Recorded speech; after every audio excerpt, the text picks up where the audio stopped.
Chapter 1, Chapter 1, Reborn. Quaternary period, Cenozoic era Pleistocene. Rocky Mountains, North America. It was the age of glaciers. The northern ranges were buried beneath endless fields of white, their peaks locked in ice. But farther south, the mountains, forests, and grasslands were still alive beneath the blazing sun. Warm winds swept across the land, feeding a thriving wilderness. And in this vast stretch of forest, roar! A thunderous roar echoed across the mountains. Birds scattered into the sky in panic, fleeing the terrifying sound. Standing atop a rocky outcrop was a massive tiger-like beast, surveying the land below like a ruler inspecting its domain. Its body was covered in thick brownish-yellow fur, scattered with dark spots. Powerful limbs formed perfect lines of muscle beneath the coat. Behind it swayed a short tail tipped with a tuft of dark hair, adding a strange elegance to its imposing frame. But the most terrifying feature was its teeth. Two enormous saber-like fangs extended past its jaws, gleaming under the sunlight. Each curved blade was long and razor-sharp, easily over 12 centimeters in length. They looked like twin daggers protruding from its mouth. A saber-toothed tiger. The final glory of the saber-toothed family, one of evolution's most terrifying predators. This particular one was an adult female. And behind her walked 3 small cubs. 2 of the cubs stared up at their mother in awe, their round, childish faces full of curiosity. Rrrr. One of them tried to imitate her roar. What came out instead was a soft, squeaky growl that sounded more like a kitten begging for attention. It was an oddly warm scene, a prehistoric predator family moving together through the wilderness. Except for one cub. Among the 3, the largest one lay flat on the ground, staring ahead in utter confusion. Where am I? What the hell is going on? Instinctively, he tried to raise his hands to scratch his head. But the moment he moved, something came into view. A thick, furry paw. Covered in brownish-yellow fur. Ending in curved, razor-sharp claws. His mind froze. After a long moment of stunned silence, the truth finally sank in. He had turned into a tiger cub. More precisely, a saber-toothed tiger cub. Not the kinds of tigers he knew from modern times, no Siberian tiger, no Bengal tiger. This was an ancient predator that had only existed in documentaries and prehistoric films. What era did I just get thrown into? The thought barely formed before. A mechanical voice suddenly echoed inside his mind. Ding! Gene evolution system successfully bound. The cub froze. Then excitement surged through him. A system. Back in his previous life, he had read countless web novels. Of course he knew what this meant. This was the classic cheat ability that came with transmigration. The voice continued. Current host location, late Pleistocene epoch, approximately 10,000 years ago. Region, North American grasslands. Species, Smilodon, saber-toothed tiger. Please open the attribute panel for detailed information. The system messages echoed one after another, slowly helping him understand his situation. 10,000 years ago. The end of the Pleistocene Ice Age. During this period, massive climate shifts had reshaped the planet. At the height of the Ice Ages, glaciers covered more than 30% of the Earth's landmass. He lifted his head and looked toward the distant mountains. Even with a cub's vision, he could see enormous glaciers spreading across the peaks, stretching endlessly into the horizon. The sight was magnificent. After calming himself, he focused inward. Open my status panel.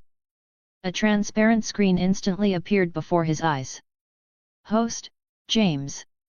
Species, Smilodon, male. Age, 3 months. Strength, 3. Agility, 2. Endurance, 1.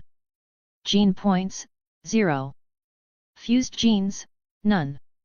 The panel was simple, almost like a video game status screen. Beneath it appeared additional information about his species. The Smilodon genus once included 3 species. One had gone extinct earlier in the Pleistocene, leaving only 2 by its end. One lived mainly in North America. The other dominated South America. Though slightly smaller than its southern cousin, an adult North American Smilodon could still reach over 2 meters in length and weigh up to 280 kilograms, comparable to the largest modern tiger. James stared at the numbers on his panel. Sounds impressive.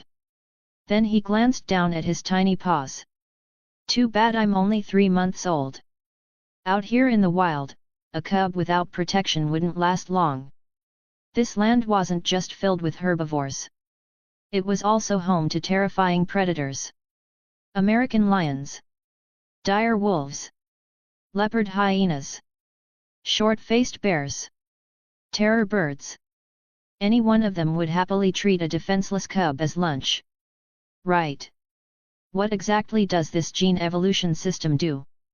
He shifted his attention to the mysterious ability. Genetic evolution? The system responded immediately. Ding! Opening gene pool. Another transparent panel appeared. Rows of cards filled the screen. Each displayed a creature along with a unique ability. Squid gene adaptive color change. Cost, 300 gene points. Pit viper gene heat detection. Cost, 500 gene points. Crocodile gene extended underwater breathing. Cost, 800 gene points. Bat gene echolocation. Cost, 1000 gene points. Electric eel gene electric discharge. Cost, 2000 gene points. Mongoose gene venom resistance. Cost, 3000 gene points. Salamander gene limb regeneration. Cost, 5000 gene points. Bird gene flight ability. Cost, 8000 gene points. Tardigrade gene extreme survival ability. Cost, 10,000 gene points. James stared at the list. His brain nearly short-circuited. If I fuse these, wouldn't I become unstoppable? Electric attacks. Regeneration. Flight. Extreme durability.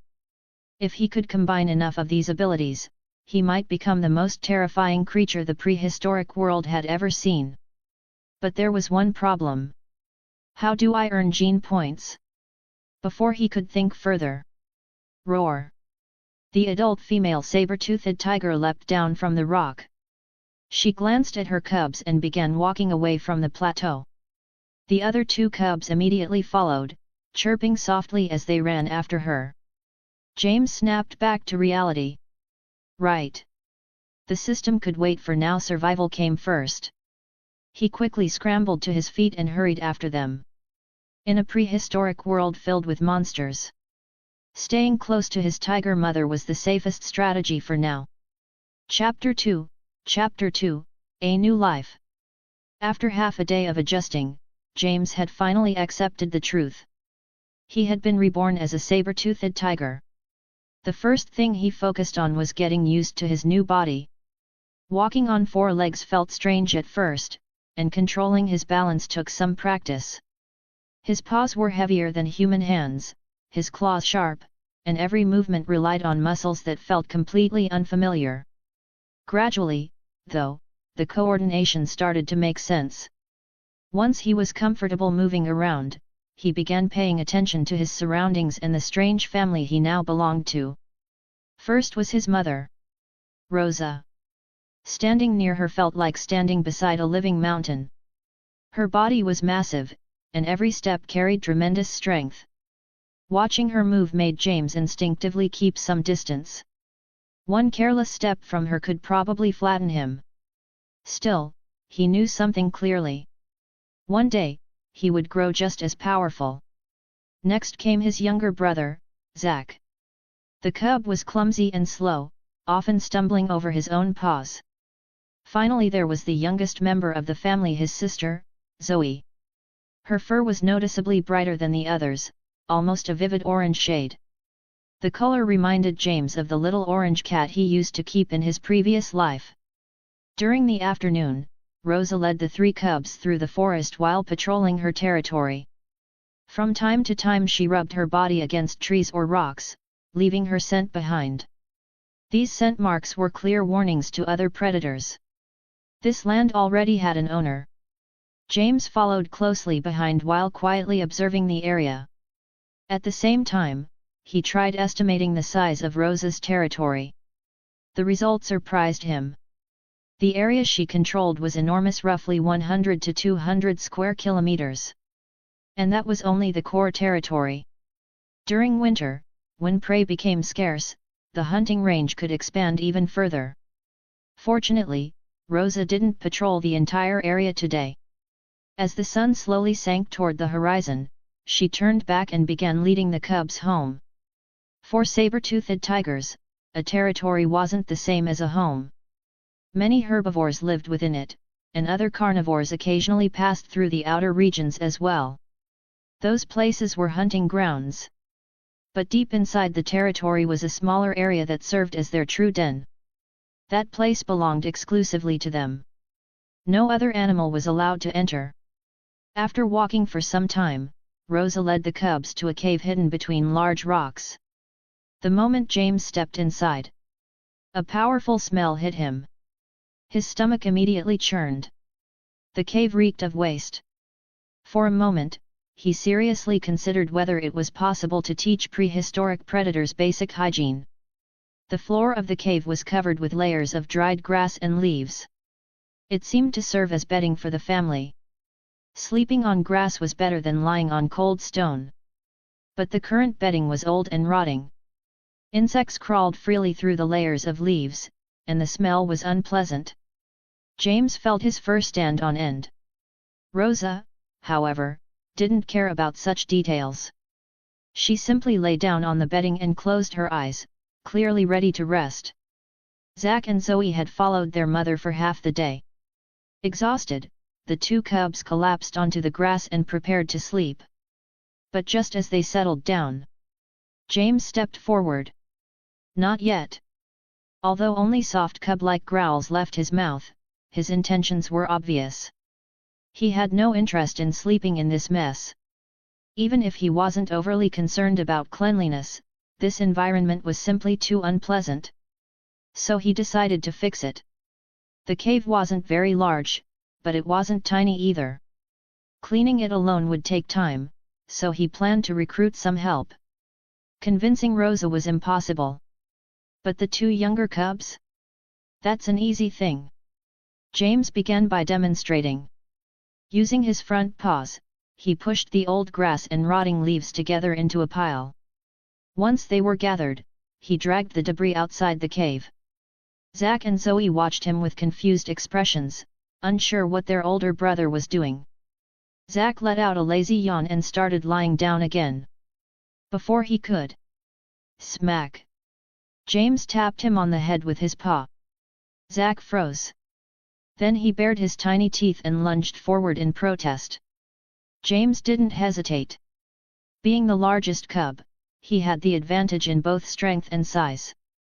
The moment Zack pounced, he quickly pushed him down and pinned him to the ground. Zack struggled and growled, trying to break free. But James held him firmly in place with one paw. No matter how hard Zack squirmed, he couldn't escape. Eventually, the smaller cub gave up and let out a quiet whimper. Satisfied, James stepped back. After that brief lesson, giving orders became much easier. Zoe watched the whole scene carefully. Seeing how badly Zack had been defeated, she obediently followed James's lead. Soon both cubs were copying his actions. Under his supervision, they carried out the old grass and rotten leaves piece by piece. After clearing the cave, James led them outside again to gather fresh grass and branches. Together they laid the new bedding inside. By the time the work was finished, darkness had already fallen. The forest outside the cave was completely black. Rosa continued sleeping peacefully, her deep breathing echoing through the cave. Zack and Zoe collapsed onto the fresh bedding, completely exhausted. Watching them lie there like defeated workers made James feel oddly satisfied. He stretched out on the clean bedding and finally relaxed. Just as he was about to close his eyes, a deep roar echoed through the night. Roar! The sound clearly belonged to another saber-toothed tiger. Rosa immediately opened her eyes and stood up. Zack and Zoe also jumped to their feet, their exhaustion gone in an instant. James looked toward the dark cave entrance in confusion. Moments later, a massive figure emerged from the darkness. Chapter 3, The First Taste of Prey.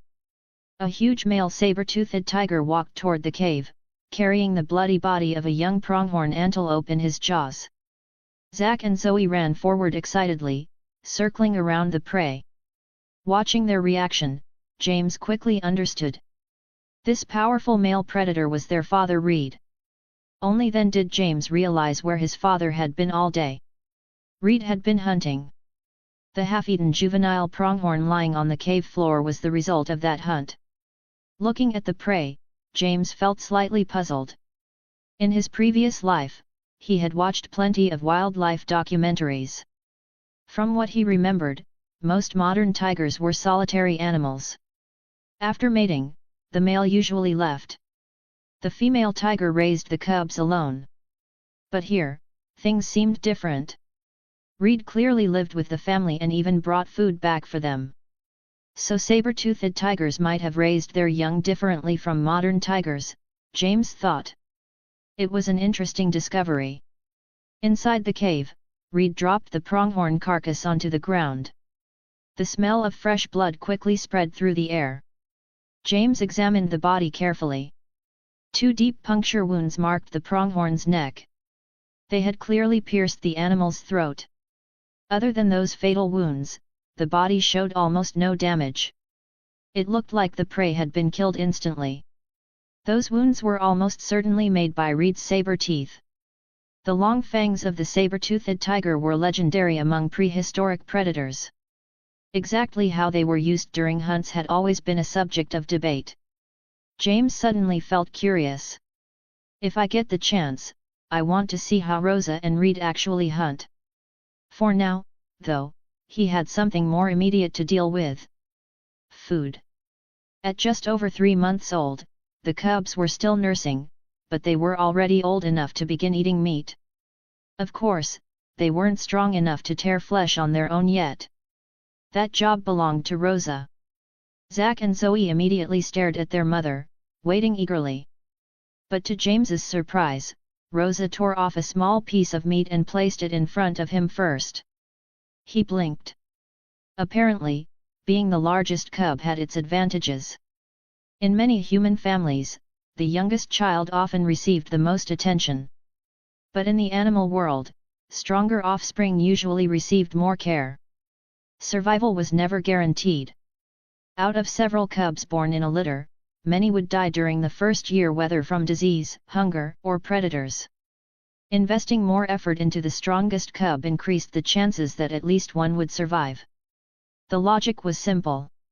Still, as Rosa placed the piece of meat in front of him, James hesitated. It was raw meat. Fresh and bloody.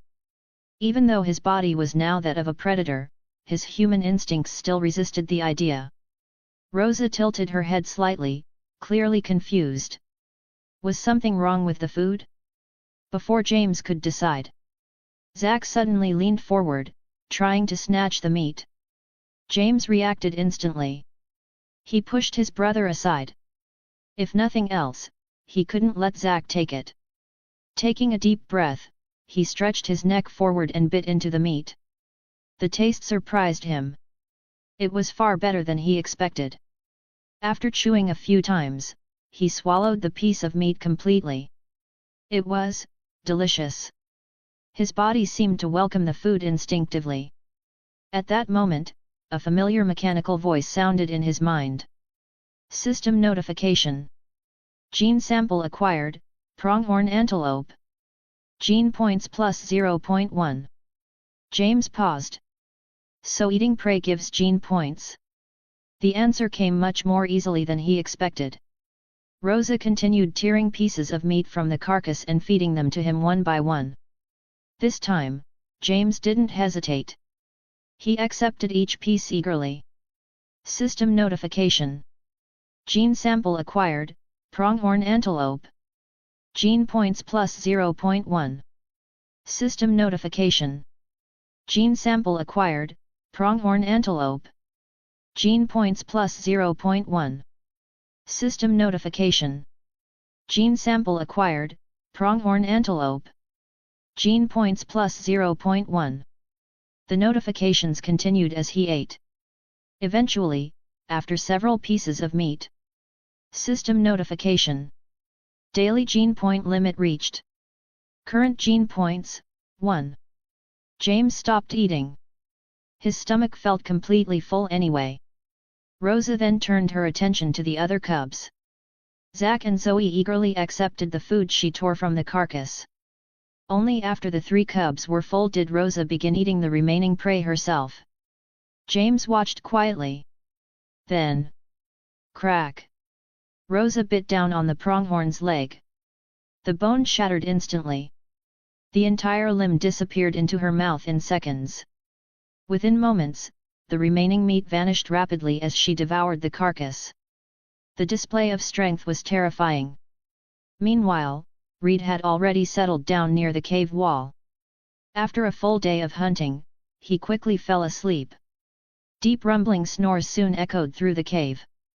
Like most large predators, saber-toothed tigers spent a large portion of their lives resting. Hunting consumed enormous energy, so they often slept more than 10 hours a day. Rosa, now full, also lay down again. Zack and Zoe curled up beside her warm body, quickly drifting into sleep. The cave slowly grew quiet. Watching his new family resting together, James felt a strange sense of calm. Then he found a comfortable spot beside Rosa and leaned against her thick fur. The warmth surrounding him felt surprisingly comforting. For the first time since arriving in this prehistoric world, he felt completely safe. His eyelids grew heavy. Within moments, sleep claimed him. But before his consciousness faded completely, James had one final thought. He now knew how to earn gene points. Which meant only one thing. If he wanted to grow stronger in this brutal ice age, he would have to eat a lot more prey. Chapter 4, The First Morning. Early the next morning, a familiar mechanical voice echoed in James's mind. System notification. Daily cycle completed. Attribute panel has been updated. James slowly opened his eyes. Updated. Still lying inside the cave, he immediately opened the system panel. A transparent screen appeared before him. Host, James. Species, Smilodon, male. Age, 3 months. Strength, 3.1, plus. Agility, 2, plus. Endurance, 1.05, plus. Gene points, 1. Fused genes, none. James studied the numbers. His strength and endurance had increased slightly since yesterday. But the improvement felt almost unnoticeable. My body doesn't feel any different. Just as he was about to close the panel, he noticed something new. A small plus symbol had appeared beside each of the 3 attributes. What's that for? Curious, he focused on the plus sign next to strength.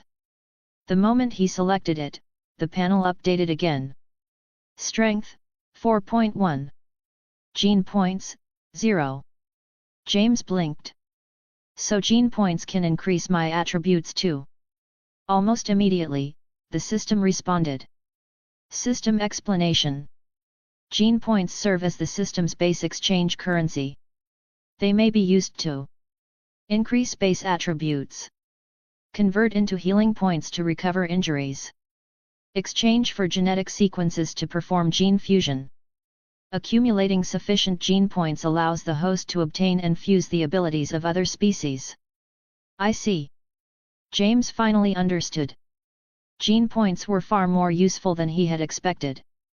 They could strengthen his body directly, or be saved for more powerful genetic abilities later. Inside the cave, he realized he had woken up earlier than the others. He stretched his limbs, testing his slightly improved strength. Then his stomach growled. He was hungry again. Reaching the top of the food chain could wait. Right now, he needed breakfast. Some leftover pronghorn meat from yesterday still lay nearby, but it was already covered with flies. James stared at it for a moment. Then quietly looked away. His appetite disappeared instantly. So what should he eat? At that moment, Rosa rolled slightly onto her side, exposing her white belly.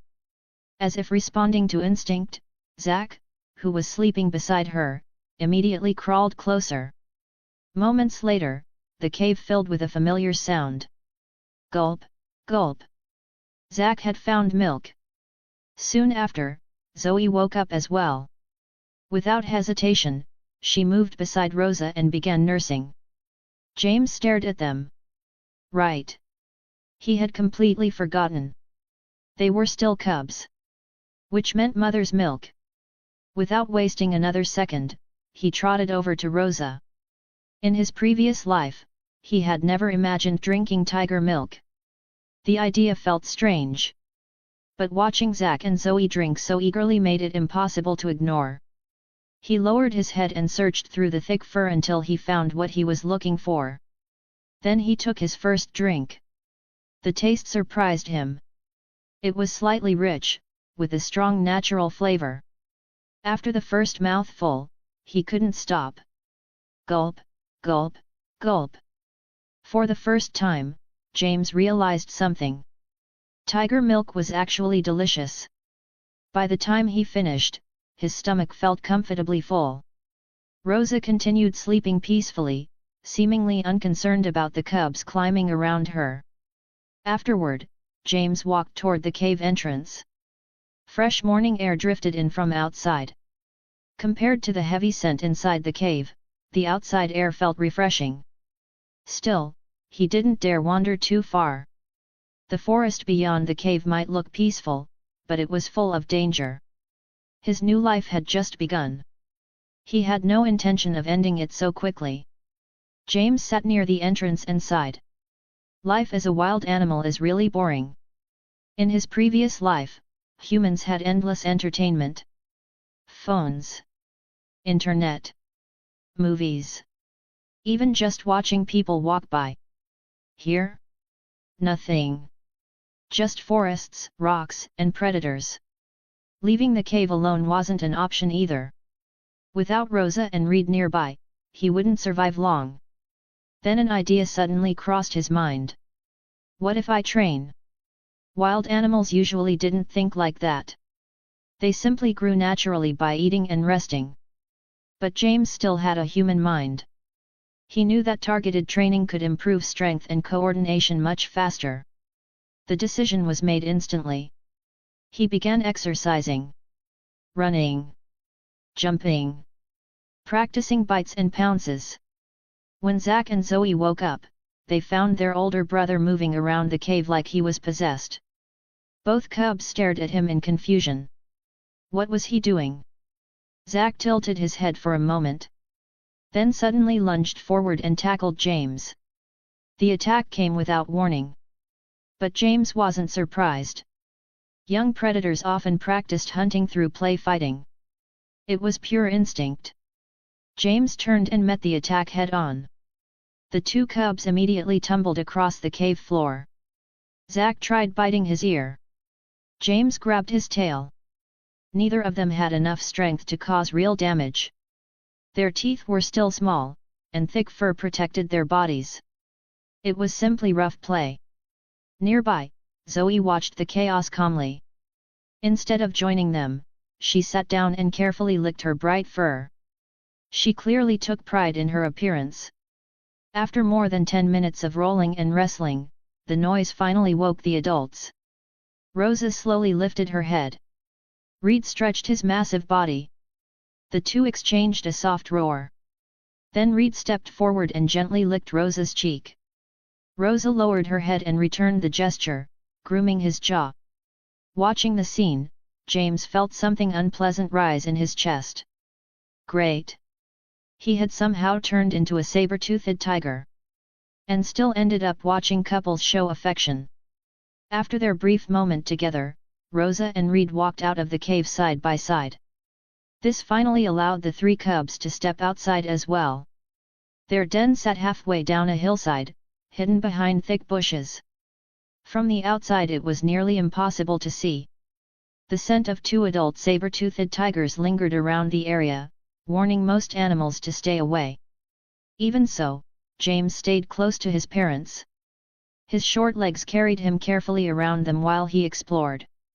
Nearby, Zack and Zoe ran around excitedly, investigating everything they could find. Watching them, then glancing at Rosa and Reed grooming each other in the morning sunlight, James suddenly felt something unexpected. This life is strangely peaceful, and perhaps more precious than he had imagined. Chapter 5, An Unexpected Visitor. Time passed quickly. At first, James thought this quiet life would feel painfully slow. Instead, an entire month slipped by before he even noticed. During that time, his daily routine barely changed. Eat. Sleep.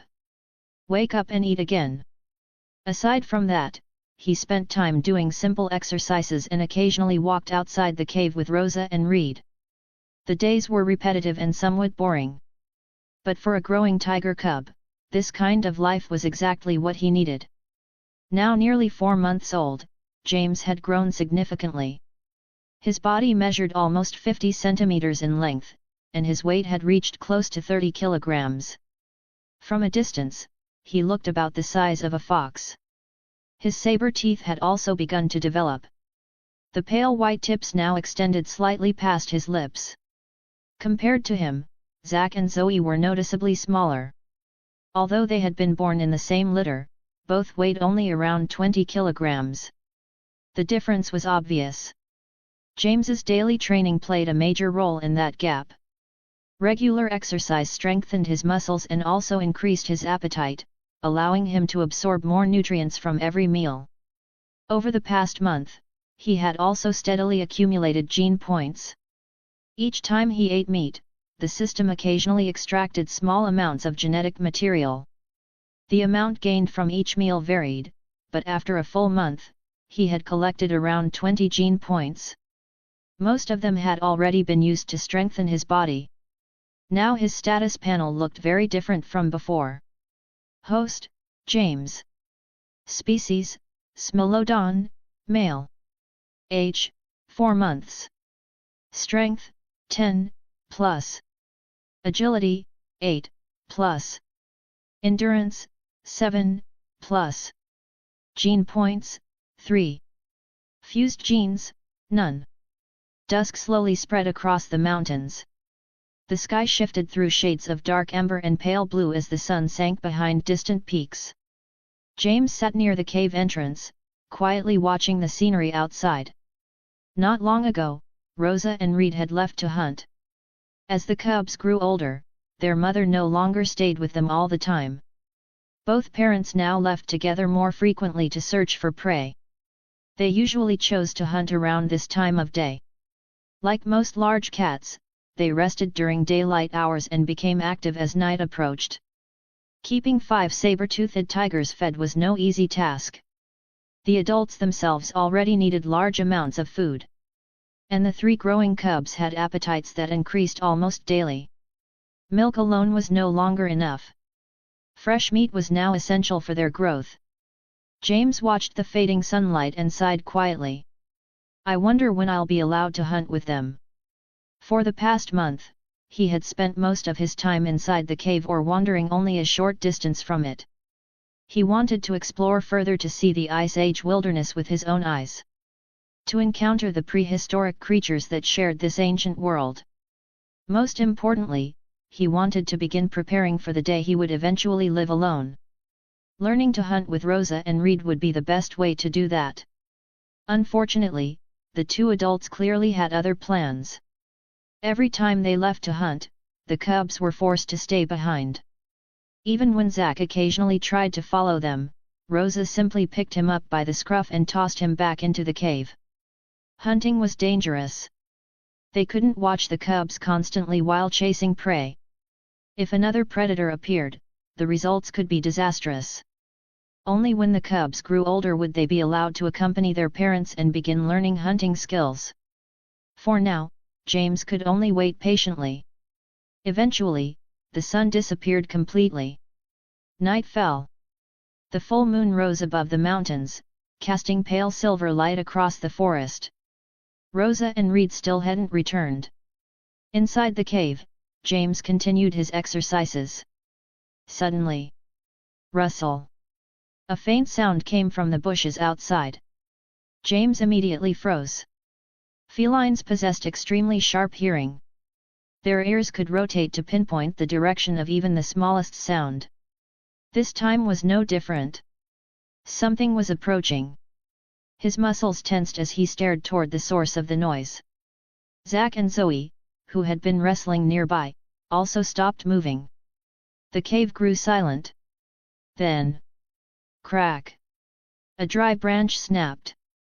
The sound echoed clearly in the quiet night. James's heart tightened.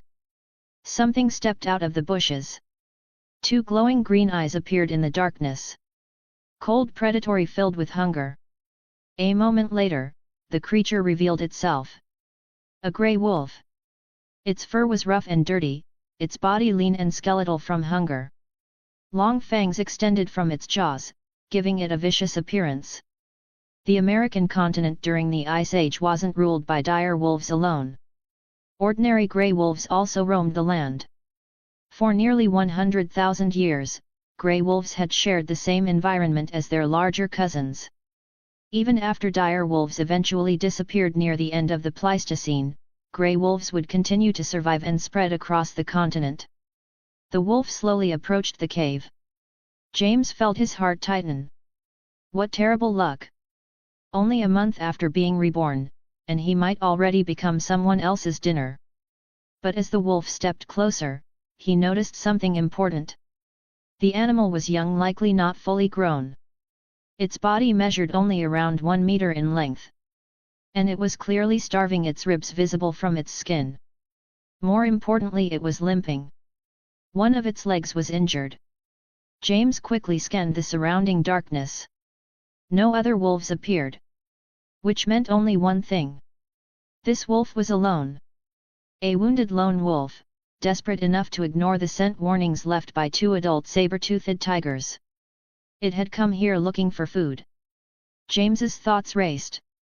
Even injured, the wolf was still far larger than him.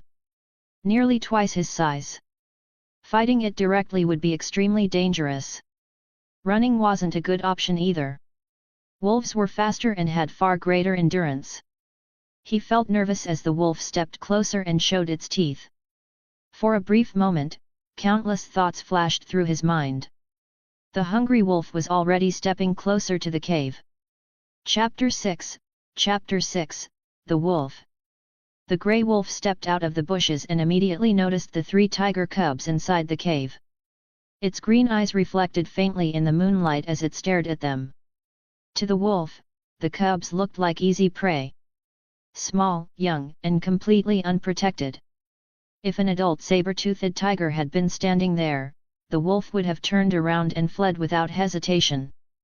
But the cave held only 3 cubs, and to a hungry predator that looked like a rare opportunity. Zack and Zoe also saw the wolf. Neither of them had ever faced another predator before. The sight of the animal standing at the cave entrance made them freeze.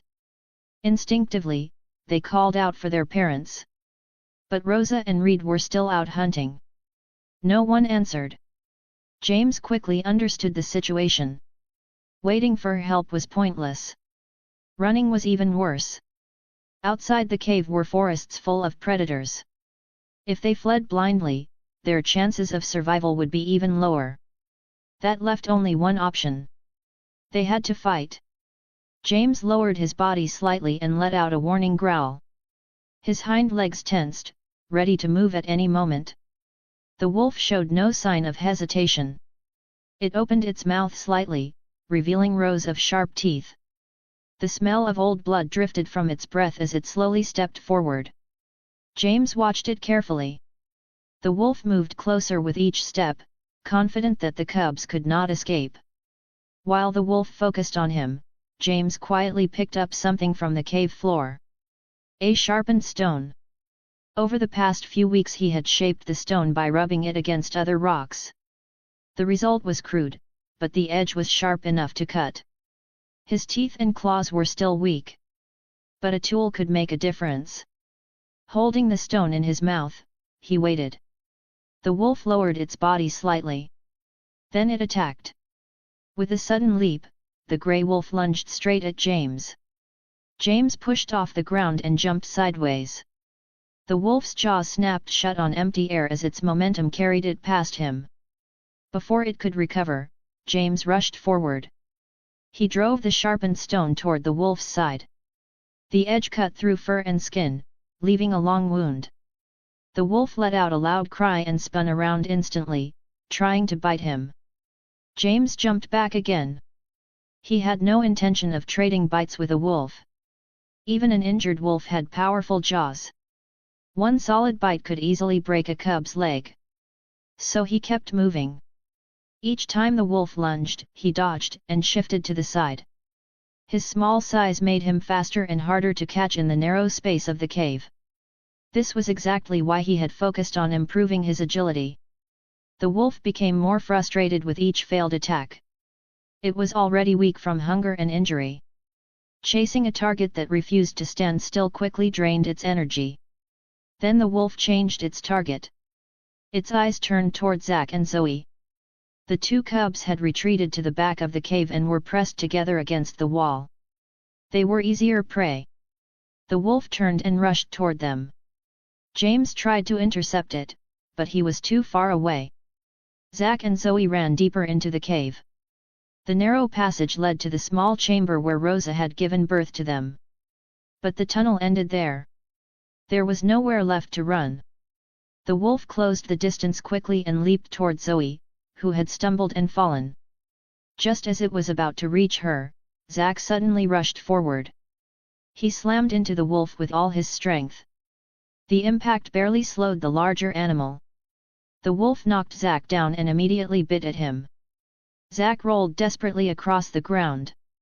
The wolf missed his leg but managed to bite into his rear instead. Zack cried out in pain. At that moment James finally reached them.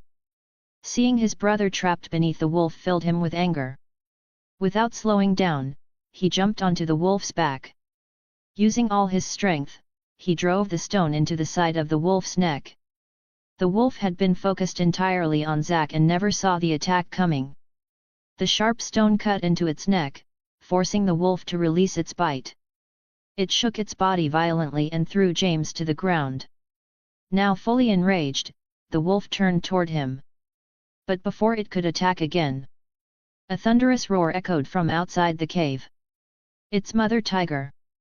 The sound filled the entire hillside. The wolf froze.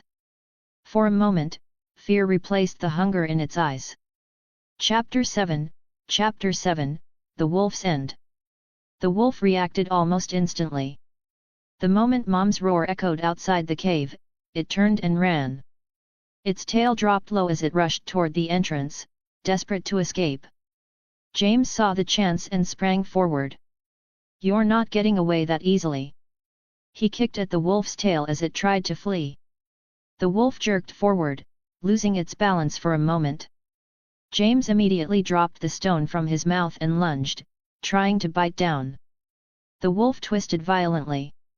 Instead of slowing down, it kept running, even if it meant letting James catch part of its tail. Survival came first.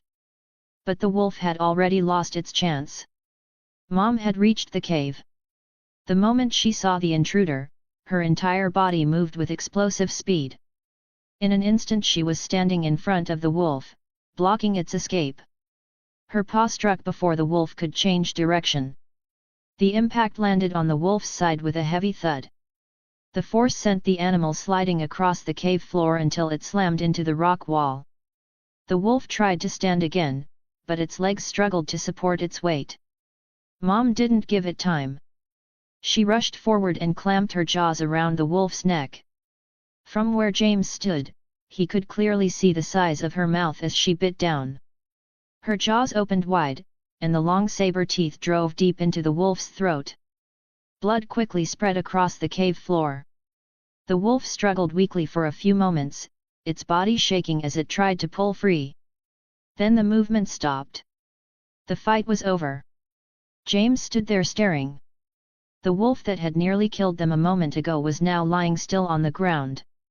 Mom had finished it in seconds. He quickly snapped out of it and ran toward Zack. Fortunately, the bite on Zack's backside wasn't serious. The thick fur had protected him, and the wound was only shallow. A little blood had stained the fur, but it didn't look dangerous. James felt relief. Still, Zack rolled around on the ground whining loudly as if he were badly injured. Mom walked over and began licking the wound gently. For many animals, licking was the only treatment they had. Saliva could help clean the wound and slow the bleeding. Zack continued making small noises while his mother cleaned the injury. At that moment, a familiar voice appeared in James's mind. System notification. Assist in hunting, subadult gray wolf. Gene points +5. James blinked. So hunting gives points too. The system quickly explained. When the host killed prey alone, the reward was larger. When multiple hunters were involved, the system counted it as an assist and gave a smaller reward. Since Mom had delivered the killing bite, James received only the assist reward. Even so, he felt satisfied. If she had arrived a little later, the situation might have ended very differently. Facing a wild predator in real combat had made one thing very clear. This world is dangerous. Extremely dangerous. If he wanted to survive here, he needed to grow stronger as quickly as possible. For wild animals, the early months of life were one of the most dangerous periods. Illness, hunger, and predators could kill young cubs easily. Only when a saber-toothed tiger reached adulthood did it truly become one of the dominant predators of the Ice Age. Watching Mom deal with the wolf so easily only strengthened James's determination. One day, he would reach that level too. Later that night, Mom and Dad returned with another large prey animal. With the wolf already lying in the cave, the family ended up with more food than usual. For the cubs, it became a feast. As James ate, the system messages appeared again. System notification. Gene sample acquired, alpaca. Gene points +0.1. System notification. Gene sample acquired, alpaca. Gene points +0.1. Later, after tasting some of the wolf's meat. System notification. Gene sample acquired, gray wolf. Gene points +0.1. System notification. Gene sample acquired, gray wolf. Gene points +0.1. By the time he finished eating, James had gained 2 additional gene points. When he checked his panel again, his stored points had reached 10. 1 gene point could be converted into either an attribute increase or a healing point. After thinking for a moment, James decided to keep 3 points in reserve and spend the other 7. Strength, agility, and endurance were all important. Strength improved muscle power, bone density, bite force, and even the toughness of his fur. Agility affected coordination, reaction speed, and movement. Endurance covered stamina, recovery ability, and resistance to illness. All 3 mattered. He decided to keep them balanced. 3 points to strength. 2 to agility. 2 to endurance. The moment the change was made, a warm sensation spread through his body. It felt like heat flowing through his muscles and bones. The sensation lasted for several moments before slowly fading. James opened the panel again. Host, James. Species, Smilodon, male. Age, 4 months. Strength, 13, plus. Agility, 10, plus. Endurance, 9, plus. Gene points, 3. Fused genes, none. The next morning arrived quietly.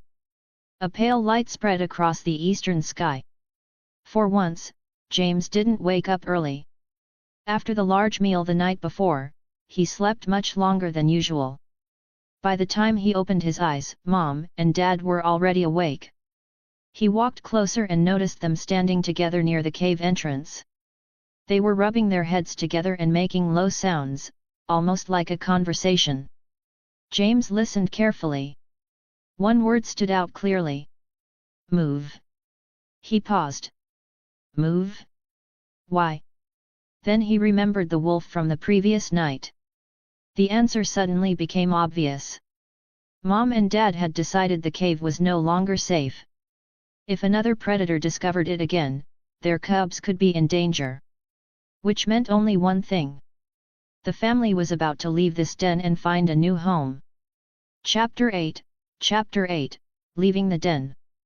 After their brief exchange, Rosa and Reed moved quickly. They woke the two sleeping cubs. Mom gave a short, low call. The meaning was simple. Follow. Zack and Zoe were still half asleep and clearly confused. They didn't move right away. With a small sigh, Mom stepped forward and gently picked Zoe up by the loose skin on the back of her neck. She carried her easily without hurting her.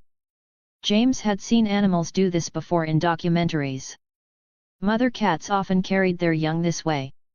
Dad did the same with Zack. As for James, he had already walked over and stood beside Mom. He was ready to go. The parents didn't waste time. Within moments they left the cave and moved into the bushes outside. Before leaving completely, James turned his head for one last look. When he first arrived, he had disliked that cave. The smell, the insects, the cramped space, none of it had been pleasant. But after living there for a while, it had slowly begun to feel like home. Now that they were leaving, he felt a small sense of loss. Still, safety mattered more than comfort.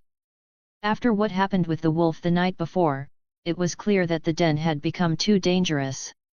Following Mom and Dad was the best choice. Beyond the bushes stretched a wide forest.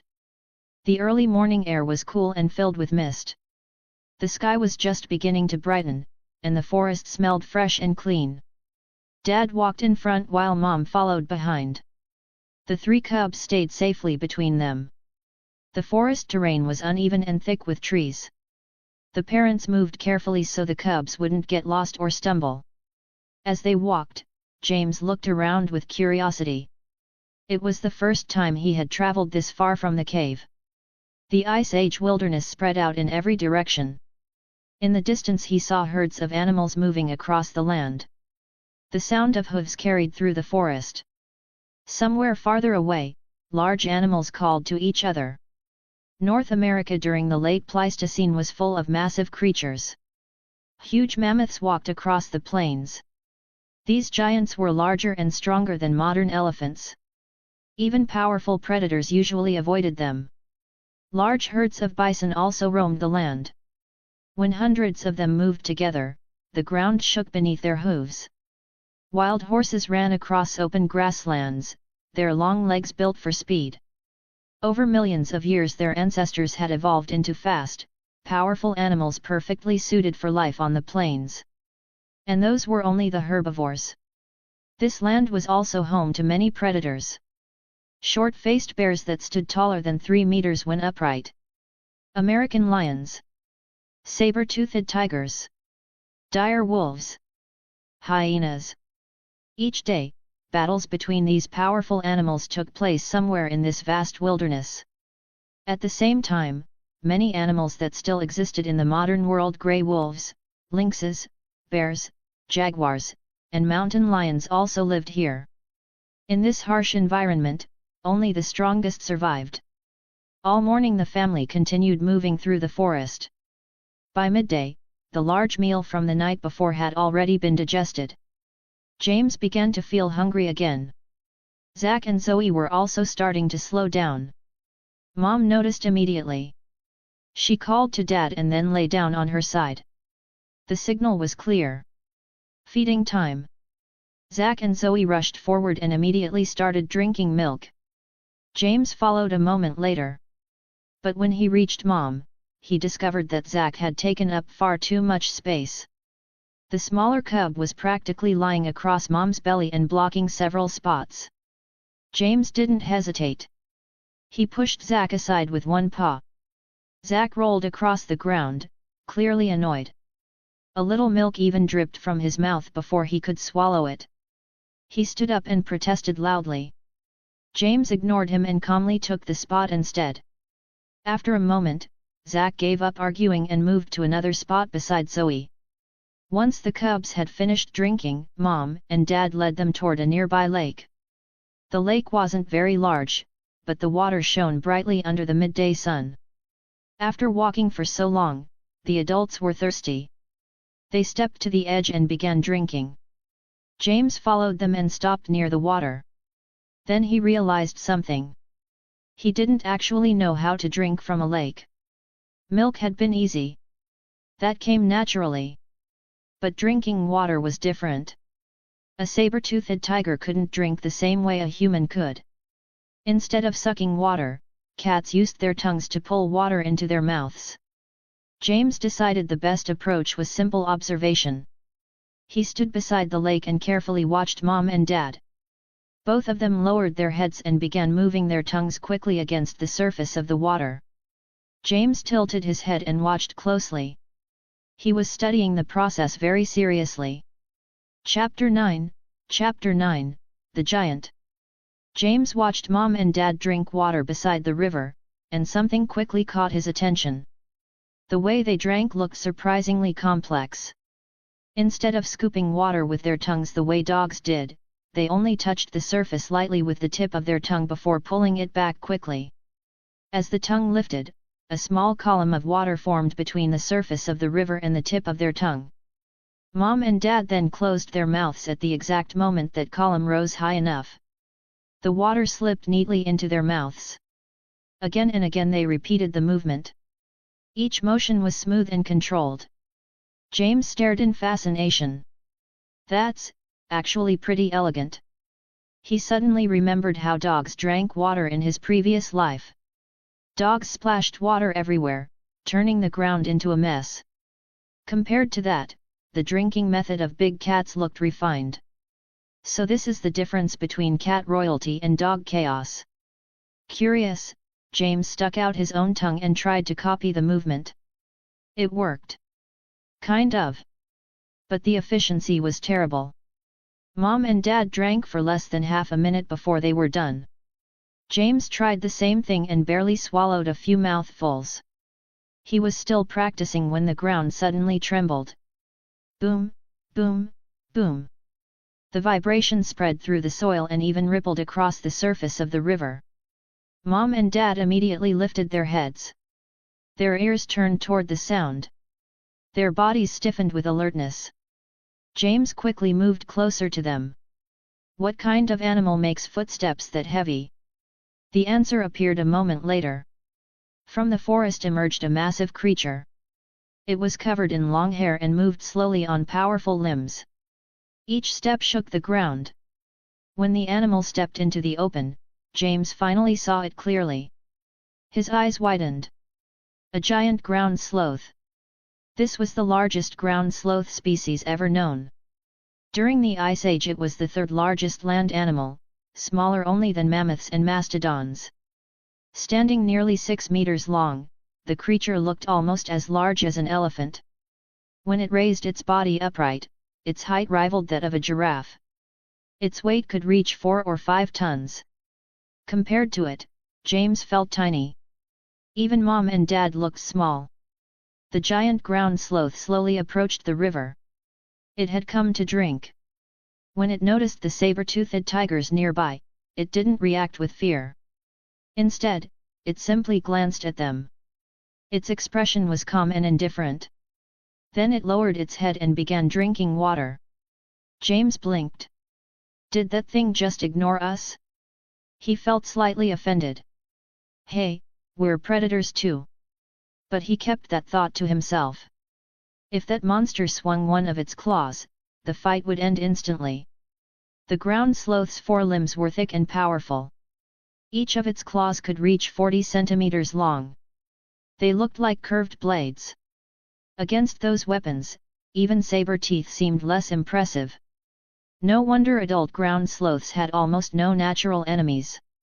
Even the giant short-faced bear avoided them whenever possible. Mom and Dad clearly had the same opinion. Without making any aggressive moves, they slowly backed away. Picking a fight with that creature would be pointless. James watched the enormous animal carefully. The Age of Giants really lives up to its name. He suddenly wondered something. What kind of predator could hunt something like that? For a moment, one answer flashed through his mind. Humans. Ancient humans already existed during this time. Late Homo sapiens had appeared near the end of the Ice Age. Unlike earlier human species, they possessed larger brains and more advanced tools. They knew how to craft stone weapons. They could control fire. They could work together in groups. Even enormous animals like mammoths could fall to coordinated human hunters. In fact, many prehistoric creatures eventually disappeared after humans arrived. James knew this history well. Yet now, standing here as a saber-toothed tiger, the thought felt strange. Humans had once been his own kind. But now? Now they were simply another predator. And perhaps the most dangerous one of all. Honestly, I'd rather not meet them. The giant ground sloth finished drinking. Without paying the tigers any further attention, it slowly turned and disappeared back into the forest. Only after it was gone did the tension fade. James released a quiet breath. Yeah, let's avoid those things in the future. Even a saber-toothed tiger knew when it was wise to stay out of someone else's way. Chapter 10, The Uninvited Rabbit. After drinking water and resting for a short while, Mom and Dad continued moving with the three cubs. James finally understood how large their territory really was. Across such a vast area, they had several backup dens scattered around. These places were used when they needed shelter during travel or when danger appeared. Most of these dens were chosen by Mom while she was pregnant. They were usually located near riverbanks, inside hollow logs, or in gaps beneath large tree roots. Saber-toothed tigers rarely dug their own dens. Instead, they preferred to take over abandoned burrows made by other animals and modify them slightly. Because the three cubs were still young and had limited stamina, the journey was slow. Mom and Dad stopped frequently along the way. By the time evening arrived, the family finally reached a new den. It was another rocky cave with a narrow entrance. Even Mom and Dad had to squeeze through sideways to get inside. But once past the entrance, the interior opened into a wide chamber. The space was large enough that the entire family could lie down comfortably. James collapsed onto the ground the moment they arrived. I'm exhausted. The long journey had drained every bit of energy from his body. He stretched out on the ground and immediately wanted to sleep. Zach and Zoe were no better. Their limbs felt weak from the long walk, and they quickly curled up beside him. The three cubs pressed close together and fell asleep almost instantly. Soft breathing soon filled the cave. What they didn't know was that after they drifted off, Mom and Dad stayed awake for a while. They walked around the cave entrance, carefully checking the surroundings. Then they quietly left. They needed to hunt. The long journey had drained their strength, and they hadn't eaten all day. Hunger pushed them to leave again despite the fatigue. For predators, hunger often wins against sleep. So after settling the cubs inside the den, they went out to search for food. James didn't know how long he had slept. When he woke up, the cave was completely dark. The first thing he felt was hunger. A sharp, empty ache twisted in his stomach. I'm starving. He lifted his head and looked around. Mom and Dad were gone. That meant they had probably gone hunting. Dusk and nighttime were their usual hunting hours. James slowly stretched his body and crawled toward the cave entrance. Outside, night had already fallen. The forest beyond the entrance was completely black. He hesitated. Going outside alone at night was too dangerous. Forget it. I'll just wait. With no better option, he returned deeper into the cave and tried to ignore the hunger while waiting for Mom and Dad to return. Half an hour passed. They still hadn't come back. Soon Zack and Zoe also woke up. Both of them were hungry as well and began making small whining sounds while looking toward the cave entrance. Then grr! A loud stomach growl echoed inside the cave. Zack froze. He slowly looked down at his own belly with a confused expression. Hey? Why is my stomach making noise? Watching his reaction, James couldn't help but chuckle. You idiot! Nearby, Zoe was licking her fur calmly. But suddenly her stomach growled as well. She stopped grooming and blinked in surprise. She looked at Zack's stomach. Then at her own. Her eyes filled with curiosity. My stomach can make sounds too. James stared at both of them. These two. A moment later grr.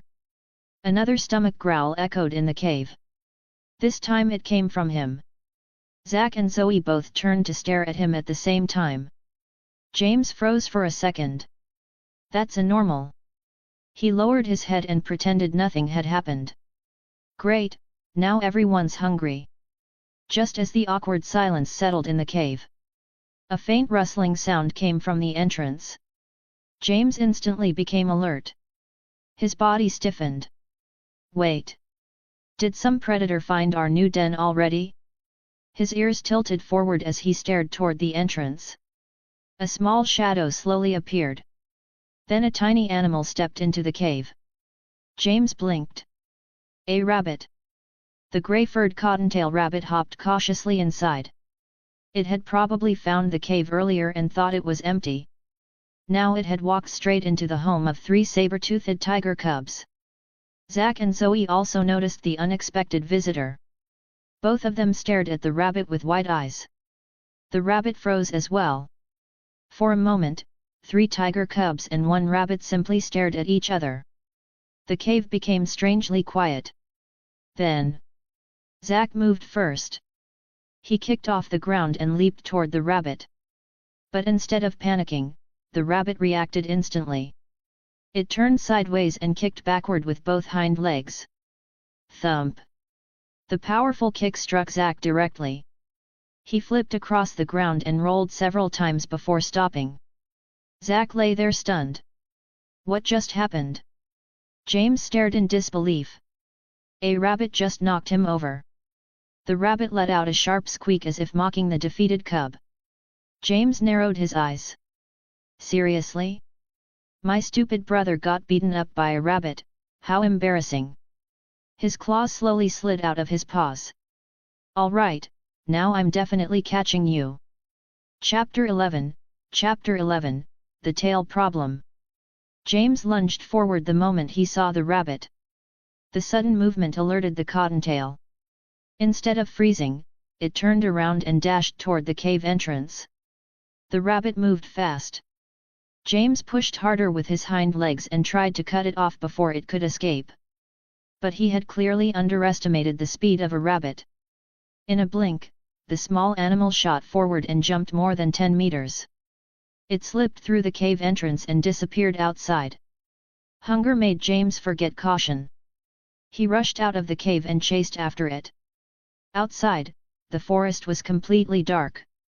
But the darkness didn't slow him down. Cats have excellent night vision. Their eyes can detect even faint light, allowing them to move easily in low-light environments. If light shines on a cat's eyes at night, they reflect a bright green glow. The rabbit sprinted across the grass.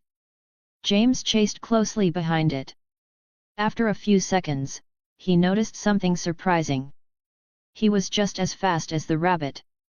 In fact, the distance between them was shrinking. I might actually catch it. 5 meters. 3 meters. 2 meters. Soon the rabbit was less than 1 meter ahead of him. Just as he was about to catch it, the rabbit suddenly turned sharply. James reacted and tried to turn the same way. The moment he changed direction, his body lost balance. His paw slipped. Thud. He rolled across the grass and slid to a stop. Fortunately the ground was soft, so he wasn't hurt. When he got back to his feet, the rabbit was already gone. The forest had gone quiet again. James stood there for a moment. He had fallen while chasing prey. That was embarrassing. Still, something bothered him more than the failure itself. Why did I lose balance like that? The problem hadn't happened while running straight. It happened the moment he tried to turn quickly. James decided to test it. He ran forward again. Then he turned gently. No problem. Next he tried turning sharply. His body wobbled again and he nearly fell. He repeated the test several more times. After a while, the answer became clear. James turned his head and looked behind him. At his tail, or rather at the tiny tail behind him. It was extremely short. Almost the length of a human finger.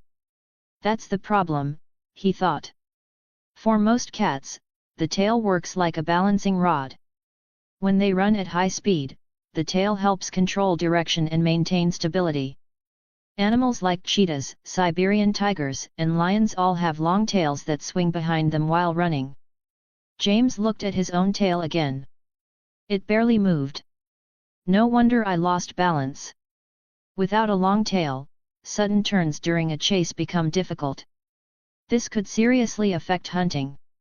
Some cats like lynxes also have short tails, but they rely mostly on ambush attacks. They jump on small animals like rabbits and rodents rather than chasing prey over long distances. Balance during a high-speed chase isn't as important for them. But saber-toothed tigers hunted much larger animals. Antelope, bison, wild horses, even camels.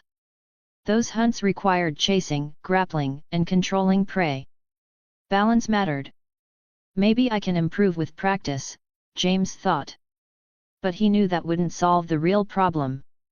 The real issue was the tail itself. Then another idea appeared in his mind. The system. If natural evolution couldn't fix the problem, maybe genetic evolution could. James immediately opened the system interface. Status panel. Host, James. Species, Smilodon, male. Age, 4 months. Strength, 18, plus. Agility, 16, plus. Endurance, 14, plus. Gene points, 5. Fused genes, none. 5 gene points left for use. It's not much. But it was just a start. He opened the gene database and began searching through the available sequences. After a moment, something caught his attention. Clouded leopard genes. The clouded leopard has a tail almost as long as its body. Its tail vertebrae are strong and flexible, allowing it to maintain perfect balance while climbing and moving. Exactly what he needed. But when he checked the cost, 300 gene points. James stared at the number. Then he nodded slightly. All right. That's my new goal. Save 300 gene points, then give himself a proper tail. With that decision made, he began walking back toward the cave. He had failed to catch the rabbit, so he returned empty-handed. When he was halfway there, a familiar sound echoed through the forest. RRRR. Mom. James immediately recognized the call and ran toward the cave. When he arrived, Mom was pacing near the entrance, clearly searching for him. The moment she saw him return, she walked over quickly. RRR. She licked his face with her rough tongue and sniffed him carefully from head to tail. It was a full inspection. James stood there quietly and let her finish. After confirming he wasn't injured, she relaxed and led him back into the cave. Inside, Zack and Zoe had clearly been waiting. The moment they saw him return, both cubs ran over. They circled around him eagerly. Their eyes were full of expectation. Zack looked up at him like asking, "Big brother, where's the rabbit?" Zoe looked just as curious. James paused. Then he calmly turned away. No idea what you're talking about. He walked over to Mom and began drinking milk as if nothing had happened. Zach and Zoe stared at him in confusion. Their big brother had clearly gone hunting. Yet somehow he had returned empty-handed while acting completely normal. Chapter 12, Hunting Lesson. Time passed quickly. Before James realized it, more than 2 months had already gone by. An autumn rain arrived and quietly announced the beginning of the new season. After the rain, the mountains and forests were covered in shades of fading gold as leaves slowly changed color. Inside the cave, James looked out toward the forest and let out a quiet sigh. So the seasons here are actually very clear. Before coming to this world, he had imagined the Ice Age as endless frozen land stretching for thousands of miles. The reality in front of him was very different. At least in the southern region of the Rocky Mountains where they lived, the 4 seasons still existed and changed just like they did in the modern world. By the end of the Pleistocene era, the global climate had already begun to shift. Between 15,000 and 10,000 years ago, global temperatures increased by nearly 6 degrees Celsius. That warming caused the glaciers covering large parts of North America during the last glacial period to begin melting. Massive ice sheets that once covered Alaska and the northwestern regions of the continent gradually retreated. As the ice melted, a land corridor formed along the Pacific coast. That corridor later allowed ancient humans to travel deeper into North America. However, the warming climate was not good news from James' perspective. Because it meant the Pleistocene era was approaching its end. Soon, one of the most famous extinction events in Earth's history would occur: the quaternary megafauna extinction. Many large animals weighing more than 40 kilograms disappeared during that period. In North America alone, dozens of species of large mammals vanished from the planet, including the saber-toothed tiger. Scientists in the future would debate the cause for decades. Some believed climate change was responsible, while others blamed human hunting, disease outbreaks, or even meteor impacts. No single explanation was universally accepted. Regardless of the cause, the result was certain. Many giants of the Ice Age disappeared forever.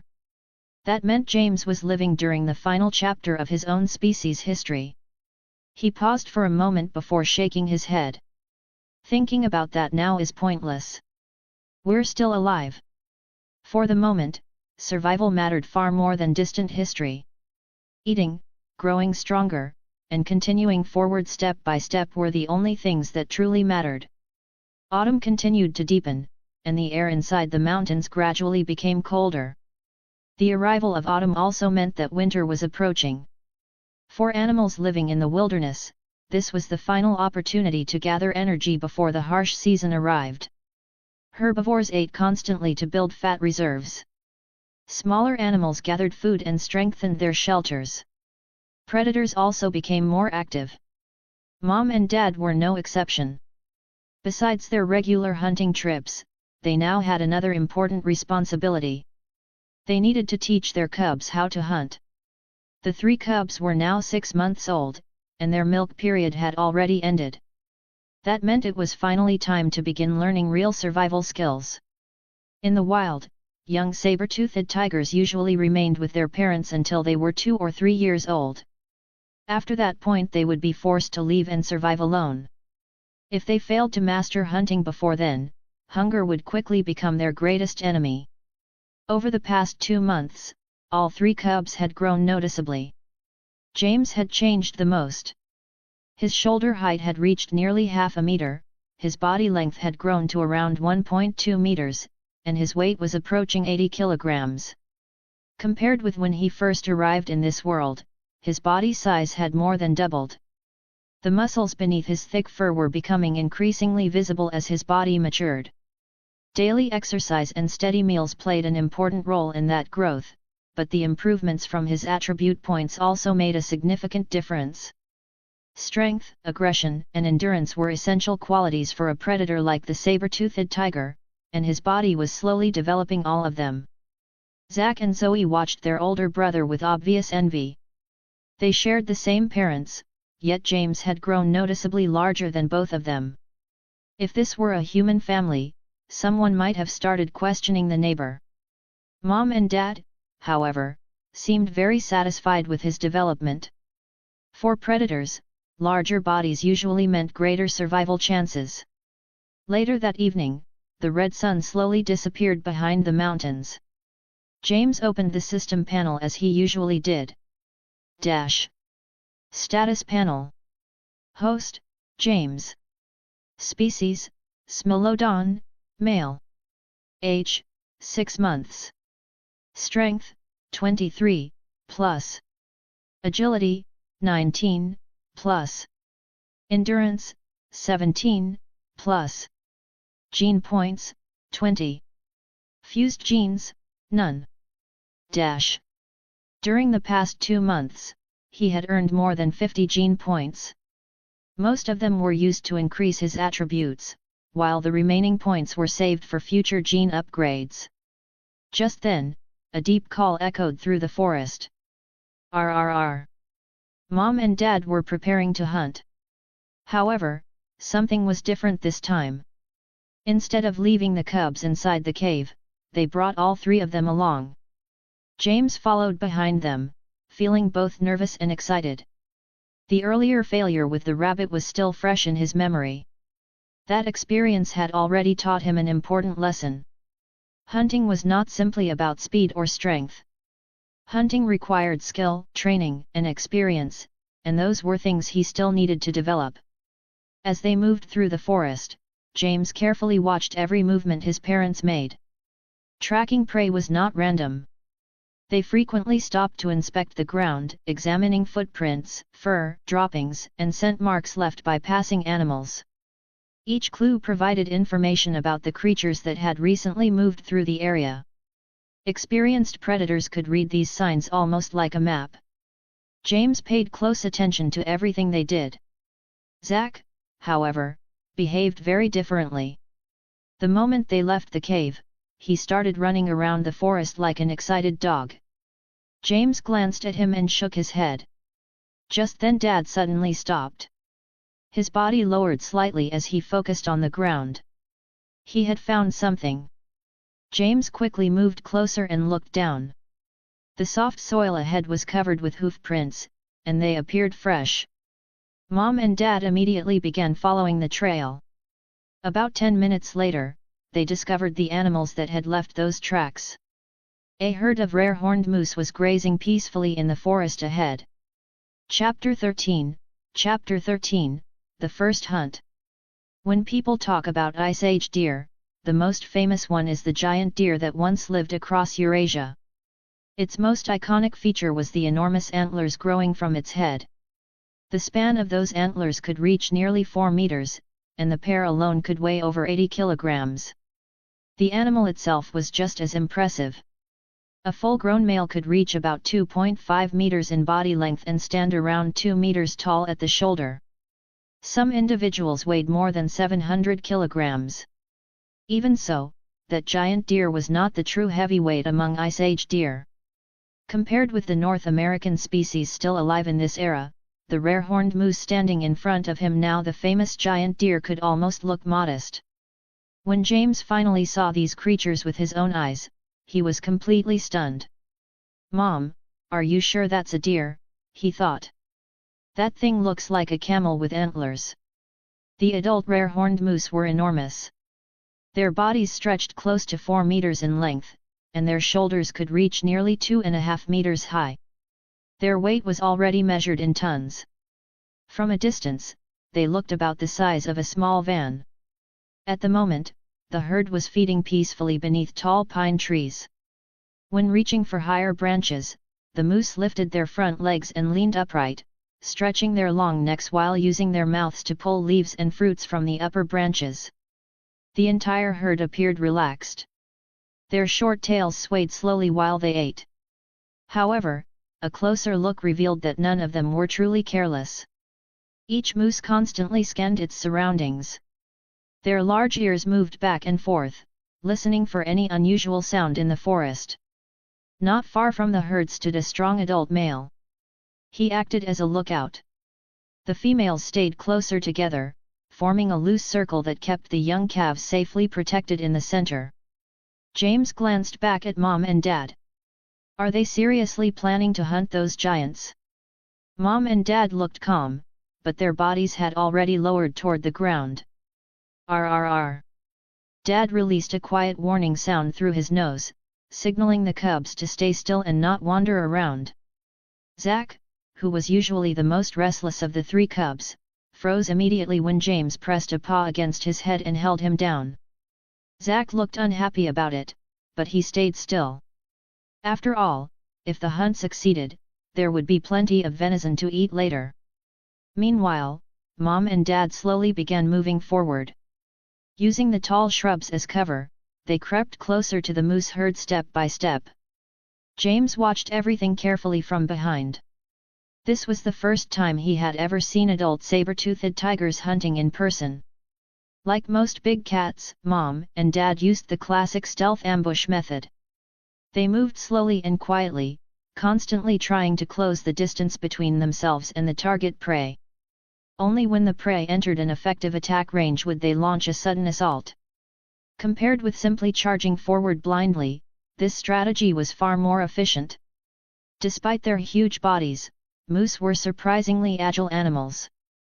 They could run long distances, leap obstacles, and even swim across rivers with ease. A careless attack would easily fail. James carefully memorized every movement his parents made and began imitating their posture. For humans, stealth required training. For cats, it was almost instinct. Mom and Dad simply pulled their claws back into their sheaths and moved forward using the soft pads of their paws. With each step they remained almost completely silent. Step by step, they approached their target.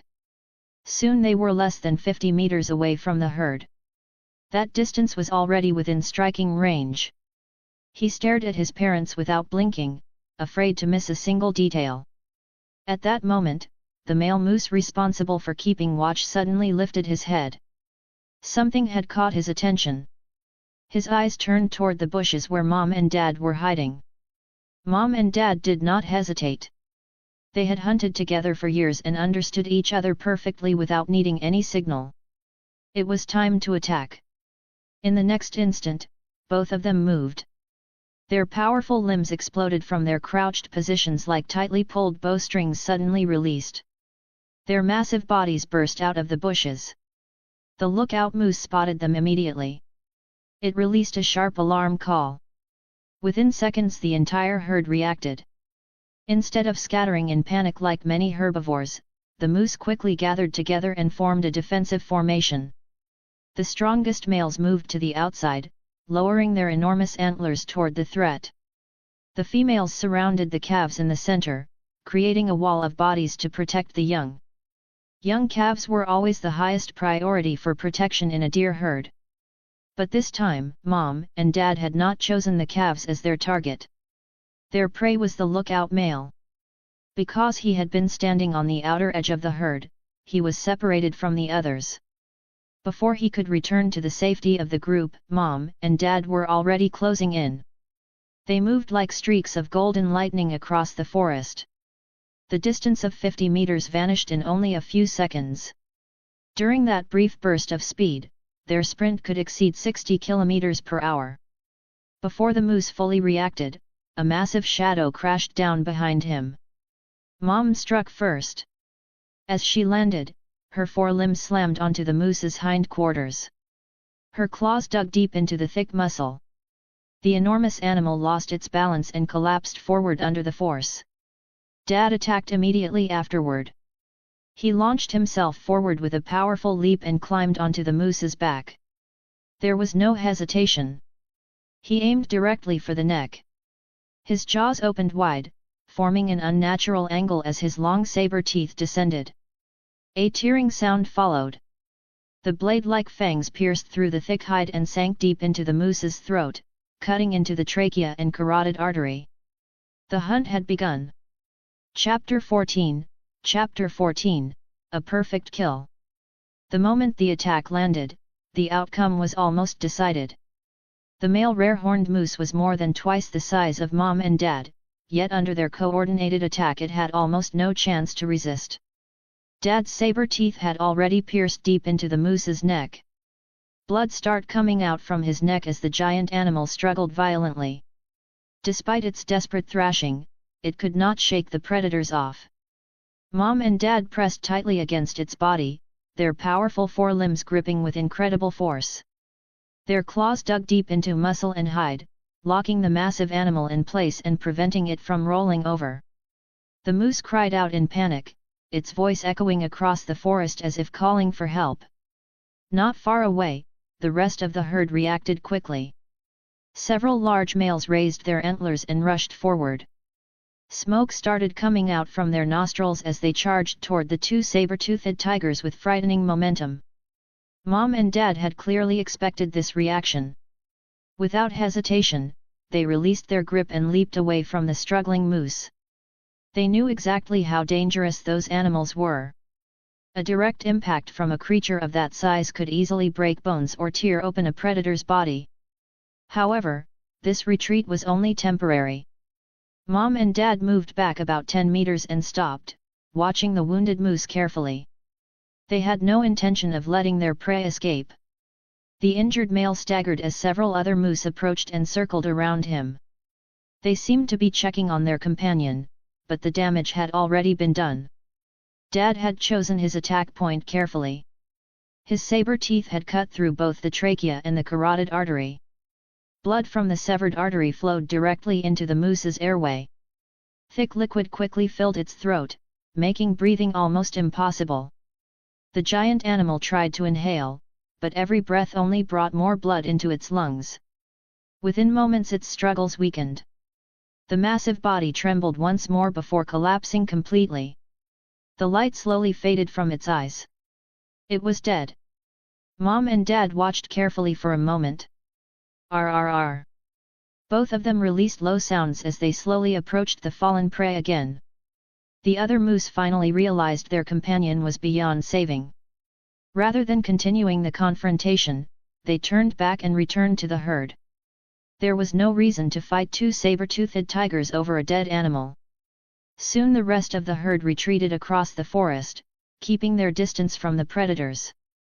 When the last of them disappeared into the trees, Mom and Dad lifted their heads. Roar! Their powerful calls echoed through the valley.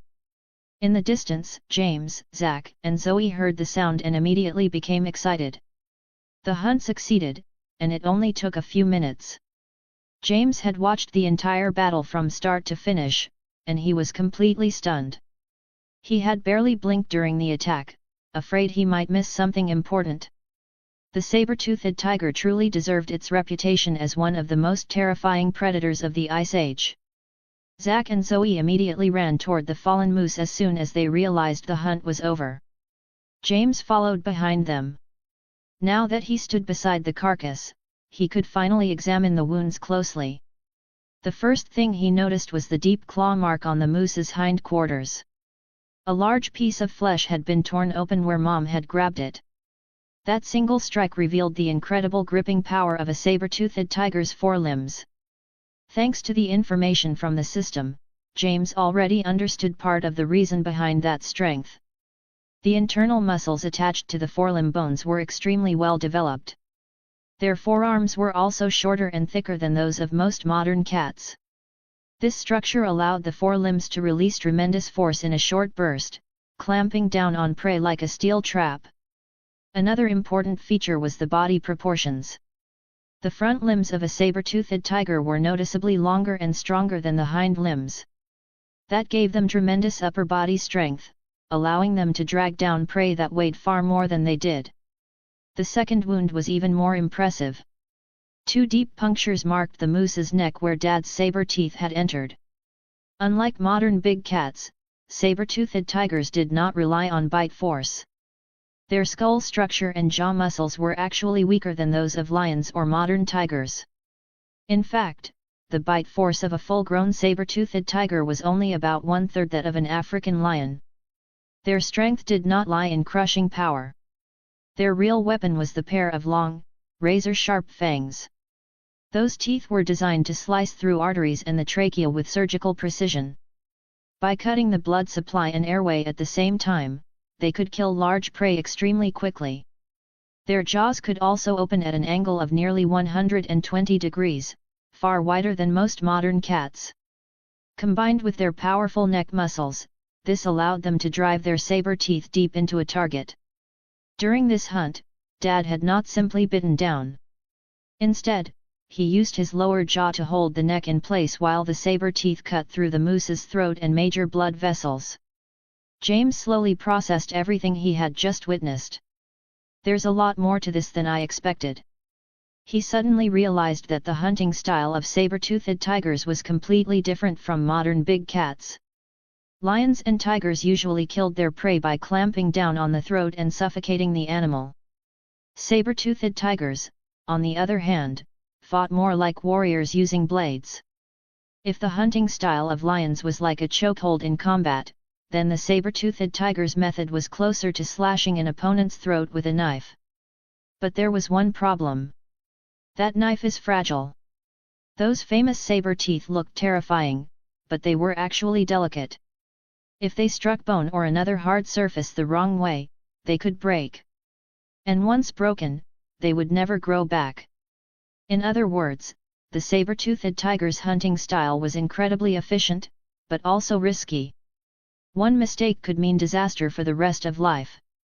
Chapter 15, Practice Hunting. After watching the hunting method of saber-toothed tigers carefully, James slowly came back to his senses. By this time Mom and Dad had already dragged the body of the rare horned moose to a more hidden place. Once the carcass was safe, they immediately began eating. Of course, they also left space for the 3 cubs to come closer and share the meat. At their current age the cubs no longer needed Mom to feed them. They could already tear flesh from prey by themselves. James grabbed one of the deer legs and started chewing happily. While he was eating, he suddenly heard strange sucking noises coming from nearby. He turned his head and looked back. Zack had something long and pink hanging from his mouth. It took James a second to realize what it was. It was a piece of intestine. Zack was happily slurping it down like noodles, chewing in big mouthfuls. The worst part was that some brown liquid was slowly leaking from the other end of the intestine. James froze. What the hell? He jumped backward immediately. That's disgusting. Zack didn't seem bothered at all. He continued eating it with great enthusiasm. James stared at him for a moment before shaking his head. I give up. He picked up his deer leg and quickly moved farther away while continuing to eat. Better to stay away from that. After finishing their meal, Mom and Dad did not rush to leave. Instead they sat down and began cleaning themselves. They slowly licked their paws and mouths, removing the blood and meat stuck to their fur. If someone looked closely, they would notice that the surface of a tiger's tongue is covered with tiny hard barbs. Those barbs help them comb their fur, but they also scrape small pieces of meat from between their teeth. Following their parents' example, the 3 cubs also started licking their paws and cleaning their mouths. It was a quiet and comfortable moment. The next evening, Mom and Dad left the cave again with the 3 cubs. The hunting lessons had officially begun. Yesterday had only been a demonstration. Today the cubs would start practicing themselves. Of course, it was still too early for them to hunt real prey alone. Hunting skills could not be learned in one day. So Mom and Dad prepared something simpler. Dad returned carrying a fat North American opossum in his mouth. He dropped it directly in front of the cubs. The animal was about the size of a small dog. Despite its appearance, the opossum was not a rodent. It was actually a marsupial, similar to kangaroos. Unfortunately for it, today it was going to become a training target. The opossum hit the ground and immediately ran. The 3 cubs reacted instantly. They all rushed forward to chase it. James moved the fastest. His muscles worked together as he ran, pushing his body forward with powerful steps. For a short burst he could run extremely fast. Within seconds he had already caught up to the fleeing opossum. He leaped forward, copying the movements he had seen Mom and Dad use during their hunts. His forelimbs stretched out as he tried to pin the animal down. But just before his claws landed, the opossum suddenly changed direction. James missed. He landed on the ground and quickly turned around. Hunting really isn't that easy. Animals fighting for their lives often show surprising speed. James adjusted his balance and charged again. This time he closed the distance quickly and jumped once more. His body slammed into the opossum and knocked it to the ground. The small animal could not handle his weight and was pinned beneath him. Once prey was pinned like this, it usually meant the end. However, the opossum still struggled violently. James lowered his head and grinned. "Hey big rat, even if you scream, nobody is coming to help you." The opossum was barely half his size. There was no way it could escape. But just as he prepared to finish it, the animal suddenly stopped moving. Its body went completely still. James paused. "What happened? I haven't even bitten it yet." He looked more carefully. The opossum lay motionless with its mouth open and tongue hanging out. Then something worse happened. A green liquid suddenly sprayed out from behind the animal. The smell spread instantly through the air. The stench was horrible. Zack and Zoe had just run closer to watch the hunt, but the smell hit them immediately. Both of them backed away quickly. James also felt his head spin from the smell, but he forced himself to stay focused. He opened his mouth wide and drove his developing saber teeth straight into the opossum's throat.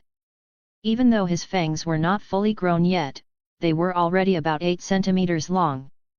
That was more than enough for a small animal like this. Playing dead won't work on me. James knew about this trick. Possums were famous for pretending to be dead. They could slow their breathing and heartbeat while keeping their bodies completely stiff. At the same time they released foul-smelling liquid to make predators believe the meat had already rotted. Many predators would lose interest and leave. Unfortunately for this one, James already knew the trick. The moment the fangs pierced its throat, the opossum suddenly began struggling again. But it was too late. Blood quickly drained from the wound.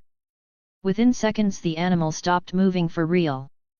Only after making sure the prey was truly dead did James release his bite. The small body dropped onto the ground. This time the opossum was definitely dead. Chapter 16, The Unexpected Visitor. So this is what hunting feels like? James looked down at the dead opossum under his paw. I won't lie, that felt pretty good. This was the second time he had successfully hunted something by himself. The prey was small, but it was still a real hunt. For a beginner like him, that was enough. Just then the system notification appeared. Ding! Host independently hunted a North American opossum. Gene points +5. So the system counted this as a full kill reward. Last time when he helped kill the young grey wolf, the reward had been smaller because it was only an assist. This time the prey was entirely his. Zack and Zoe had originally run away when the opossum sprayed that terrible smell, but now they cautiously came back when they saw the animal lying still. They stared at the corpse with wide eyes. James glanced at them and lifted his head proudly. See that?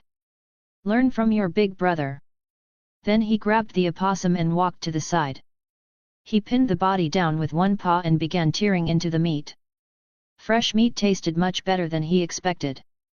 Blood and flesh filled his mouth as he chewed happily. Not bad, it's tastier maybe because it's the result of my hard work. Meanwhile Zack and Zoe sat nearby watching him eat. Both of them were drooling, but neither dared to move closer. James had already established his authority among the cubs. If they tried to steal food from him, they would definitely get a beating. James noticed the two cubs staring at him and smirked slightly. Good. Respect your leader. After eating until he was satisfied, he stepped away and left the remaining meat behind. The moment he moved, Zack rushed forward immediately and grabbed the leftovers. However, Zoe was not willing to let him eat everything alone. She jumped onto Zack and knocked him sideways. The two cubs began rolling on the ground while fighting over the meat. James watched the scene for a moment and shook his head. These two are hopeless. He decided not to interfere and simply walked toward Mom and Dad. The hunting lesson ended successfully that day. Mom and Dad did not stay outside for long. After the training was finished, they quickly began leading the cubs back toward their cave. Mom seemed very satisfied with James' performance. She rubbed her head against his several times while walking. Zack tried to do the same thing, but Dad simply turned his body and ignored him completely. James chuckled. Looks like someone isn't the favorite child. However, while the family was walking through the forest, something suddenly changed. A loud roar echoed across the mountains. Roar! The sound was powerful enough to shake the ground slightly. James immediately lifted his head and looked toward the direction of the roar. Mom and Dad also stopped moving. Both of them stared into the distance and released warning sounds. RRR. The unknown roar sounded again. And again. Each time it sounded closer than before. At first it seemed similar to the voices of Mom and Dad, but after listening carefully, the difference became obvious. James felt his muscles tighten. What's going on? Predators often fought over territory. Saber-toothed tigers were no exception. Sometimes adult tigers would even hunt the cubs of other tigers to eliminate future competition. That thought made James nervous. Soon the owner of the roar appeared. A tiger-like predator stepped out from the forest. Its body looked very similar to a saber-toothed tiger, but there was a clear difference. Its fangs were shorter and thicker. This was a scimitar-toothed cat, Homotherium. During the Pleistocene period in North America, 3 types of saber-toothed cats existed. Later scientists would nickname them the 3 Musketeers of America. There were the classic saber-toothed tiger, the heterodont saber-toothed tiger, and another species known for serrated teeth. The Homotherium species had shorter but stronger fangs. Instead of long blade-like teeth, theirs looked more like thick daggers. Even though their weapons were different, both species occupied the same ecological role. And predators sharing the same hunting niche were natural enemies. Sooner or later they would fight. The Homotherium tiger walked through the forest slowly, scanning its surroundings. Then it suddenly stopped. Its nose twitched. It had caught the scent of something. Mom and Dad. Mom immediately gave a warning call to the cubs. RRR. Zack and Zoe quickly moved behind their parents. James did the same thing. Right now was definitely not the time to act brave. Soon the other tiger stepped out from the trees and appeared directly in front of Mom and Dad. Its eyes locked onto them. Mom and Dad lowered their bodies. Roar! Both sides roared at the same time. The forest suddenly became tense. The intruding tiger lowered its body and raised its short tail. The fight was about to start. In the next moment Dad attacked first. He leaped forward and swung his massive paw straight toward the intruder's face. The other tiger tried to dodge, but Dad was too fast. The heavy paw struck its face directly. The impact forced the intruder backward. Bloody claw marks appeared instantly across its cheek. Mom did not waste the opportunity. She pushed off the ground and rushed forward, joining the fight. The 2 adult predators immediately clashed with the intruder. Roars filled the air as the 3 massive cats fought, kicking up dust across the ground. James watched the battle from behind. 2 against 1. Mom and Dad have the advantage. But then a sudden thought appeared in his mind. Something felt wrong. Why would the intruder challenge 2 adult tigers alone? James suddenly turned his head. Movement appeared in the bushes behind him. Another tiger slowly stepped forward. James' eyes widened. Oh, you've got to be kidding me. There was a second Homotherium tiger. A/N want me to continue using Homotherium tiger or scimitar tiger. Tell me which name you prefer. Chapter 17, Ambush. James had already guessed the situation. Predators like saber-toothed cats rarely hunted alone. The male scimitar saber-toothed tiger attacking mom and dad from the front was probably just drawing their attention. If that was true, then another predator had to be nearby. And sure enough, movement came from the bushes behind them. RRRR. James immediately shouted a warning to his parents. At the same moment a female scimitar saber-toothed tiger burst out of the bushes and rushed straight toward the cubs. Her target was obvious, the 3 cubs standing behind their parents. Mom heard the warning and turned her head. When she saw the predator charging toward her children, she tried to pull away from the fight. Unfortunately, she was still too far away to reach them in time. Run! James roared to his siblings. Zach and Zoe were still confused and hadn't reacted yet. James slapped both of them on the head, forcing them to wake up to the danger. The 2 cubs finally understood and immediately started running toward parents. But the female predator was faster. Within seconds she had already closed most of the distance. Her eyes were locked on Zoe, who had fallen slightly behind. Her claws stretched forward as she prepared to strike. James didn't hesitate. System, exchange 10 enhancement points. Put all of them into strength. A system notification appeared in his mind and a warm sensation spread through his body. His muscles tightened and his movements felt heavier and stronger. Instead of running, James suddenly stopped. Then he turned around. RRRR. He charged directly toward the female predator. The scimitar tiger clearly didn't expect a cub to turn back and attack.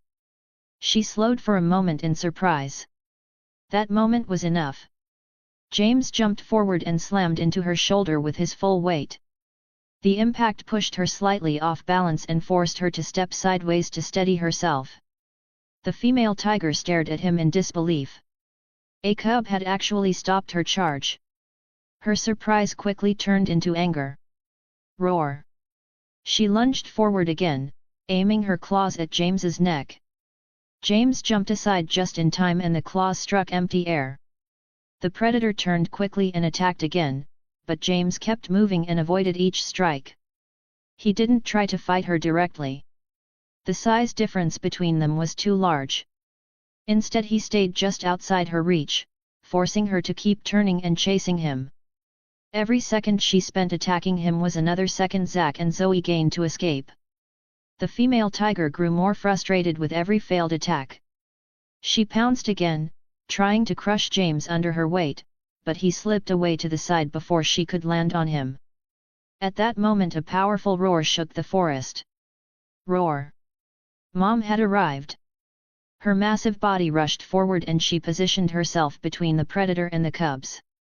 Compared to James she was slower, but the strength in her movements made it clear that she was far more dangerous and experienced. The female scimitar tiger immediately realized the situation had changed. Attacking the cubs was no longer possible. Fighting an adult saber-toothed tiger alone would be extremely risky.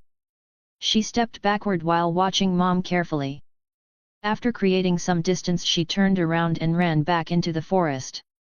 On the other side, the male scimitar tiger fighting Dad also noticed the situation and quickly retreated. The forest slowly became quiet again. James finally relaxed. Driving the intruders away was already a good outcome. Trying to kill them would have been far more dangerous. But the encounter also made one thing very clear. He still needed to become stronger. Much stronger, so no one can harm his family. The fastest way to do that was through hunting. Every successful hunt meant more gene points. The opossum he killed earlier was only the beginning. The sky was already growing dark. Mom and Dad gathered the cubs and quickly returned to their den. They didn't want to risk another encounter with predators. Once they reached the cave, the tension finally faded. Zach and Zoe, still shaken from the attack, fell asleep almost immediately. James lay down beside them. The temperature dropped quickly at night now that autumn had arrived. The 3 cubs pressed together for warmth. James closed his eyes. Today had been exhausting. But he had survived. Chapter 18, Tree climbing. For the next several days, Mom and Dad continued taking the 3 cubs out every evening to practice hunting. For James, learning how to hunt wasn't particularly difficult. Even though he was now living as a saber-toothed tiger, he still had the mind of a human. Once he understood the basic hunting patterns of his species and practiced them a few times, the rest started to come naturally. Over the next few days he managed to catch several small animals by himself, things like weasels and cottontail rabbits. Mom and Dad were clearly pleased with their eldest son's progress. The situation with Zach and Zoe, however, was very different. Zoe was the youngest cub, and her body was still smaller than the others. It was understandable that she struggled with hunting. But Zach was another story. By now his body length had already passed 1 meter, and he weighed more than 70 kilograms. He was big, round, and full of energy. Logically, an animal his size should have no problem catching small prey. Yet after several days of training, Zach still hadn't successfully hunted anything. He mostly played with the prey that Mom and Dad caught for practice. From James's perspective, the reason was painfully obvious. Zach's hunting strategy was basically non-existent. Every time he spotted prey, he didn't try to hide or sneak closer. He simply charged forward at full speed like a runaway train. It was honestly a miracle he hadn't scared away every animal in the forest. Of course, Zach had only started learning recently, so it was normal for him to struggle. The problem was that James had performed too well. Because of that, Mom and Dad now expected Zach and Zoe to learn just as quickly. There was no choice. Under the shining example of their older brother, the 2 younger cubs could only keep trying. Besides hunting practice, Mom and Dad also trained the cubs in other survival skills. Climbing trees, swimming, and fighting. These were often called the 3 essential skills of big cats. Saber-toothed tigers were no exception. That evening Dad went out hunting on his own, while Mom brought the 3 cubs deeper into the forest. The trees there were enormous, stretching high into the sky. Climbing trees was something James had never learned when he was human. He never expected his first attempt would happen after becoming a tiger. Mom demonstrated first. She walked around the forest for a while before finally selecting a tall tree that looked suitable for climbing. It was a plane tree more than 20 meters tall, with thick bark and wide branches. After choosing the tree, Mom stepped back several paces. Then she suddenly jumped. Her front claws dug deep into the bark with a sharp scraping sound. At the same time her hind claws pressed firmly against the trunk to support her weight. Step by step she climbed upward. Her movements were slow and careful. Each time she moved a paw she made sure it had a solid grip before shifting her weight. Her short tail swung from side to side as she climbed, helping her maintain balance. Eventually she reached about halfway up the tree. Even from the ground it was clear that climbing wasn't easy for her. After all, Mom weighed several hundred kilograms. Supporting that much weight on a tree trunk required a lot of effort. Compared to her, the cubs were much lighter. Mom soon climbed back down and looked at the 3 of them. It was their turn. Rrrr. Zach looked up at the tall tree and immediately tried to turn around and leave. Unfortunately for him, Mom blocked his escape. She pushed him forward with her head and forced him to stand right under the tree. Zach clearly looked like he wanted to protest. But Mom wasn't giving him a choice. With a reluctant expression, he stepped back and prepared to try. He ran forward and jumped. Unfortunately, he completely forgot one very important step: extending his claws. Instead of grabbing the tree trunk, Zach slammed straight into it head first. The impact made a loud thump. A second later he dropped back to the ground and lay there with his paws in the air. Stars practically appeared in his eyes. Luckily his thick fur and chubby body protected him from any real injury. James watched the whole thing and covered his face with one paw. This guy. Mom didn't even bother reacting. She simply turned toward Zoe and motioned for her to try. To James's surprise, Zoe turned out to be very good at climbing. She jumped onto the trunk and began climbing quickly, her small body moving smoothly as all four paws worked together. Within moments she had already reached the height Mom had climbed earlier. Then she climbed onto one of the branches. Rrrr. She looked down proudly at James and Zack below. The meaning was obvious. Come up here if you can. Little sister, you've got some nerve challenging your big brother. He walked over to the tree and prepared himself. Standing under the trunk, James took a deep breath. Then he jumped. His claws dug firmly into the bark. Once he confirmed his grip, he began climbing upward step by step. At first he felt confident. But the higher he climbed, the less confident he became. Cold wind brushed past his tail. And when he accidentally glanced down, the ground looked very far away. Yeah, that's definitely high. If he fell from here, it probably wouldn't end well. Nope. Don't look down. James quickly shook his head and forced himself to focus on climbing. Unfortunately, his imagination refused to cooperate. His mind immediately filled with vivid images of himself falling all the way to the ground. His paws started trembling slightly. After struggling for a while, James finally managed to reach the branch where Zoe was sitting. He collapsed onto it and panted. See? Your big brother is still your big brother. Below them, Zack continued trying to climb the tree under Mom's supervision. Each attempt ended the same way, with him falling back down. Eventually Zoe grew bored and quickly climbed back down the tree.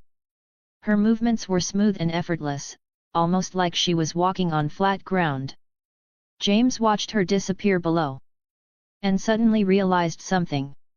He was still up here. Very high up. Very far from the ground. A sudden sense of unease crept into his mind. All right, time to go down. James carefully moved one paw downward. Then another. But the moment he looked down again, his paws started shaking. Climbing up had been one thing. Climbing down meant staring straight at the ground the whole time. And that height was terrifying. James froze on the branch. Rrrr. Mom, I might need help. Chapter 19, Swimming Lessons. The terrible tree climbing training was finally over. For James, the whole experience was something he would probably never forget. Hanging halfway up a 20-meter tree while trying not to look down was not exactly pleasant. Still, in the end he managed to climb back down safely. It took effort and more courage than he liked to admit, but he did it. The next day, Mom started a completely different kind of training. Swimming. Cats had very mixed opinions about water. Some species loved it. Tigers, jaguars, jungle cats, and fishing cats were well known for being comfortable in rivers and lakes. They often learned to swim when they were very young. Others, like domestic cats, lions, cheetahs, and lynx, usually avoided water whenever possible. It wasn't that they couldn't swim, they simply didn't like getting wet. When the cubs arrived at the riverbank, Mom demonstrated first. She stepped into the water without hesitation and began swimming across the river with smooth, confident movements. It was obvious she had done this many times before. James noticed that she kept her head above the water while the rest of her body stayed submerged. Instead of diving completely underwater, she moved forward with steady strokes. From a distance it looked a bit like breaststroke, except with 4 paws. After showing them the technique, Mom climbed back onto the shore. Then she looked at the cubs. Rrrr. It was time for them to try. Zack and Zoe stared at the river nervously and clearly had no intention of jumping in. Mom didn't waste time arguing. She simply pushed them both into the water. Splash! Zack and Zoe surfaced immediately, looking completely shocked.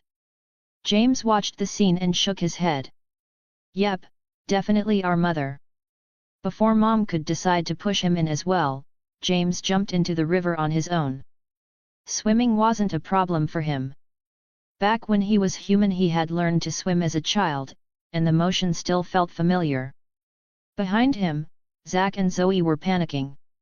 Water splashed everywhere as they kicked and flailed wildly. But after struggling for a moment, something interesting happened. Their bodies floated. With a bit of paddling, they began moving through the water almost naturally. Both of them looked surprised. It was as if they suddenly realized they could swim without ever learning. James also found it interesting. The ability seemed to come instinctively. After thinking about it for a moment, he believed it had something to do with the body structure of saber-toothed tigers. Their large chest and abdominal cavities gave them excellent buoyancy, almost like having a built-in flotation device. In addition, their paw pads had slightly webbed spaces between the toes, similar to modern tigers. Together, these features made swimming surprisingly easy. While floating in the cool river water, James decided to take advantage of the moment and wash himself properly. To be honest, this was the first real bath he had taken since becoming a tiger. Normally grooming his fur with his tongue was enough, but actually soaking in the river felt much better. The water was clear and cold. Small fish darted through the water around him, moving like silver flashes. Behind him, Zack and Zoe also noticed the fish. Both cubs immediately tried to grab them. Their paws splashed into the water again and again, but the fish were far too fast. They couldn't even touch one.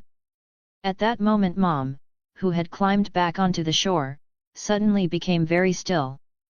Rrrr. The cubs looked toward her. She stood at the riverbank like a statue, staring into the water. Zack and Zoe tilted their heads, confused. James narrowed his eyes. Is she trying to catch fish? Mom's gaze became focused. James followed her line of sight and noticed something on the water's surface.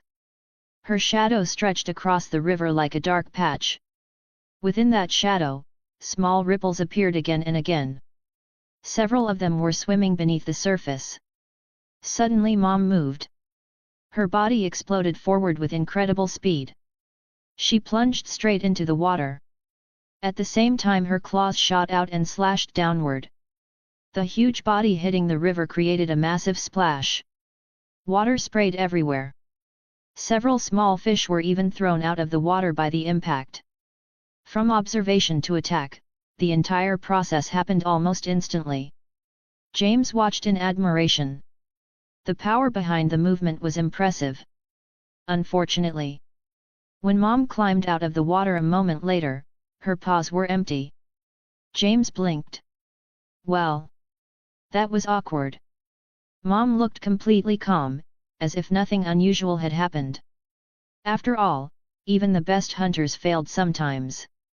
And fish weren't exactly the main food source for saber-toothed tigers anyway. Still, Mom tried again. And again. Each time her body crashed into the water like a depth charge. Splash! Splash! The river barely had a moment of peace. But every attempt ended the same way. No fish. Mom finally stood at the riverbank looking slightly dissatisfied. James watched for a moment before sighing. All right.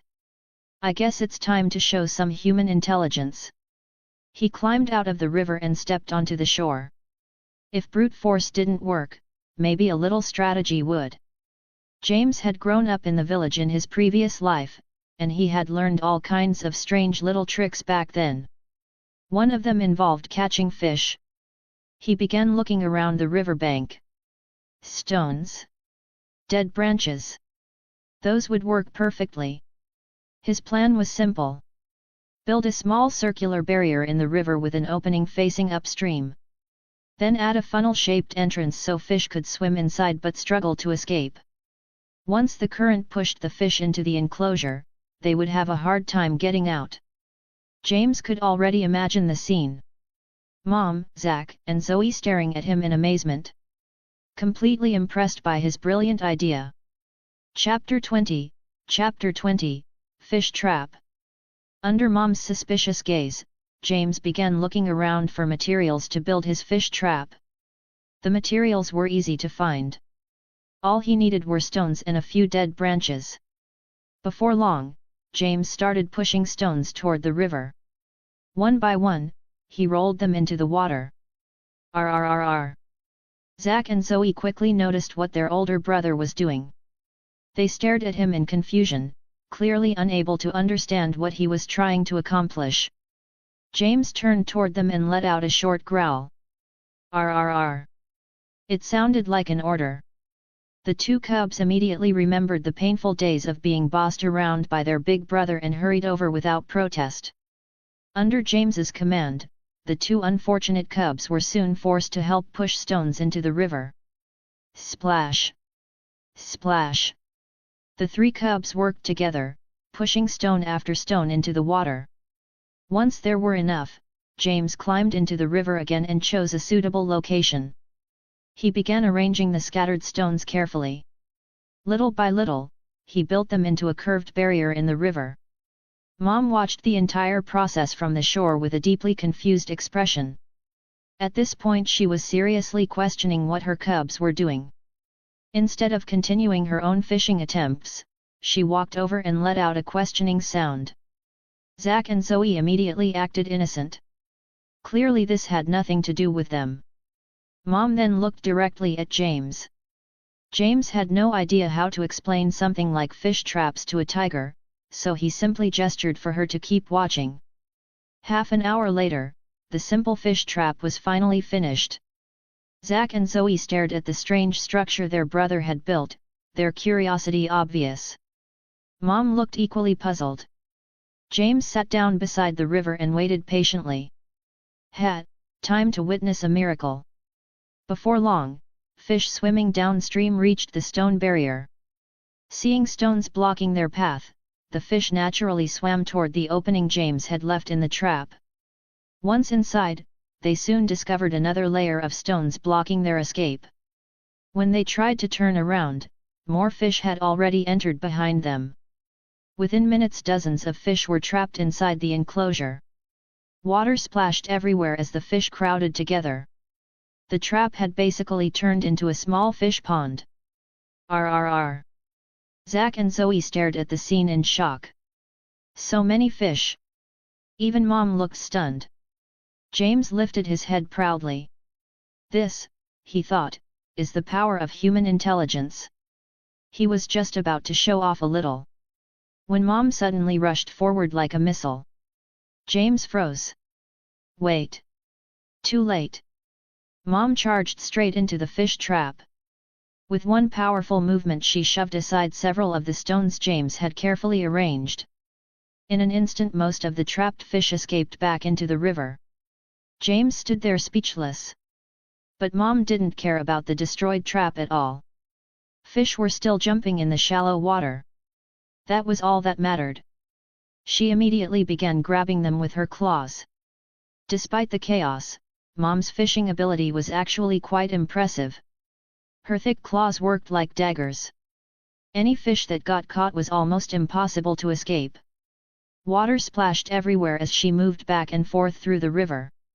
It seemed she had never seen so many fish in one place before. At one point she even lowered her head and used her saber teeth to stab at the fish. By the time she finished, the trap James had spent so much effort building was completely destroyed. But Mom returned to the shore proudly. One fish hung from each paw. Another was stuck on one of her saber teeth. And she held one more in her mouth. She dropped them on the ground with a casual flick. Zoe immediately ran over and pressed one paw onto a large grass carp. The fish flopped violently. The sudden movement startled her and she quickly jumped backward. Zack, who was a bit braver, pounced on another fish and pinned it down before biting into it enthusiastically. Both cubs looked at Mom with sparkling admiration. Mom is amazing. James stared at the destroyed remains of his trap and sighed. That was my trap. Mom, however, looked extremely proud. She picked up another fish and devoured it in just a few bites, bones and all. While eating, she noticed James sitting quietly nearby. She growled at him. Rrrr. What are you standing there for? Come eat. James gave up arguing. There was no point fighting over food. Since becoming a saber-toothed tiger, this was actually his first time eating it. Before eating, however, James suddenly had an idea. Shouldn't I remove the scales first? He wasn't sure if it was necessary. But he tried anyway. He held the fish tail down with one paw and scraped along the body with the other. The scales came off in neat rows and scattered across the ground like tiny pieces of ice.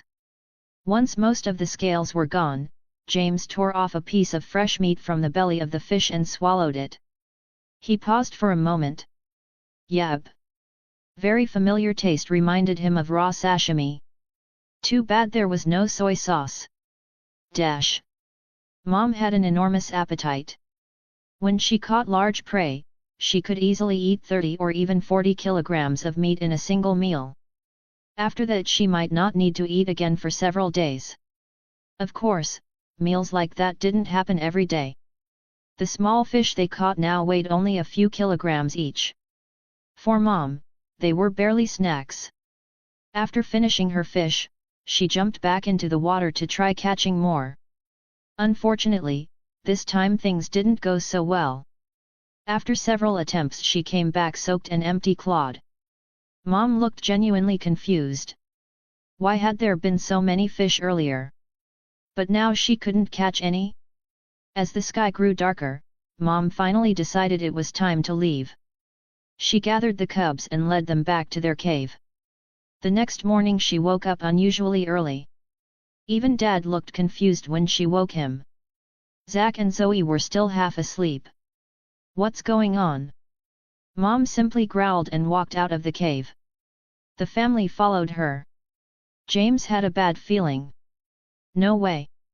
Sure enough, Mom led them straight back to the river. She walked up to the remains of the stone trap James had built the day before. Then she sat down beside it and stared at the water, waiting patiently for fish to gather in the trap again.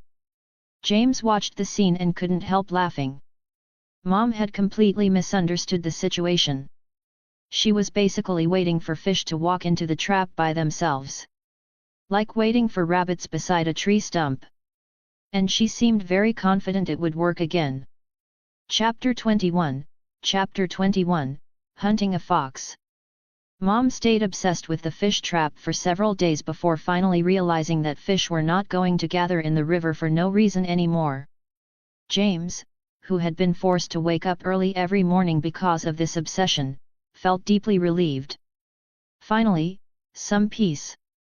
To be honest, he had briefly considered teaching Mom how to build the fish trap properly. But after thinking about it, he decided it was a bad idea.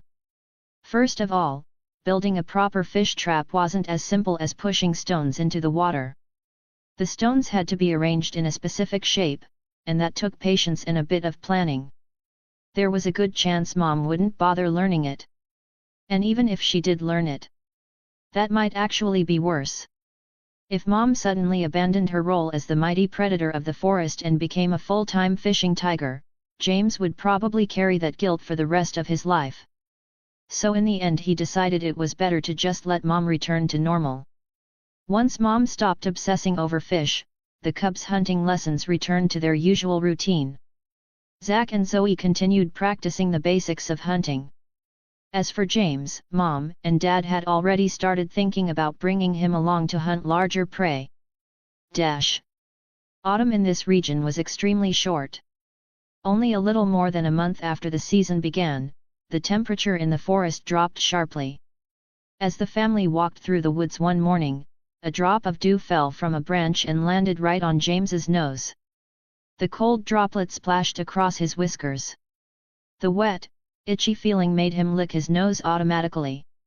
Is it going to rain? James looked up at the darkening sky. At that moment, a cold wind swept through the forest. The icy air made him shiver. Okay, that's cold. He instinctively moved closer to Mom for warmth. As winter approached, the bodies of saber-toothed tigers were already preparing for the coming cold. James could clearly see the changes in his own fur. The soft coat he had before was becoming thicker, and a tougher outer layer of fur was starting to grow on top.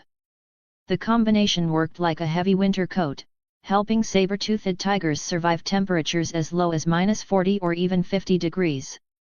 However, James's winter coat was still developing. Compared to him, Mom and Dad already had thick, dense fur that protected them much better from the cold.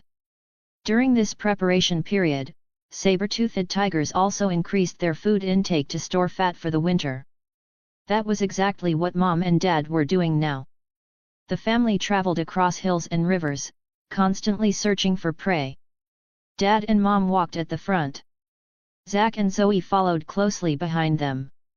James moved at the rear, sniffing the air and looking around. Suddenly, he noticed movement in a patch of dense grass nearby. His eyes immediately sharpened. Lowering his body silently, he crept toward the grass like a shadow. "Let's see what we have here."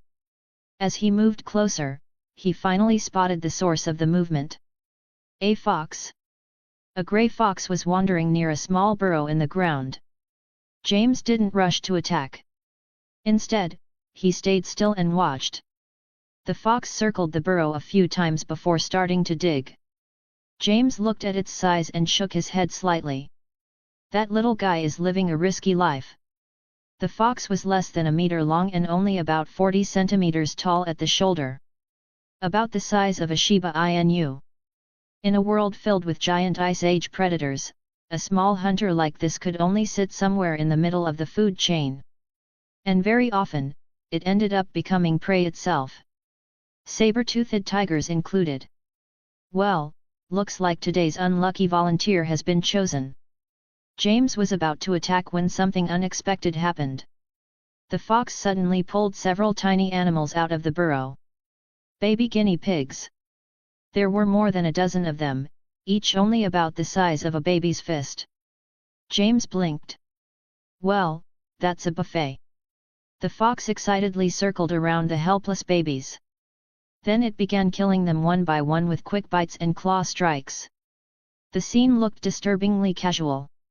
It reminded James of someone popping bubble wrap. The fox even let out a soft howl afterward, clearly pleased with itself. Watching the scene made James raise an eyebrow. Looks harmless, but acts like a tiny serial killer.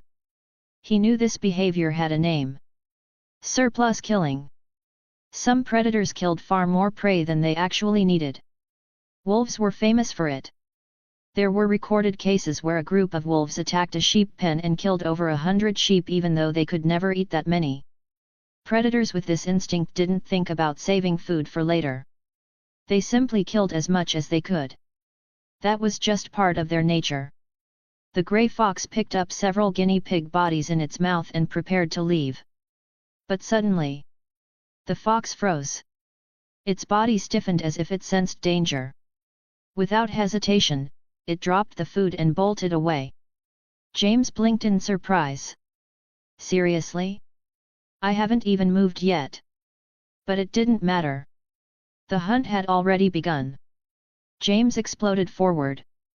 Within seconds he pushed his speed to the limit and chased after the fox. At the start, they were still more than 10 meters apart. But the distance shrank quickly. Soon there were barely 2 meters between them. The pounding sound of James's footsteps echoed through the forest like a death sentence for the fox. The fleeing fox could probably hear his heavy breathing behind it. But the small predator had one advantage. It was extremely agile. And it had a clever escape method. Climbing trees. Just as James was about to catch it, the fox suddenly jumped toward a nearby pine tree and scrambled up the trunk like a monkey. It reached a thick branch within seconds. James chuckled. Oh please! I practiced tree climbing too. He jumped up and dug his claws into the bark. Then he began climbing after it. Focusing on the prey helped him ignore the height. That was probably something only a human mind could manage. Meanwhile, the fox clung to the branch above, completely panicked. It growled nervously. The terrified expression on its face immediately reminded James of a meme. Don't come any closer. Chapter 22, Chapter 22, The Fox's End. The grey fox seemed to understand that once James reached the branch, it would have nowhere left to run. So it made a quick decision. Instead of staying in the tree, it jumped down. The branch wasn't very high. Using its fluffy tail to balance its fall, the fox leaped to the ground and landed smoothly. James reacted instantly. "Oh no, I can't let my little serial killer run." Unfortunately, he didn't have a giant fluffy tail to help him land gracefully. Instead, he slid down the trunk like a furry fire pole, using his claws to slow himself against the bark. He lost a few seconds. But that didn't bother him. The moment his paws hit the ground, he pushed off and sprinted after the fox again. The grey fox was fast. Its running speed could probably reach around 45 to 50 km per hour. But compared to a young saber-toothed tiger, that still wasn't enough. The distance between them quickly shrank again. The fox ran desperately toward a narrow valley ahead. If it could reach that rocky terrain, the complicated landscape and countless hiding spots might help it escape. But it never got the chance. James was already closing in. As he ran behind the fox, his eyes locked onto its huge fluffy tail swinging back and forth. For a brief moment he had a strange thought. That would make a great pillow. But the moment passed quickly. He was already within striking distance. James pushed off the ground with his hind legs and launched himself forward. His claws slid out of his paw pads and spread wide like two sharp hooks. He aimed straight for the fox's rear.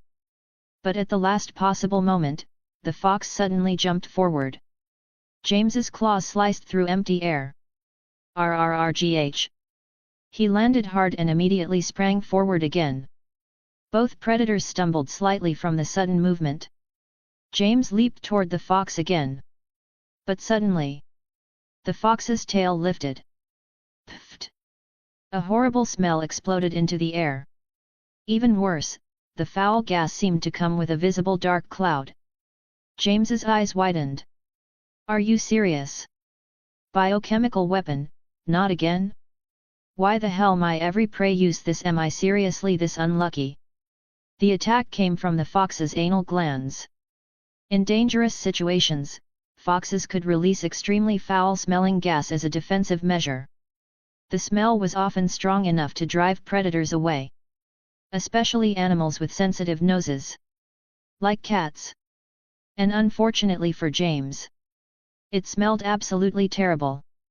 For a moment his brain nearly shut down. Every instinct screamed at him to run away. But then another thought forced its way into his mind. The prey is right there. If he ran now, everything would be wasted. James held his breath. "Come here." He raised his paw and slammed it straight into the fox's backside.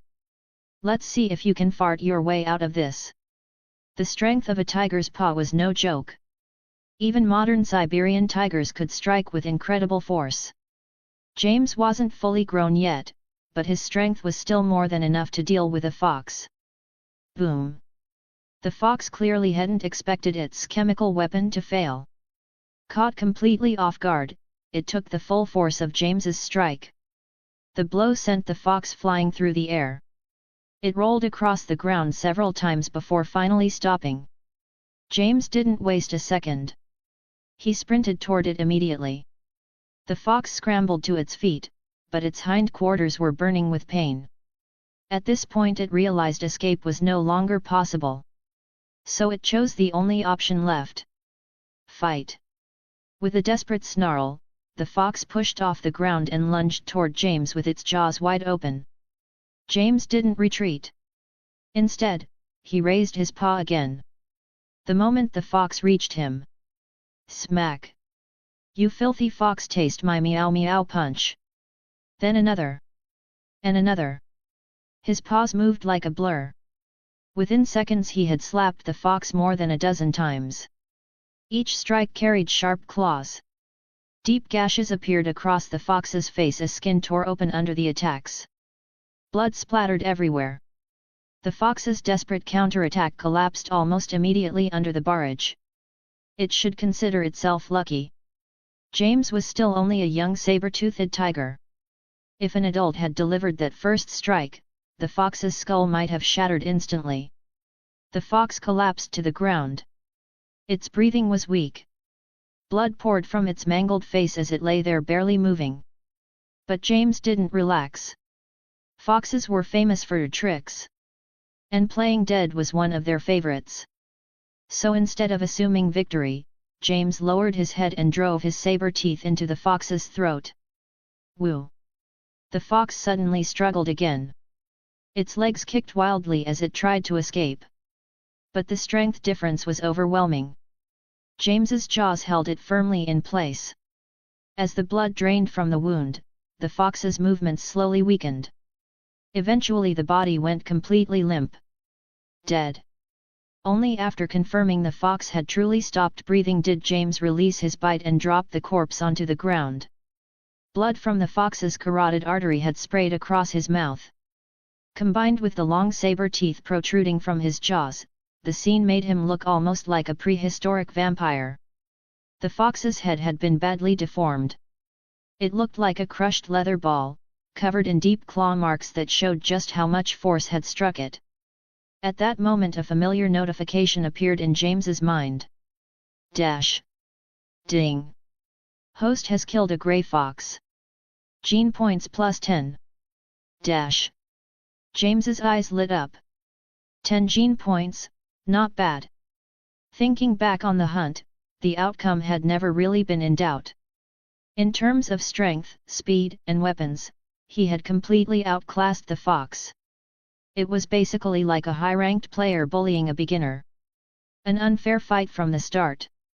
Chapter 23, Columbian Mammoth. Let me check my status panel.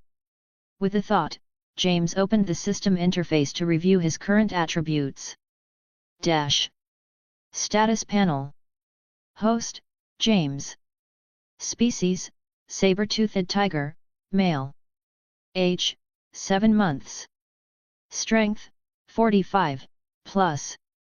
Agility, 35, plus. Endurance, 37, plus. Gene points, 50. Fused genes, none. Dash. Since he had started hunting regularly, the amount of gene points he earned each day had steadily increased. Part of those points went toward enhancement points to keep his physical attributes growing evenly. The rest he saved for emergencies or future gene sequences. Now he had finally accumulated 50 gene points. At this rate, I should be able to unlock a gene sequence soon. The thought made him feel satisfied. Right now, however, his stomach was far more important. James lowered his head and began eating the gray fox he had just hunted. He had heard that fox meat usually tasted sour and carried a strong odor, so he hesitated before taking the first bite. But after tasting it, he blinked in surprise. Not bad, better than I expected. Maybe the fox had already released most of the smell earlier with that horrible gas attack. That idea actually made sense.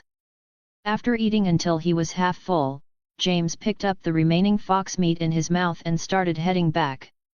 He had been away from the family for quite a while. If he stayed gone any longer, Mom and Dad might start worrying. Following the scent and footprints left behind by his parents, he quickly found them again. They still hadn't found suitable prey. So when they saw James returning with food, both of them looked pleasantly surprised. Mom let out a low sound and gently rubbed her head against his. James flicked his short tail and dropped the fox meat on the ground so everyone could share it.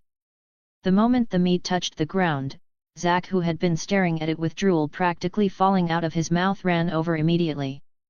He rubbed against James in an exaggerated way, copying Mom's behavior. Meat. I want meat. James pushed him away with his paw. Relax, you idiot. Stop acting like that. Zack took that as permission. Without wasting a second, he bit down on the fox's tail and pulled hard. Rib. Half the tail tore off instantly. James froze. My foxtail pillow. That soft fluffy tail had looked perfect for a warm nest decoration. And Zack had just destroyed it in one bite. Unforgivable. Zack, however, seemed to think it was a fun toy. He started tearing the tail apart while jumping around and chasing the drifting fur. James walked over and smacked him with his paw. Zack yelped loudly. But James wasn't done. He pounced on his brother and pinned him to the ground before giving him a proper beating. Zoe, who had originally planned to sneak over and grab some meat too, immediately stopped moving when she saw what was happening. Her fur stood on end. Big brother is terrifying. Mom and Dad never interfered with fights between their cubs. Besides, James always controlled his strength. Most of the time he just wanted to remind his siblings who the boss was. Zack eventually ran over to their parents and tried to complain. But Mom and Dad were busy searching for prey. When Zack kept bothering them, one of them casually pushed him aside. He rolled across the ground like a furry bowling ball. Feeling completely ignored by everyone, Zack sat down and refused to move. He puffed up his cheeks and sulked. But the moment he noticed Mom and Dad walking away without stopping, he panicked and ran after them again. At that moment Dad suddenly let out a low call. Only then did James notice that they had left the dense forest. In front of them stretched a wide river delta plain covered in tall grass and scattered trees. It was the perfect habitat for herbivores. So there's a place like this inside our territory. James looked around with interest. What lives here? The answer appeared quickly. A herd of mammoths. Columbian mammoths gathered together across the plain, calmly feeding on vegetation. James stared at them in awe. So these are the giants of the North American Ice Age. Mammoths. The most eye-catching feature was their enormous tusks. Each pair curved in a spiral shape and stretched nearly 5 meters long. Compared to those tusks, the saber teeth of a saber-toothed tiger suddenly seemed much less impressive. James glanced at Mom and Dad. Wait, they're not thinking about hunting those things, right? The idea alone made him uneasy. An adult Columbian mammoth could stand 4 meters tall and weigh more than 10 tons. Compared to that, a saber-toothed tiger was tiny. The difference was like a lightweight boxer facing a heavyweight champion. Fortunately, Mom and Dad only watched the herd from a distance. Saber-toothed tigers might occasionally attack young mammoths, but hunting a healthy adult was almost impossible without a large group. And baby mammoths were always protected in the center of the herd. Predators rarely got the chance. There was also another problem. Mammoths were known to hold grudges. If predators killed one of their young, the herd might return later looking for revenge. After observing for a while, Mom and Dad decided to move on. They continued leading the cubs deeper into the river delta. A while later, a thunderous sound suddenly echoed across the plain. The ground trembled.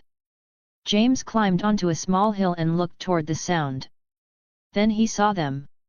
A massive herd of wild horses charging across the grassland in a long line. Dust rose into the sky behind them like a moving storm.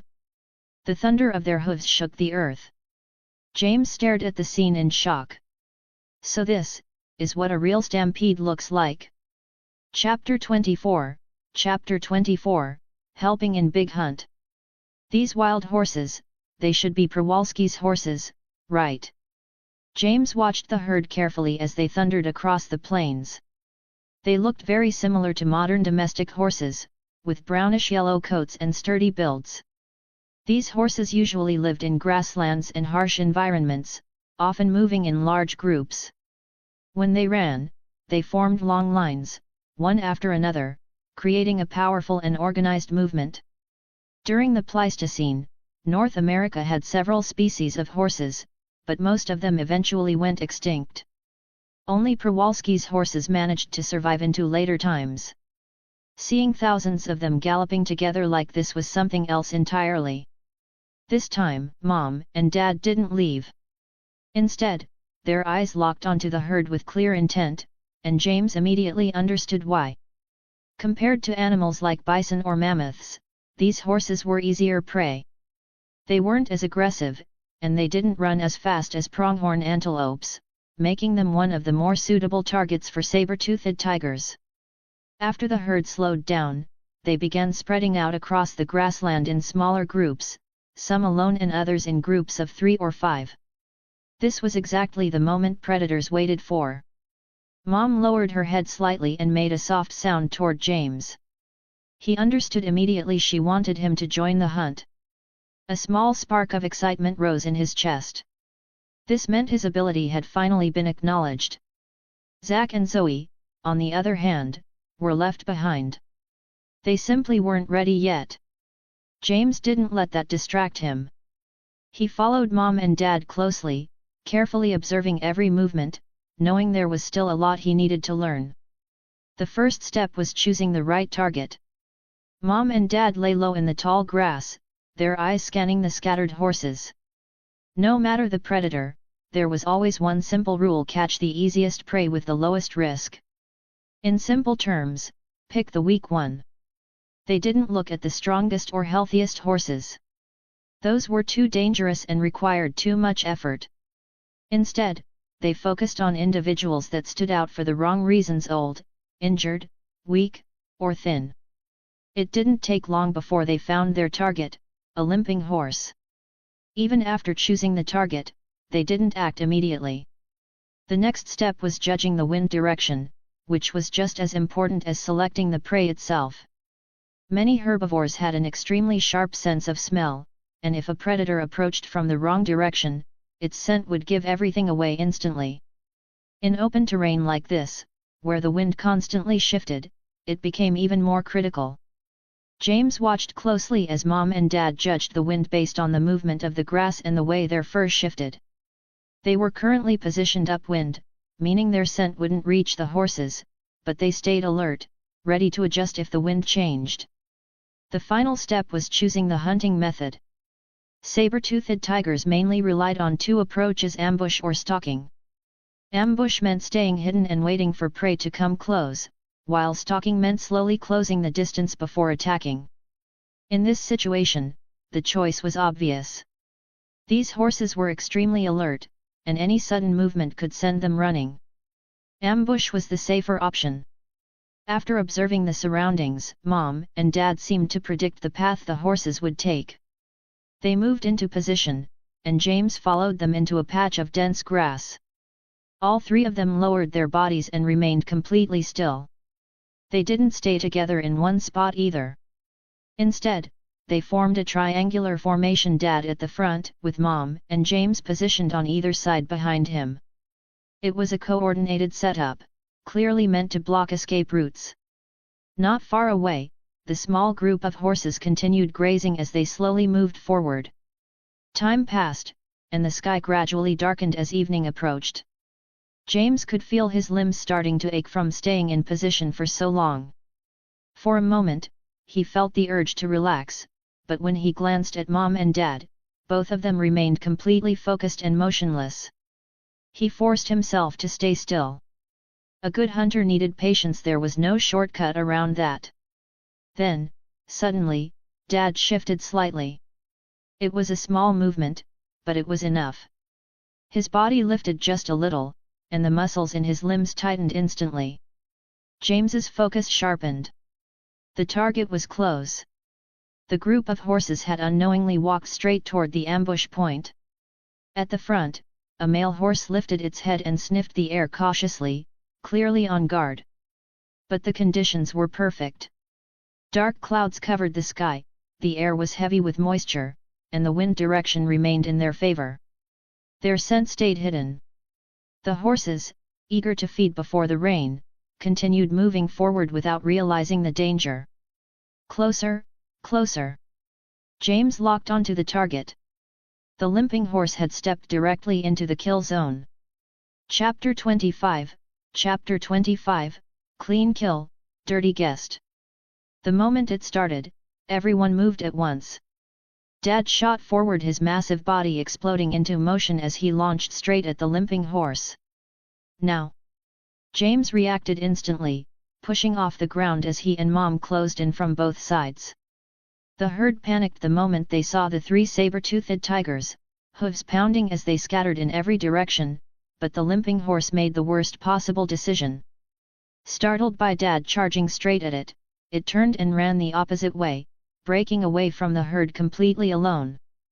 "That's it, you're done," James locked onto it and accelerated. Dad caught up within seconds and slammed into it, the impact dropping the horse instantly as its body hit the ground hard. Before it could recover, Mom and James arrived, and the 3 of them surrounded it without hesitation. The horse struggled desperately, letting out sharp cries as it tried to call the herd, but there was no answer. The others had already fled. Even with one injured leg, it fought to survive until the very end, but it didn't matter. Under Mom's long saber teeth, its resistance faded, and moments later, it went still, eyes wide open, fixed on the direction where the herd had disappeared. Mom and Dad immediately began eating, clearly starving after the long wait.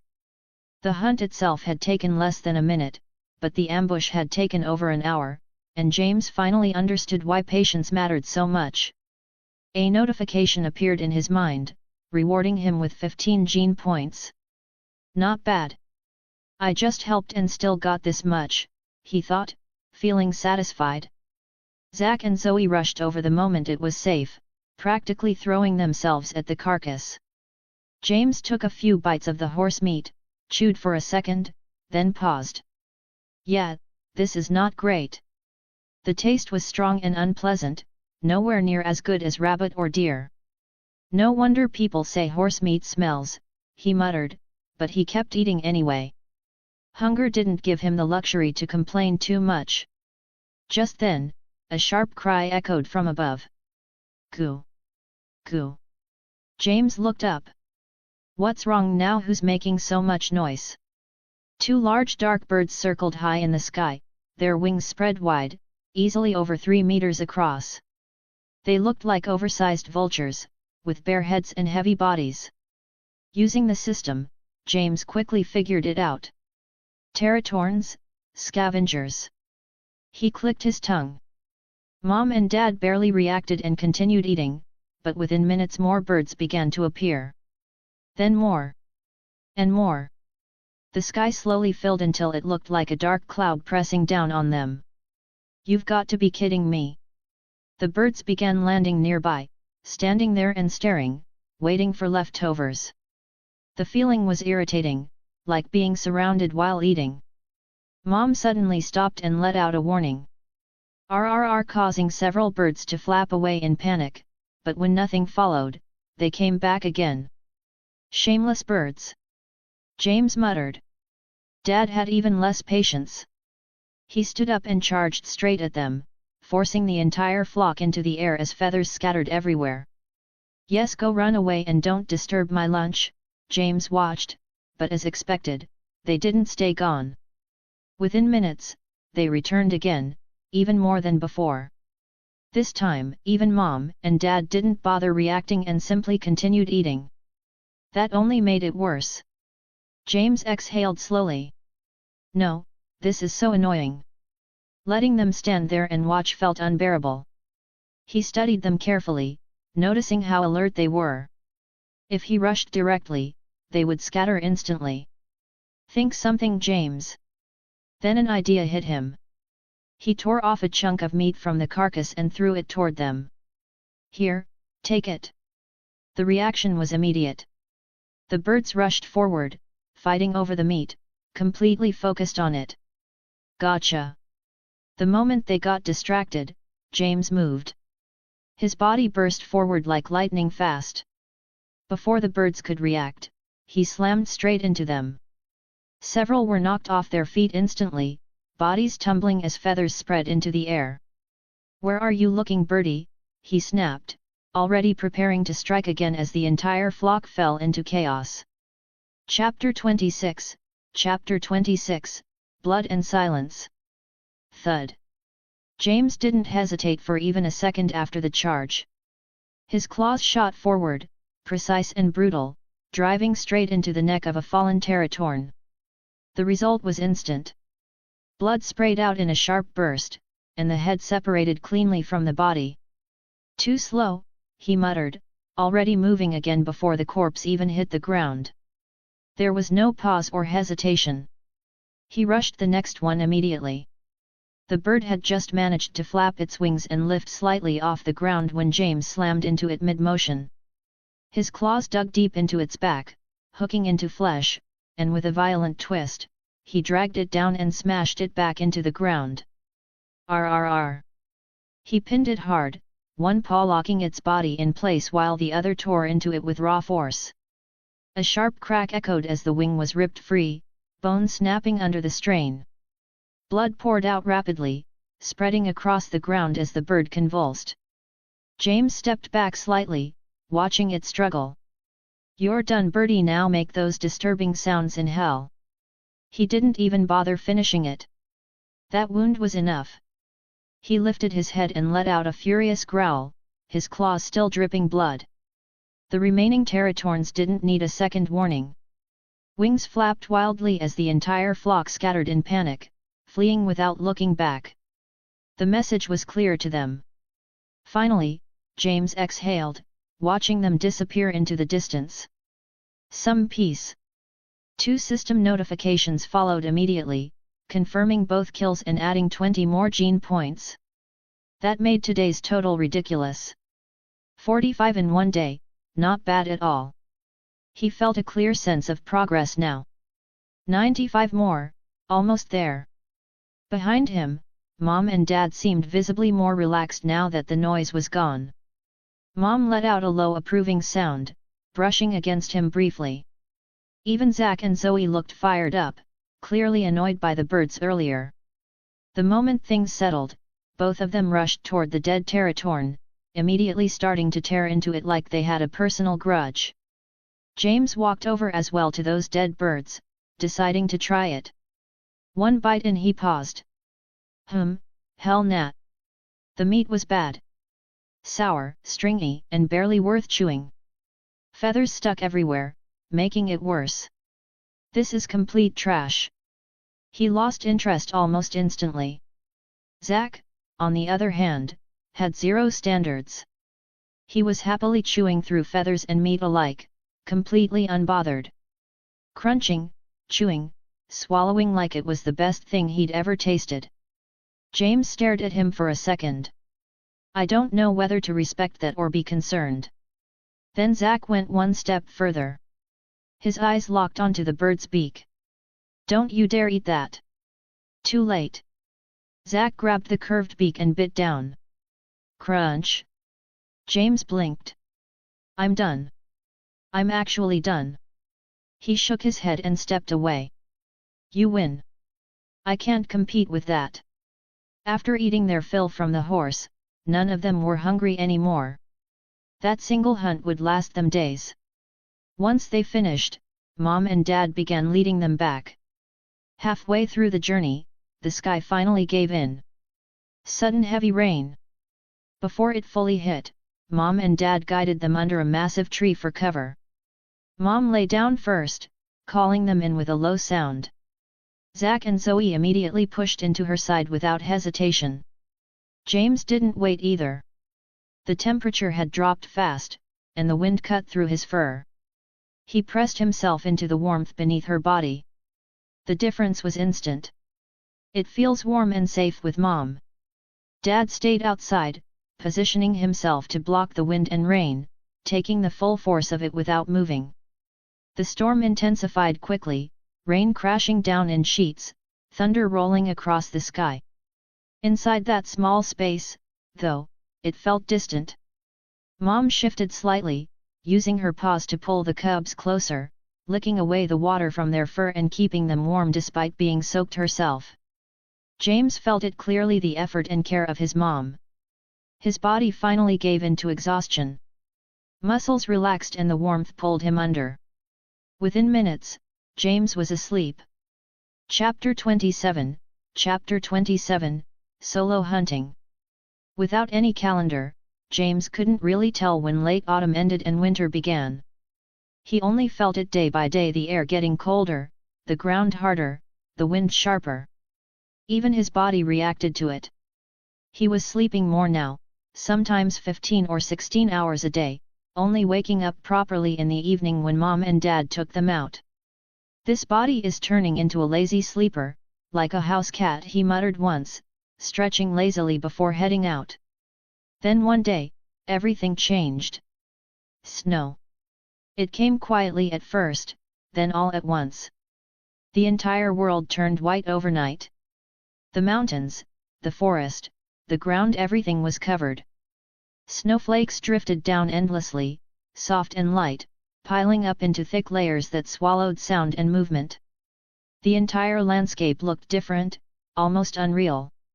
Even James stopped for a moment just to look around. "This scene is actually nice." Zack and Zoe completely lost it. Zack immediately tried to eat the snow. "Of course. You're really going to eat that, hey?" James shakes his head in disappointment at his brother's usual antics. Zoe had her own idea. She rolled around in it, rubbing her body against the snow like she had just discovered the best cleaning method in existence. James couldn't help it either. He ran across the snow, leaving clear paw prints behind, watching them stretch out in a straight line. It felt oddly satisfying. Mom and Dad, on the other hand, didn't care much. They had seen this many times. If they weren't hunting, they stayed in the cave and rested. No hibernation. Just the same routine: eat, sleep, survive. But winter wasn't easy. Food became harder to find. Snow-covered tracks. Many animals moved south. Hunting took more effort, more patience, and more luck. So this is where things actually get difficult, James thought. A few days later, the weather eased slightly. The sky cleared, and for once, the cold wasn't biting as hard. That morning, Mom and Dad left early with Zack and Zoe to hunt. James stayed behind. He stood on a slope, wind brushing through his fur as he looked out over the snow-covered forest. Quiet, empty. It's time. He had already made the decision. Hunt alone. He had told them the day before. Mom and Dad clearly didn't like it. To them, he was still just a cub. But he didn't back down. Hunting with them was easy. Too easy. Most of the time, he just helped while they did the real work. That's not enough for me. If he wanted to get stronger, he needed his own hunt, mistakes, and wins. In the end, they allowed it. So now, he was on his own. James moved through the forest slowly, keeping within familiar territory. He wasn't stupid enough to wander too far yet. Every step was controlled, ears alert, nose picking up every scent. After a while, he opened his system panel. Status panel. Host, James. Species, Smilodon, male. Age, 8 months. Strength, 50, plus. Agility, 42, plus. Endurance, 47, plus. Gene points, 250. Fused genes, none. 250 already. He had been saving most of it recently, only increasing his stats a little. Alright, let's finish this today. A small goal. 300. No going back until I hit it. He exhaled slowly and kept moving. Then. Ho, ho. A strange sound. James froze. Snoring. His eyes narrowed instantly. He lowered his body and moved forward carefully, pushing through bushes without making a sound. A few steps later, he saw it. A large, ugly head sticking out of a hollow tree. What the hell is that? The thing was huge. Thick body, rough skin, fat head. Then. The ears twitched. Its eyes snapped open. The snoring stopped instantly. Looks like I've been spotted. The creature burst out of the hollow tree, landing heavily on the ground. James didn't move. He watched it carefully. That's not a normal boar. He quickly checked through the system. Flat-headed peccary. Bigger and meaner. Great, what a luck. First solo hunt and I find this out of all animals. The thing was over a meter tall at the shoulder and easily a few hundred kilos. It's not a weak prey. The peccary stared straight at him, small eyes locked in. Then it bared its teeth. A clear warning. Or maybe a challenge? James didn't move either. All right. He lowered his body slightly. Let's see what you've got, ugly boar. Chapter 28, Chapter 28, Fighting Peccary. The biggest difference between peccaries and real boars was those downward growing upper canines. Not only could they dig out roots buried deep underground, but they were also deadly weapons in a fight. In Pleistocene North America, this thing was not something you casually mess with. They usually moved in groups, and even large predators only hunted them occasionally. Mid-tier predators like wolves or cougars, they avoided them completely. Great, just great. James felt his luck drop straight to zero. Out of everything, I run into this guy first. Boars might not be as strong as bears or tigers, but they were the most aggressive.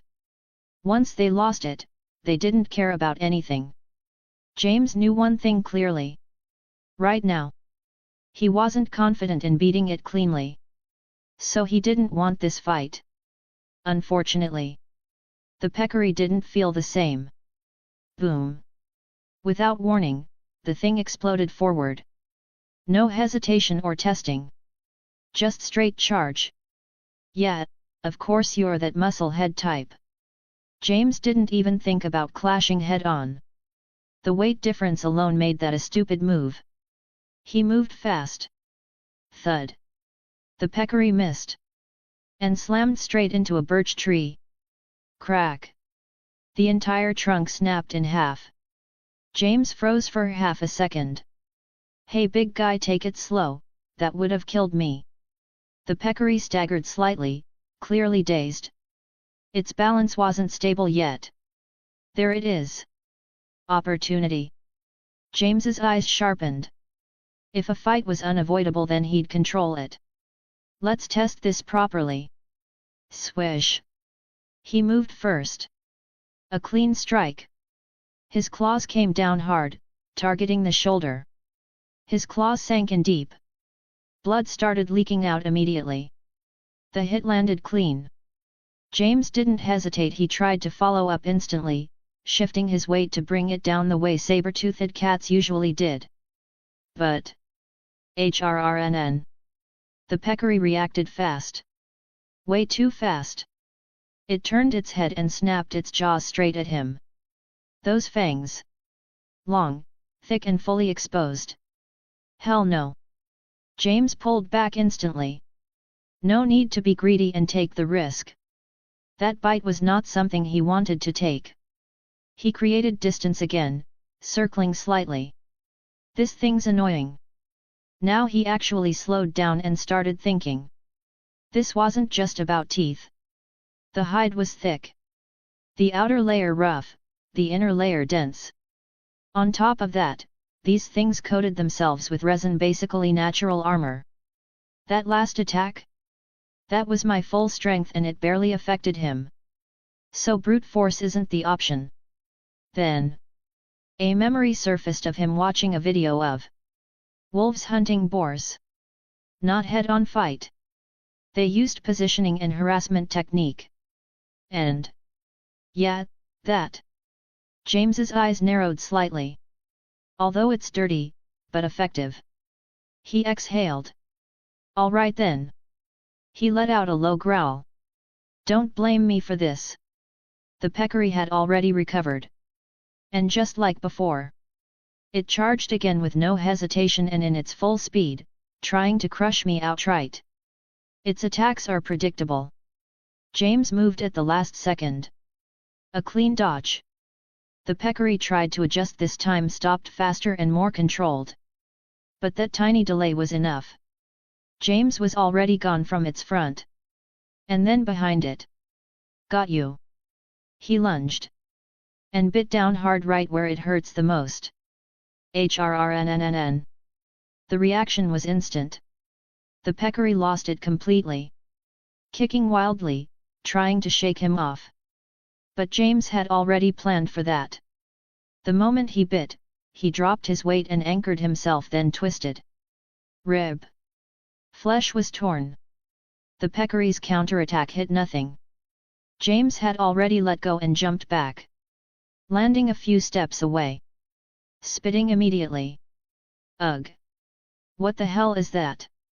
He shook his head hard, tongue out, trying to spit out every single bit. Nah. Nope. Never doing that again. The smell alone almost knocked him out. That was not worth it even if it worked.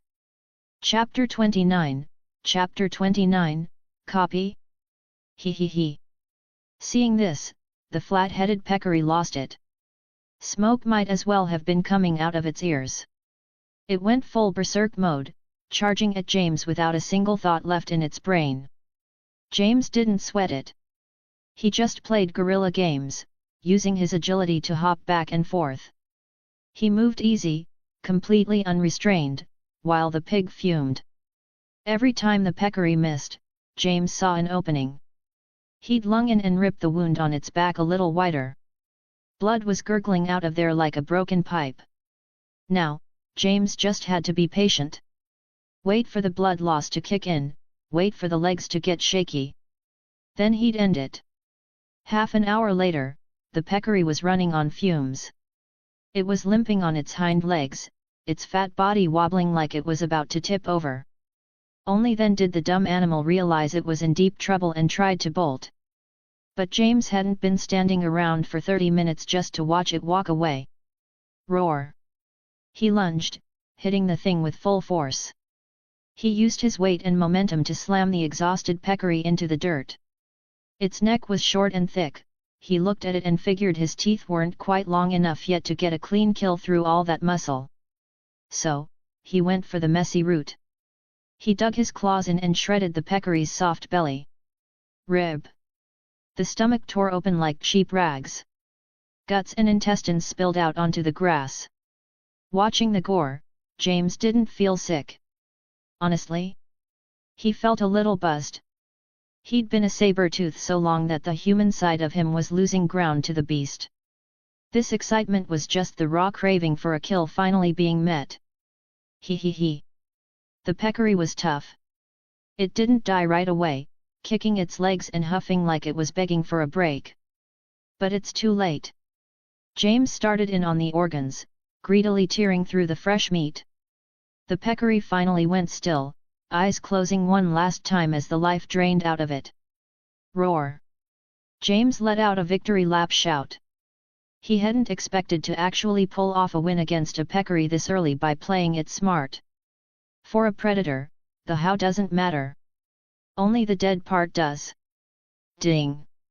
Host hunted a flat-headed peccary. Gene points plus 25. The system chime hit right on cue. 25 points? Not bad at all, James thought, feeling pretty good about himself. Ding! Conditions met. Unlocking function, gene replication. The pings kept coming, catching James off guard while he was still cleaning up the carcass. Gene replication. Ding! Nearby target suitable for replication detected, flat-headed peccary. Ding! Peccary blood collected. Cost, 25 gene points. Begin gene fusion. So I can just copy its skill and add it to my own. James muttered.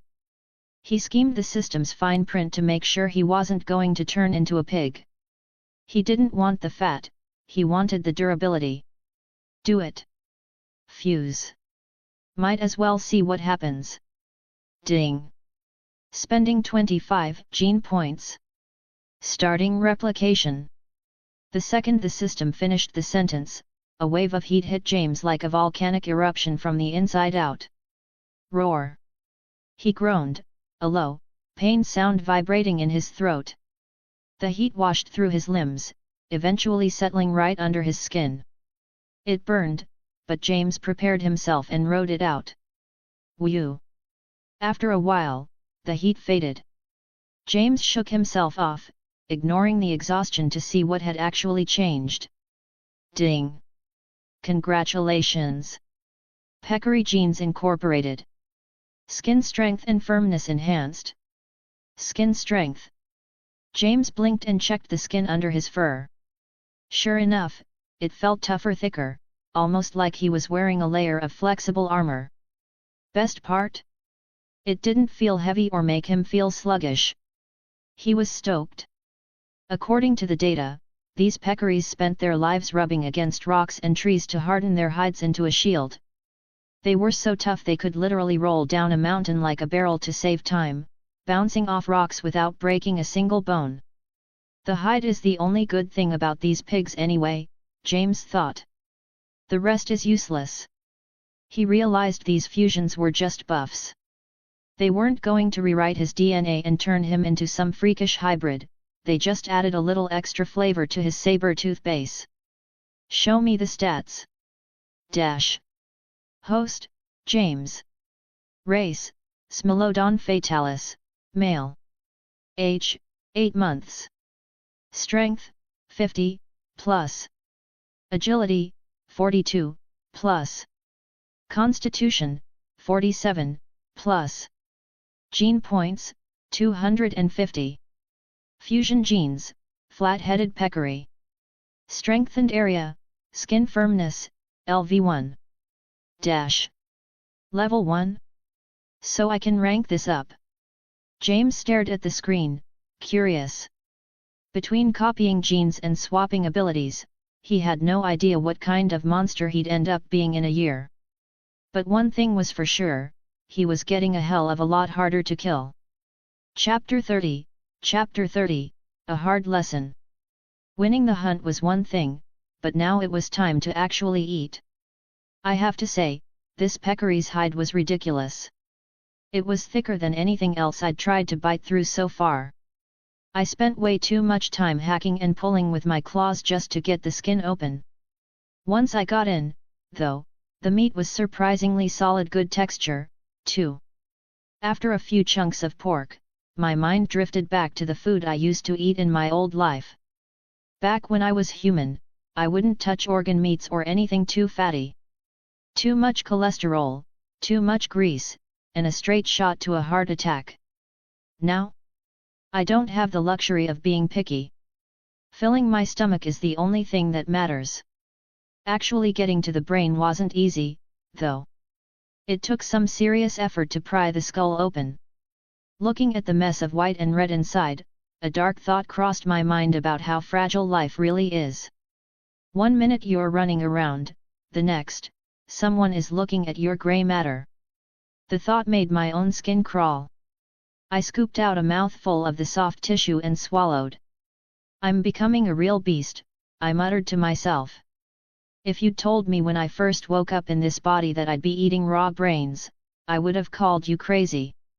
Now, I did it without a second thought, like it was just another meal. There's still one line I won't cross yet: scavenged rot. Sabertooths aren't scavengers by choice.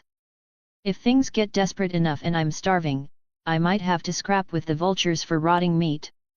I hope it never comes to that. But hey, if it's a choice between eating trash and dying, I'm picking survival every time. After eating my fill, I wasn't in a hurry to get back. I spent some time wandering through the woods, but my luck had run dry. I walked until the sun started dipping toward the mountains without finding so much as a squirrel. The light was fading, so I gave up and started heading home. Guess I shouldn't have gotten cocky.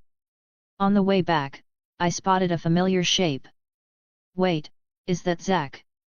I thought another predator had wandered into our territory, but when I crept closer, I saw him acting all sneaky in a patch of bushes. Wasn't he supposed to be out with Mom and Dad learning how to hunt? What was he doing here alone? I followed his gaze and saw a long-tailed weasel under a tree stump.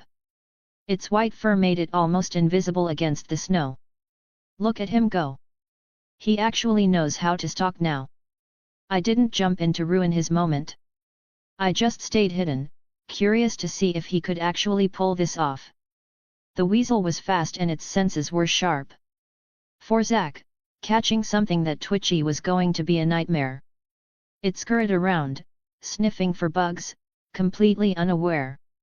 Zack copied Mom and Dad's movements, keeping his belly low to the ground and inching forward. I actually felt a little nervous for him. But then, I noticed something else moving in from the side. An American badger. The thing looked almost cute, tiny head, flat body, short legs, and fluffy fur.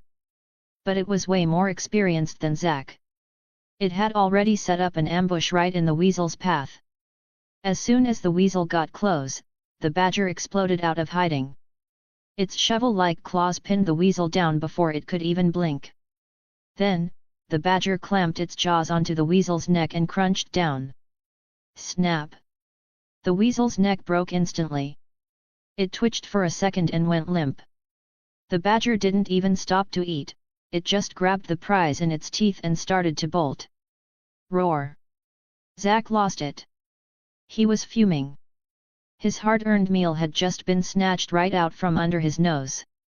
He wasn't about to let some small fry rob him. Without thinking, he went charging after the badger. The badger heard him and looked back. It finally noticed the young saber-tooth, but it didn't look scared. Instead, it dropped the weasel and turned around to face him. Is he seriously going to scrap with a badger? I'd caught up by then and watched from the shadows. Zack was way bigger. He was 8 months old, nearly 4 feet long, and weighed about 90 pounds. The badger was barely 2 feet long and maybe 30 pounds. On paper, Zack should have crushed it. But badgers are built different. They don't care about size. They're mean, tough, and they don't back down from anyone. A badger half the size of a dog will still put up a fight that leaves the dog wishing it stayed home. Fine. Let him get a taste of the real world, I thought. I decided not to help. Zack needed the experience. I climbed a small tree nearby to get a good view of the fight. If I had some popcorn and a soda, this would be perfect. Roar! Zack clearly didn't know what he was looking at. Seeing how small the badger was, he was full of himself. He didn't expect the badger to be even more confident than him. It moved fast on those short legs, lunging straight for Zack's front leg and sinking its teeth in. Zack yipped and stumbled back. The badger realized pretty quick that this tiger was a total amateur. It didn't stop. It pulled a sharp U-turn and went for Zack's back leg. Zack wasn't ready. The badger's teeth ripped right into his muscle, leaving a bloody gash. He was beyond angry now. It was one thing for his big brother to mess with him, but now this little rug was taking chunks out of him? He wasn't going to take that. Chapter 31, Zack the Star. When the badger lunged again, Zack stopped backpedaling. He ignored the stinging in his leg and fired back. Roar! He reared up, using his massive forelimbs to pin the badger into the dirt. He unhinged his jaw and went straight for the back of its neck. The badger clearly didn't expect the cub to get that aggressive that fast. It thrashed around, but Zack managed to sink his teeth into its back. The saber-tooth advantage was immediate. The badger's thick fur couldn't stop those teeth, and Zack left 2 deep, bloody punctures. But he didn't have time to celebrate. The pain just made the badger explode with freakish strength. It bucked Zack off and hissed, its eyes turning red with rage. It didn't care about the size difference anymore, it leaped straight for Zack's throat. Zack wasn't backing down. He swiped a heavy paw at the badger's head. He didn't have much training, but the instinct was there. He knew how to use the 2 best weapons he had, his teeth and his weight. The 2 of them tumbled into the tall grass, a chaotic mess of growls and high-pitched screeches. The badger kept trying to dart in and rip at Zack's neck, but Zack kept slapping it down like a fly. Every time he saw an opening, he pounced, trying to end it. The badger was mean, but its teeth and claws were toys compared to a saber-tooth's. After 5 minutes of rolling around, even the tough-as-nails badger was starting to flag. Its hide was covered in deep claw marks. It had landed a few bites on Zack, but they were shallow, nothing that would stop him. They squared off one last time. The badger was low to the ground, panting, while Zack stood tall. The badger tried one final, desperate jump for the throat, but Zack was ready for its rhythm now. Before it could reach him, he swatted it mid-air, his claws catching its spine. Rib! The sound of tearing skin echoed. The pain was too much even for a badger. It hit the ground yelping, its attack completely broken. It didn't wait for a second round. It scrambled up and bolted into the brush. Roar!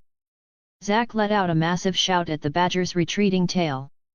He looked like a king. He'd won his first real scrap, and he felt it. Once the badger was gone, he trotted over to the weasel carcass and picked it up, head held high. He was starving, but he didn't eat. He wanted to show this trophy to Mom and Dad. The adrenaline was hitting so hard he barely felt the gashes on his legs anymore. Roar! He heard a familiar huff. He froze, looking toward a nearby bush. I stepped out, casually dragging the dead badger by its neck. Zack's jaw practically hit the floor. Nice job. Keep it up, I grunted at him and walked right past his stunned face and kept moving toward the den. I'd been watching the whole time. When I saw the badger looking for an exit, I'd climbed down and cut off its escape route. Sure enough, the second it ran from Zack, it ran straight into me. My approach was a lot more surgical than Zack's. I tackled it, pinned it, and went for the jugular. My teeth went right through the artery and windpipe. The badger still tried to fight back. The thing was a nightmare even while dying, and it managed to get a few good bites in on me. That was when the peccary gene kicked in. The badger's teeth couldn't even break my skin. It just got a mouthful of fur. I was pretty hyped about that. The upgrade was already paying for itself. After a few minutes of struggling, the badger finally went limp, its eyes going from rage to pure terror before fading out. Ding! Host hunted an American badger. Gene points plus 20. Easy money. I licked the blood off my muzzle, feeling pretty satisfied. I had to thank Zack, he'd done most of the heavy lifting for me. Roar! Zack wasn't happy. He gave me a classic "Are you serious?" look, staring at the badger in my mouth. He'd been bullied by me enough to know that complaining was a bad idea, so he just followed behind, looking grumpy. We eventually made it back to Mom and Dad. They smelled the blood from a mile away and met us with looks of pure shock. Seeing both their sons coming home with kills was a huge deal. They were especially impressed by the badger. They knew those things were a pain to kill. Too bad the peccary was too heavy to carry, I thought. That really would have blown their minds. Usually, we just eat the big stuff where it falls and leave the rest for the birds. It's the tiger way too proud to haul leftovers. Roar! Mom immediately saw Zack's bloody legs and started fussing over him, making worried noises. Zack didn't care about the scratches. He shook the weasel around, practically screaming, "Mom! Look! I did it! I decided to be a good brother for once." I dropped the badger in front of Zack and nudged it toward him, letting Mom and Dad think he'd finished the job on both. Zack's eyes lit up. Even Zoe, who still hadn't caught anything on her own, started circling the badger, drooling. For a second there, Zack was the star of the show. He looked like he was having the best day of his short life. Chapter 32, The Curse of Knowledge. Like any other day, the family headed home fully loaded. Everyone's belly was bulging, meaning we could probably slack off and sleep for the next 2 or 3 days. I fell into a deep sleep, serenaded by the thunderous snoring of Mom and Dad. As night fell and the cave went pitch black, the dreams started again. It was another replay of the Quaternary extinction event. 3 days ago it was rising temps and melting glaciers. 2 days ago, a super plague. Yesterday, humans on the warpath. What's on the menu tonight? A zombie apocalypse? For some reason, my mind stayed sharp even while I was dreaming. I could feel myself mentally rolling my eyes at the cliché of it all. But I couldn't wake up. I was stuck like a spectator in an IMAX movie I didn't pay for. I looked around. Thick, ink-black clouds were rolling across the horizon, choking out the sky until not a single ray of sun could break through. What is this? The end of the world? It was so dark that even with my cat eyes, everything was a blur. And then, in that dead silence, crack!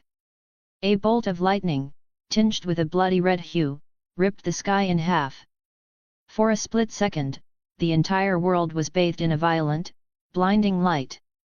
In that flash, I saw it a massive, fiery cloud hanging over the distant horizon. When the lightning faded, that glowing red streak was the only thing left in the darkness. Boom boom! A roar like 1,000 cannons shook the earth. It looked like a second sun had been kicked out of orbit and was hurtling straight for us. The scale of it was terrifying. What is that? A meteor? As it got closer, I saw the tail. It wasn't just a rock, it was a massive comet. A heavy sense of helplessness washed over me. You realize pretty quick how small you are when nature decides to throw a temper tantrum. Every living thing in North America must have been looking up at that same red streak. They didn't know what it was, but the panic was universal. Animals started bolted, running blindly into the dark. The red streak crawled across the sky, dropping lower and lower until it aimed for a corner of the continent. My heart felt like it had been grabbed by a fist. Boom! The world went white, then instantly black. Total silence followed, but my eardrums and my brain felt like they were being put through a blender. I don't know how long I was out blind, deaf, and senseless, but when I finally came to in the dream, the scene was a nightmare. The comet hadn't even hit the ground before it vaporized. The heat was so intense it turned massive chunks of the ocean and glaciers into steam instantly. A tsunami hundreds of feet high swept across the plains, swallowing everything. A magnitude 12 earthquake literally tore the land apart. Volcanoes blew their tops, vomiting ash until the sky was a permanent grey shroud. Wildfires raced through the forests, turning every tree and animal into charcoal. Every natural disaster you could name was happening at the exact same time. Nuclear winter. I whispered. That's exactly what it looked like. The ash blocked the sun, and the temperature plummeted into a deep, killing freeze. Without sunlight, the plants died. Without plants, the oxygen thinned out. The herbivores starved first, and the predators followed them into the dirt soon after. It was a total system crash. The end of the line. Roar! I snapped awake, gasping for air. I looked around the cave. Everything was normal. Mom and Dad were still snoring. I leaned back and tried to slow my breathing. It came back to me then. That wasn't just a random dream, it was the Younger Dryas impact. About 13,000 years ago, a comet broke up over North America, triggering a 1,000-year cold snap that wiped out the megafauna and probably the Clovis people too. This sucks, I muttered. The curse of knowledge is real. The curse is simple: once you know something, you can't imagine what it was like not to know it. Now, every night is a reminder of the extinction event waiting for us. I don't know the exact day or year it's coming, but it feels close. Like it could happen tomorrow. Or 5 minutes from now. Living with that hanging over my head was exhausting. I stared out at the stars for a long time, watching them twinkle through the mouth of the cave. Eventually, I forced myself to chill out. Why stress? What happens, happens. You can't outrun a comet. Climate change, plagues, human hunters, space rocks, the future is definitely colorful. If I actually live to see the end of the world, at least I'll know if the scientists in future were right.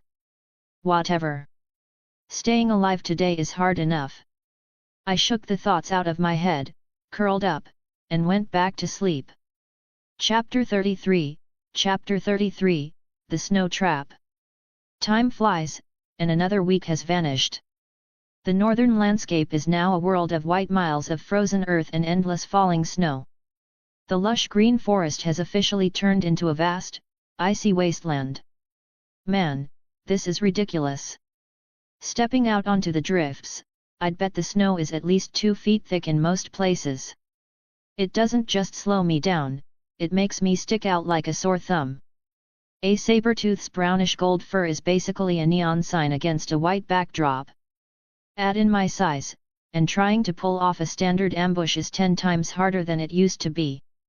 Why couldn't I have been born a white tiger? I'm starting to get frustrated. Most of my hunts lately have ended in failure. I think I'm being all sneaky, but the prey spots my shadowy figure from a mile away and bolts before I can even get into position. But the real problem facing the family is simple: the food is disappearing.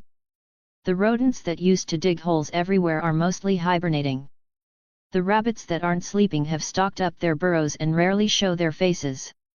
Even the bison, wild horses, and antelope have started huddling into massive herds of thousands, trekking south toward warmer weather. Those herbivores have sharp noses. They can smell the rain coming from hundreds of miles away, and where there's rain, there's green grass. That's their destination. Hunting is becoming a nightmare for Mom and Dad, too. They've had to change their routine, heading out at dawn and staying out all day, often coming back empty-handed. They're probably already thinking about leaving the territory and following the herds south. You can't cook without ingredients, and right now, the pantry is bare. A week has passed, and I'm still struggling to hit my goals. My gene points are barely trickling in, and my stomach is constantly growling. Life is hard when you're a tiger in a snowstorm. Early one morning, I left the cave alone, facing a biting wind. Mom, Dad, Zach, and Zoe were still out cold. When you're starving, sleep is the only way to save energy. I felt the same exhaustion pulling at me, a warning from my body that I was running low on fuel. I ignored it and chewed on a mouthful of snow instead. The brain freeze woke me up real quick. Today, I was trying something new. It was still an ambush, but I had to adapt to the environment. I wasn't sure if it would work, but sitting around waiting to starve definitely wasn't the answer. First, I needed the right spot. After searching for half the day, I found a small ravine. A shallow creek was still trickling through it, keeping a few stubborn patches of green alive along the banks. I checked the terrain and nodded. Perfect. I picked a spot and started digging. I wasn't just making a mess, I was measuring the hole against my own body. My paws made quick work of the packed snow, and in less than half an hour, I'd carved out a pit deep enough to hide most of my frame. Once the basic shape was there, I climbed in to widen the bottom. A trap is useless if you can't move. I needed enough space to coil my muscles and explode outward. If I just buried myself, I'd be stuck. Another 30 minutes later, the Mark II snow pit was finished. I tested it out. It hid me well, and I had plenty of room to kick off with my hind legs for a pounce. Step 1, complete. I hopped out and trotted over to some nearby bushes, snapping off a few leafy branches. Then I climbed back into the pit, rear end first, facing the trail. I used my front paws to pull the loose snow over my body, smoothing out my tracks as I went. Finally, I poked the branches into the snow in front of my face. All right, let's see if it works or not. I took a breath and waited. From the outside, I was almost invisible. Most of my body was under the snow, and the branches acted like a screen I could see out, but no one could see in. To any animal walking by, I just looked like a small, harmless bush. Total camouflage. I actually got the idea from that badger I killed. Badgers are world-class diggers, and they use a wait-and-see tactic: dig a hole where prey is likely to show up, hide inside, and wait for a meal to walk over their heads. It's a tedious way to hunt. You spend a lot of energy digging and then you might sit there all day for nothing. Even badgers don't do it much. But in a desperate winter like this, it might be my only shot. I settled into the pit, keeping my ears pinned and my eyes on the creek. All the prep work was done. Now, I just needed some poor herbivore to wander into my line of sight so I could end this dry spell. Chapter 34, Trap Successful. A California tapir was trudging through the woods, looking for a snack. It was a thick, round animal with a short, fleshy trunk that made it look like someone had crossbred a pig with an anteater. Most animals had already hightailed it south, but the tapir was a stubborn loner. Since it wasn't a picky eater, it was sticking it out. It kept its head low, using its toes like a rake to scrape away the snow and mud. The tapir let out a happy grunt when it uncovered a few fat grubs. It didn't even bother cleaning them, just gulped down the bugs along with a mouthful of slush. Back when things were green, these guys lived on shoots and berries. In the winter, they settled for whatever moved: insects, lizards, you name it. They look clunky, but they're actually fast and can climb better than you'd think. Usually, only something built for speed like a cheetah or a cougar stands a chance at catching one. The tapir had no clue that less than 50 yards away, a half-grown saber-tooth was waiting. I was buried deep. Most of my body was under the white powder, and only the top of my head was visible. My eyes, glowing like hot coals, didn't leave the tapir for a second. Crunch, crunch. The tapir moved closer, its trunk twitching as it sniffed for roots. It was being cautious, scanning for predators, but it completely missed the threat right under its nose.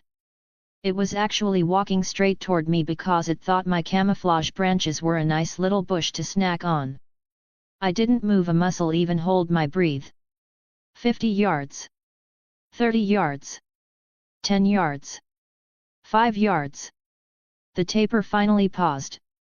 Its eyesight wasn't great, and it only realized something was wrong when it was practically on top of me. Whoosh! I exploded out of the pit. Snow flew everywhere as I launched. My pounce was pure muscle memory now, perfect timing, perfect weight distribution. Squeak! The tapir's brain probably gone blank. Thinking, where did this tiger come from? 5 yards is nothing. I hit it in less than a second. Thud! I slammed into its side, knocking all 500 pounds of it into the dirt. It was twice my size, but leverage and surprise are hell of a drug. The second it hit the ground, I unhinged my jaw and buried my teeth in its neck. My 3-inch fangs shredded the carotid artery.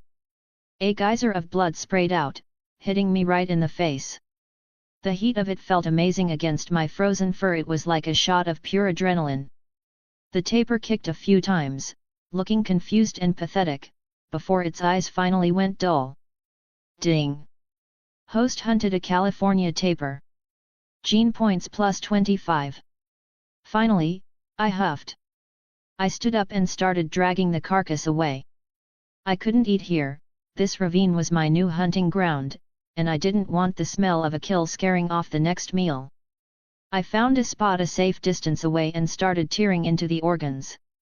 They're the most calorie-dense part, and I was starving. I'm totally used to the raw meat thing now. When you're trying not to die, manners don't really matter. But mid-bite, my ears twitched. I swallowed a chunk of meat and looked up, listening. Someone was coming. Fast. The footsteps were light, almost silent, but I caught them. In this weather, a fresh kill is basically a flare gun for every hungry predator in the area. Someone wanted my lunch. I stopped eating and let my claws slide out. I stayed low, watching the brush. Roar! I gave a sharp, vibrating warning growl. Back off! It didn't work. If anything, the intruder sped up. It burst through the treeline and skidded to a halt right in front of me. My pupils shrunk to slits. This wasn't some scavenger. It was a full-grown mountain lion. Chapter 35, Fighting Mountain Lion. Aside from lacking the characteristic black spots, the mountain lion's build and size are remarkably similar to a leopard's. Its body is balanced and aesthetic, with short, powerful limbs that don't sacrifice strength for grace. It's the perfect blend of beauty and lethality in the feline world. The male standing in front of me was a big one, probably over 5 feet long and hitting the 200-pound mark. But this cat was starving. Its skin was draped over its ribs, and its spine poked out like a row of jagged rocks. It clearly hadn't had a real meal in a long time. I didn't let its scrawny appearance fool me. If anything, I was more on edge. It wasn't just the size, it was the desperation. A long-term hunger might sap a predator's stamina, but it makes them reckless. They'll fight to the death for a single bite.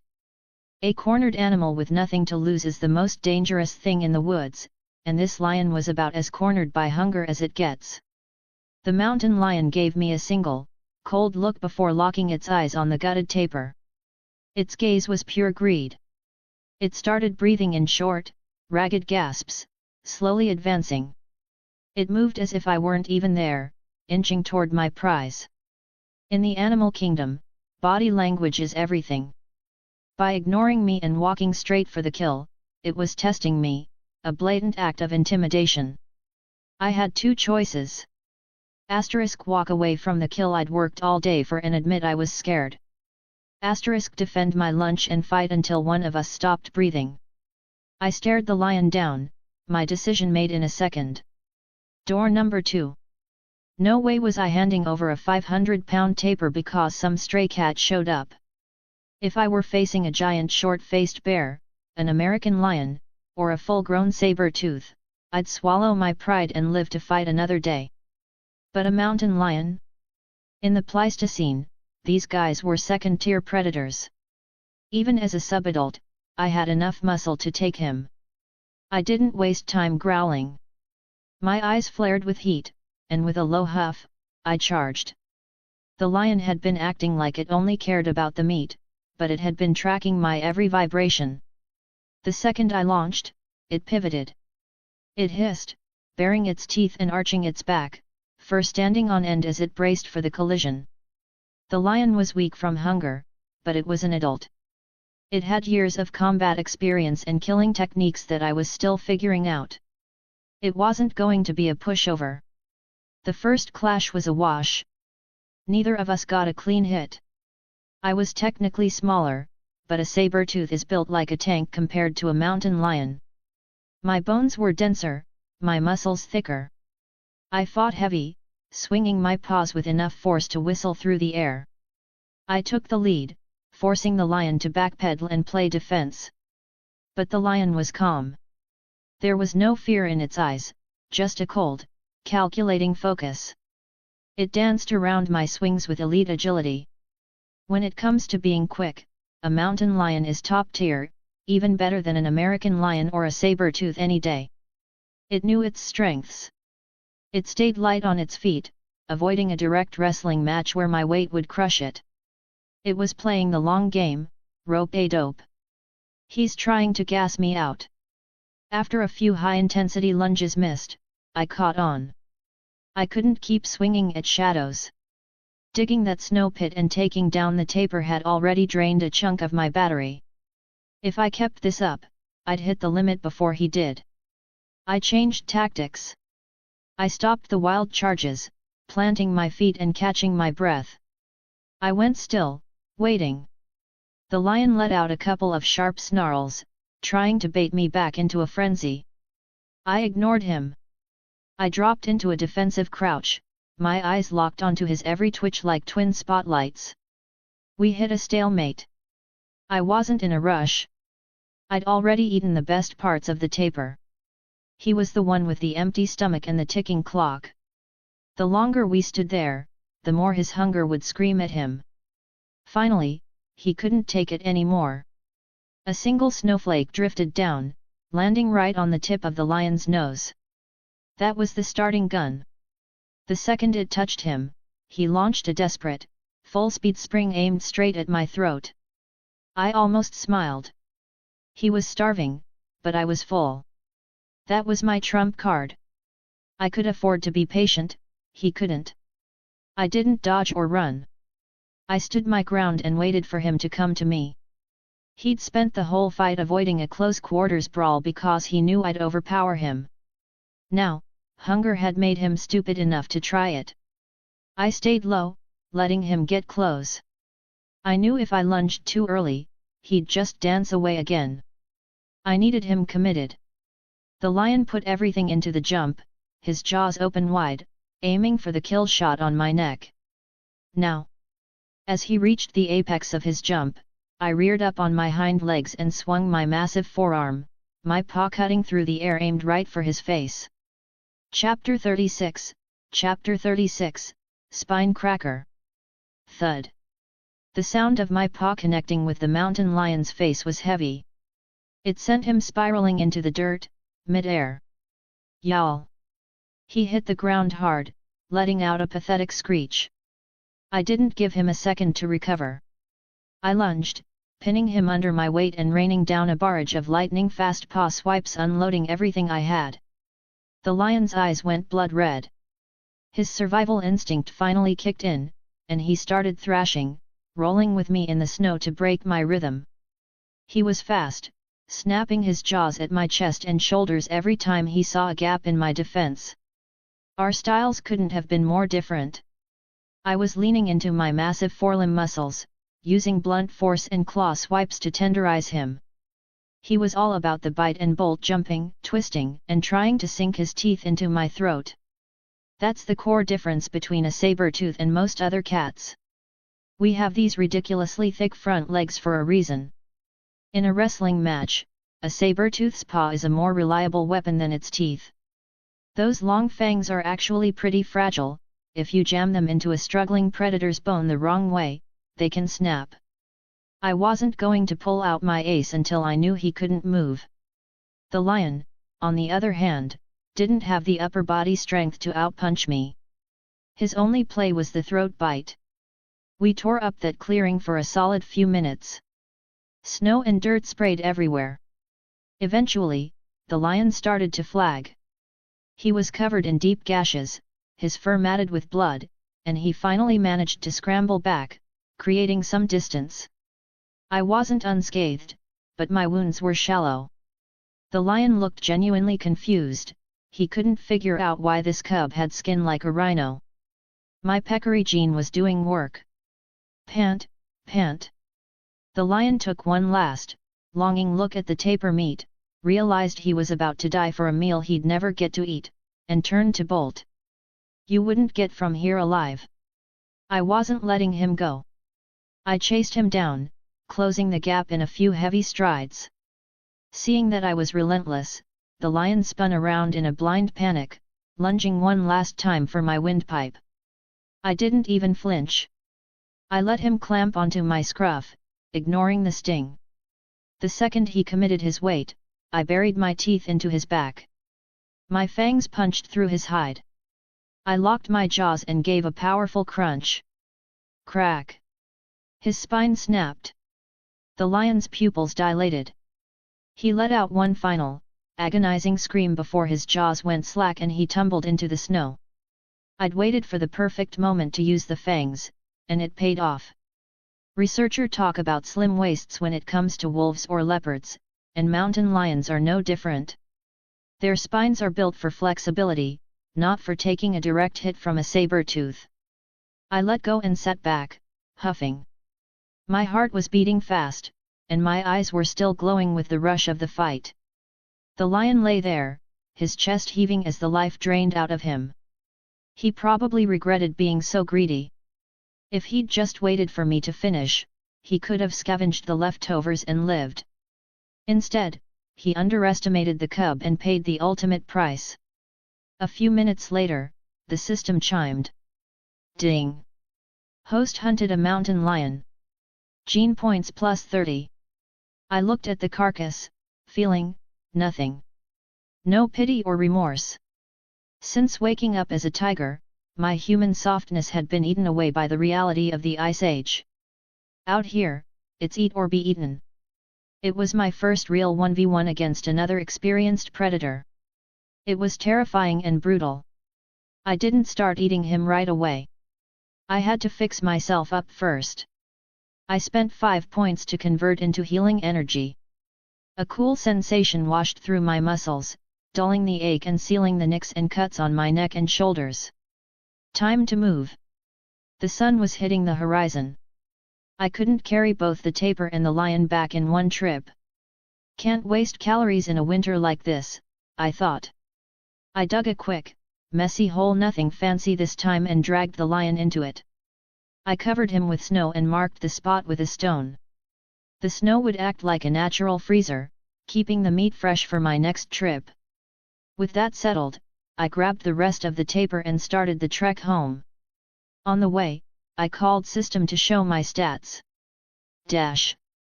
Host, James.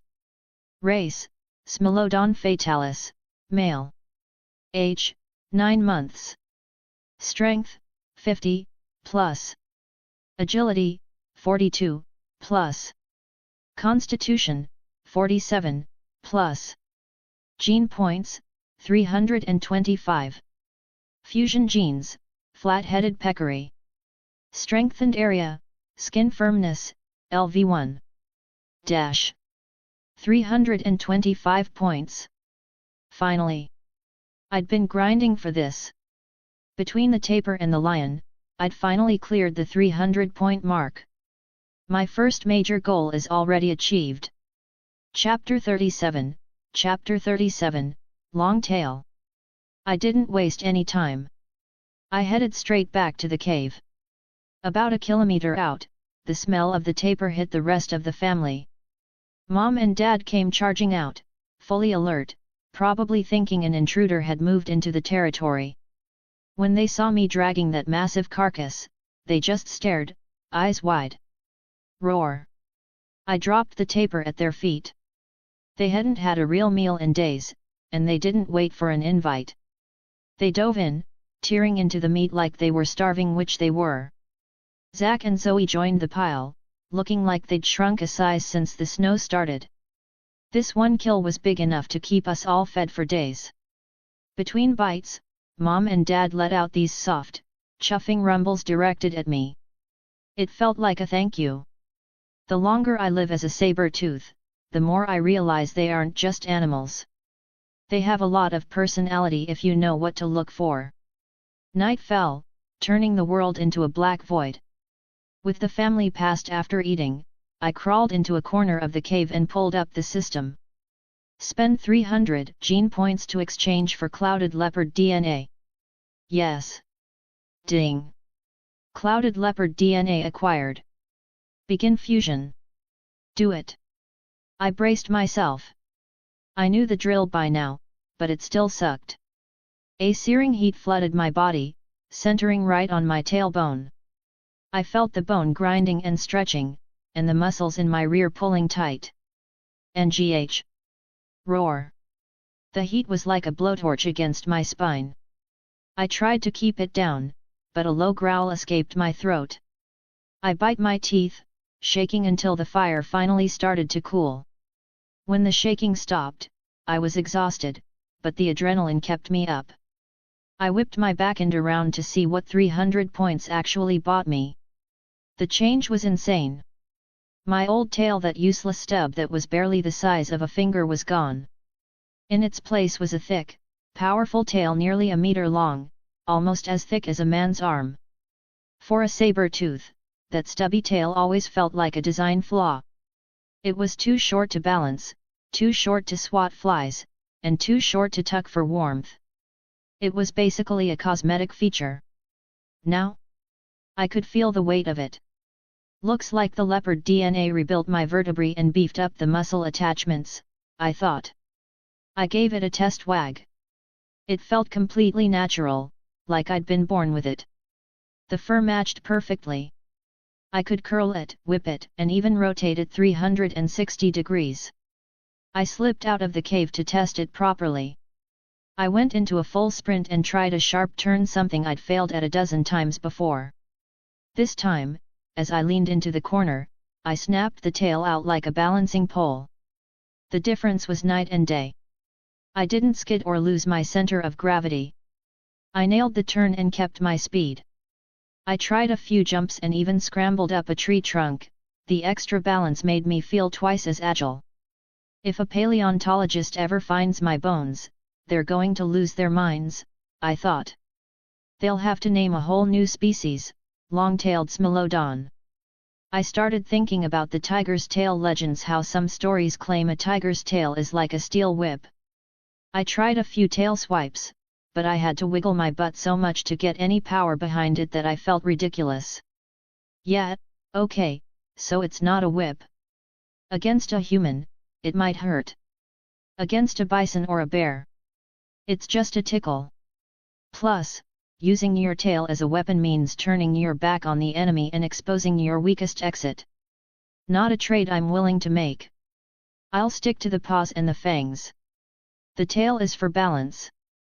Satisfied, I headed back into the cave to get some sleep. The snow trap worked, the lion was dead, and I finally had the agility I needed to actually survive for few more days in this winter. That long tail is now a game changer for my hunting. Chapter 38, American Lion. Inside the dim, quiet cave, a young saber-tooth lay curled in the corner. Though smaller than the adults, his frame was filling out with dense, powerful muscle. His breathing was steady, lost in a deep sleep, until a sharp, sudden sting shot up from his hindquarters. His eyes snapped open instantly. Ow, damn it! Who was that? I scrambled to my feet, spinning around with a snarl. Zack was standing right there, staring at my tail with wide, baffled eyes. He'd clearly just tried to bat at it with his claws and managed to rip out a few tufts of fur in the process. First you ruined my foxtail pillow, now you're coming for the real thing? I felt a surge of annoyance. I whipped my tail. Thwack! And slapped him right across the face. Smack! It wasn't a hard hit, but the sudden movement scared the hell out of him. He scrambled back, his own stubby tail tucked tight. Mruff! Zack stared at the long, furry thing twitching behind me. I could see the gears turning in his small brain. Wait, that's Big Bro's tail? Why is it so long? Mine is just a nub. No reason, kid, I thought, clenching my jaw as I bared my teeth in a silent threat. Touch it again and I'll tan your hide. The threat worked. Zack was well acquainted with my brand of tough love by now. He gave me a submissive whine and bolted to the other side of the cave. I headed for the cave entrance to get some air, but then I felt another weight on my backend. Zack again? Does he have a death wish? I looked back, ready to rumble, but it was Zoe this time. She'd pounced on the tail like it was a toy and was just about to sink her teeth into it. I lunged forward, shoving her off before she could puncture my 300-point investment. Roar! Zoe rolled onto her back, huffing at me. She looked offended, like I'd just stolen a prize from her. What? It wasn't a snake? I gave her the same ferocious snarl I gave Zack. She eventually lost interest and wandered off. Between the two of them, I was starting to realize that having a long tail in a family of short-tailed cats was a major liability. I couldn't even leave it resting on the floor without someone trying to eat it. Luckily, Mom and Dad didn't seem to care. They were too busy worrying about where the next meal was coming from. They gave the tail a curious sniff once and then moved on. The taper didn't last long, and the mountain lion carcass I brought back later was gone in a single sitting. A family of gluttons, this winter is going to be brutal, I thought. Adult saber-tooths are basically organic vacuum cleaners. Mom and Dad could put away 40 kilos of meat in one go and then sleep for days. Usually, they'd prefer to eat smaller meals more often, but when the pantry is empty, they gorge themselves whenever they find food and then shut down to save energy. Even the three of us cubs were starting to eat half as much as the adults. I kept trying the snow pit ambush, but as the days crawled by, the woods went silent. No deer, no tapers, nothing. We have to move, I realized. If we stay here, we're going to starve. It was a cold reality I'd never faced in my human life. Mom and Dad had clearly seen this coming before. They were at a crossroads: stay and defend a territory that had no food, or head south, follow the herds, and fight for a new home. One morning, the north wind was screaming.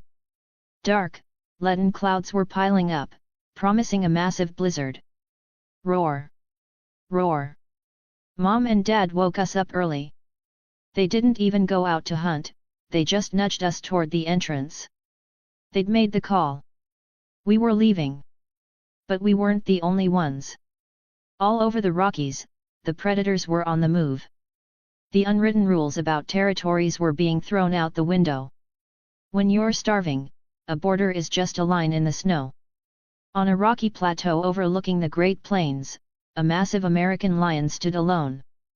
He didn't have the black stripes of a tiger or the mane of an African lion, just a tawny, powerful frame that commanded respect. He stood on the edge of a cliff, his fur whipping in the gale. He looked cold, arrogant, and completely solitary. Roar! He stared through the white haze toward the distant horizon. Far to the south, the world was still green. Thousands of herbivores were moving across those plains like a slow-moving river of meat. The American lion turned and began his descent. Behind him, the evening clouds turned a bruised purple, and the jagged peaks of the mountains faded into the darkening sky. The migration has begun, and a massive American lion is on the prowl. Chapter 39, Chapter 39, The Grand Canyon Stalker. It had been a week since we left the den. The family had finally cleared the snow-capped peaks of the Rockies, pushing southeast toward the Mississippi Plains. The endless white summits were fading, replaced by a rugged landscape of jagged red rock, wind-blasted basins, and sheer canyon walls. Massive layers of crimson stone cut through the earth like open wounds.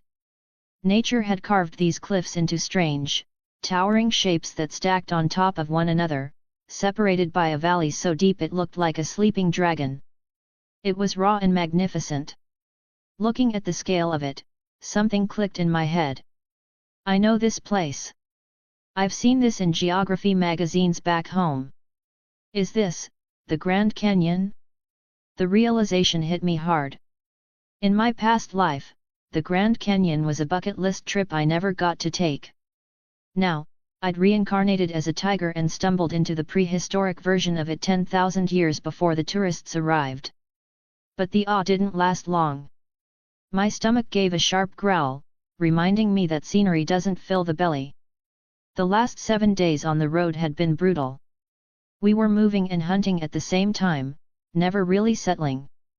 Zach and Zoe looked like hell-dazed, skinny, and stumbling through the drifts. Even Mom and Dad were struggling. We'd only caught a few small snacks along the way, nowhere near enough to offset the calories we were burning on the march. They were starting to look worn out, their usual confidence replaced by a grim, tired focus. I wanted to help, but there wasn't much a sub-adult could do besides keep up and stay alert. As we entered the new territory, Mom and Dad went into professional mode. They fanned out, noses twitching as they sifted through the mountain air for a scent. This time, our luck turned. A massive herd of pronghorn antelope had passed through recently, leaving a thick, musky trail. Roar! Mom gave a low signal. We weren't letting this chance slip away. We picked up the pace, following the scent deeper into the canyon system. The cliffs eventually opened up into a wide, sandy basin. It was a bleak sight, dead, yellow grass struggling to poke through the heavy snow. But right in the middle of that wasteland, we found what we were looking for. A herd of pronghorns. At least 400 or 500 of them. They were scattered across the flats, using their hooves to kick away the snow to reach the frozen roots below. Winter was hitting the herbivores just as hard as us. They looked frantic, digging for every scrap of green they could find. Despite their hunger, they were on high alert. Pronghorns have incredible vision. They can spot movement from over a kilometer away. Any predator trying to sneak up on them across this open ground was basically walking into a spotlight. Mom and Dad watched them from the ridgeline, salivating. An adult male pronghorn is only about 150 pounds, barely a single dinner for the 5 of us, but at this point, we weren't being picky. Roar! Mom signaled the all-in. We dropped low, bellies scraping the snow, and began the slow, agonizing crawl toward the herd. Zach, Zoe, and I followed their lead. This was a full family operation. We needed this kill. The pace was glacial. Everything was against us, the sun was still up, the ground was flat, and our brownish fur was a target against the white snow. Every time a sentry pronghorn looked up, we turned into statues, holding our breath until the animal went back to digging. An hour crawled by. The winter sun started to dip, turning the sky a dusty gray. As the light faded, Mom and Dad decided it was go time. Their targets were a few juveniles on the edge of the herd. These kids were born back in the spring and weighed maybe 50 pounds now. Not a feast, but enough to stop the shakes. I picked out my own target, a young one slightly separated from the rest. In a hunt like this, it's better to have multiple lines in the water. I tracked its movements, calculating the distance and where it would bolt once the panic started. But as I scanned the area, my eyes caught a flicker of movement on the opposite side of the herd. Another pair of eyes was watching. We weren't the only ones invited to dinner. Amaracinonyx, the North American cheetah, was stalking the exact same herd. It was a sleek, deadly piece of work. It looked almost exactly like the African cheetahs from the future, the same aerodynamic frame, the black spots, the long legs, and that flexible, spring-like spine. There's a reason paleontologists called it amazing. It was built for pure, unadulterated speed. This cheetah was a pro. It was smaller than us, which made it much easier to hide. It had managed to crawl within 30 yards of the herd without being spotted. This guy knows what he's doing, I thought, impressed. But the cheetah wasn't going to wait for the perfect light. Before Mom or Dad could give the signal, the cat suddenly uncoiled. It didn't sneak anymore. It launched into a full-blown sprint.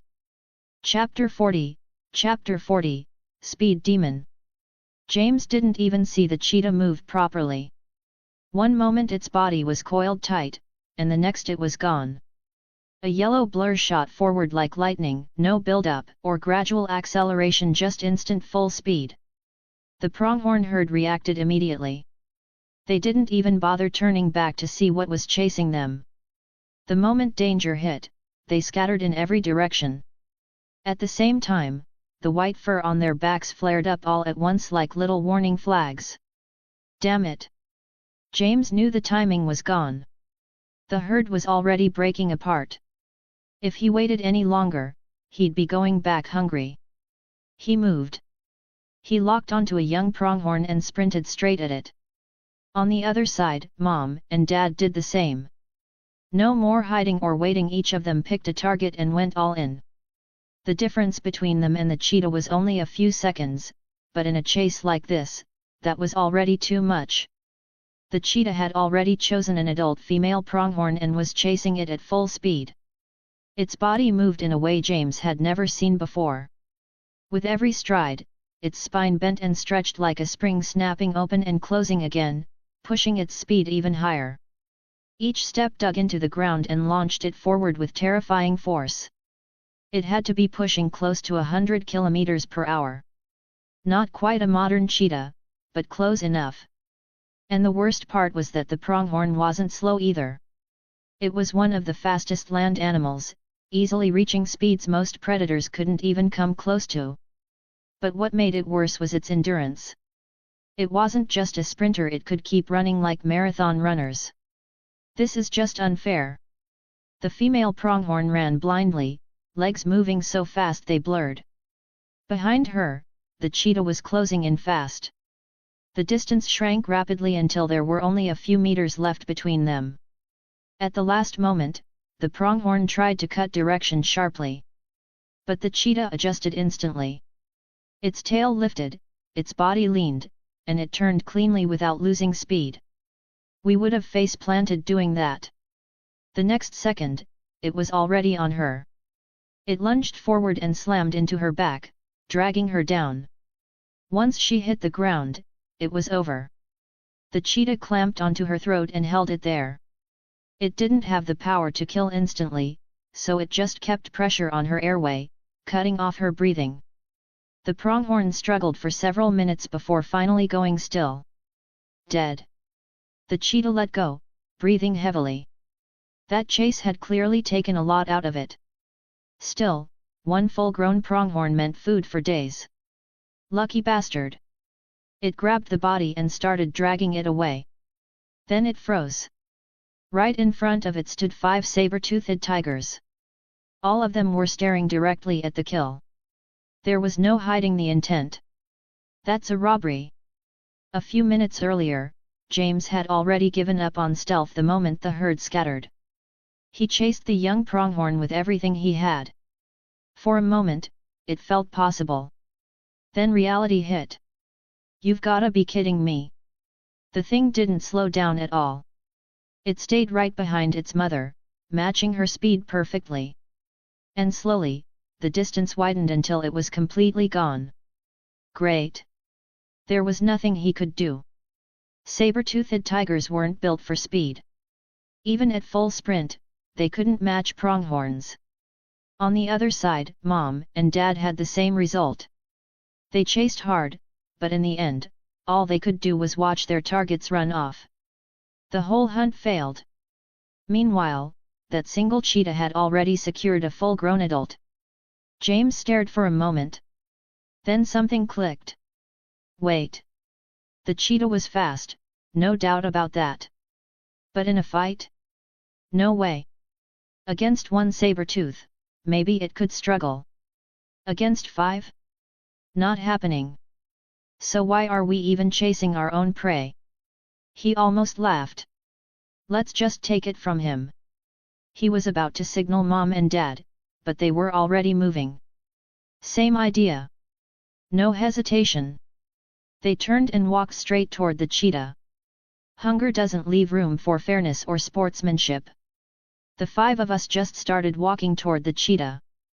We were basically a gang of 5 tigers coming to take a sandwich from a tired kid.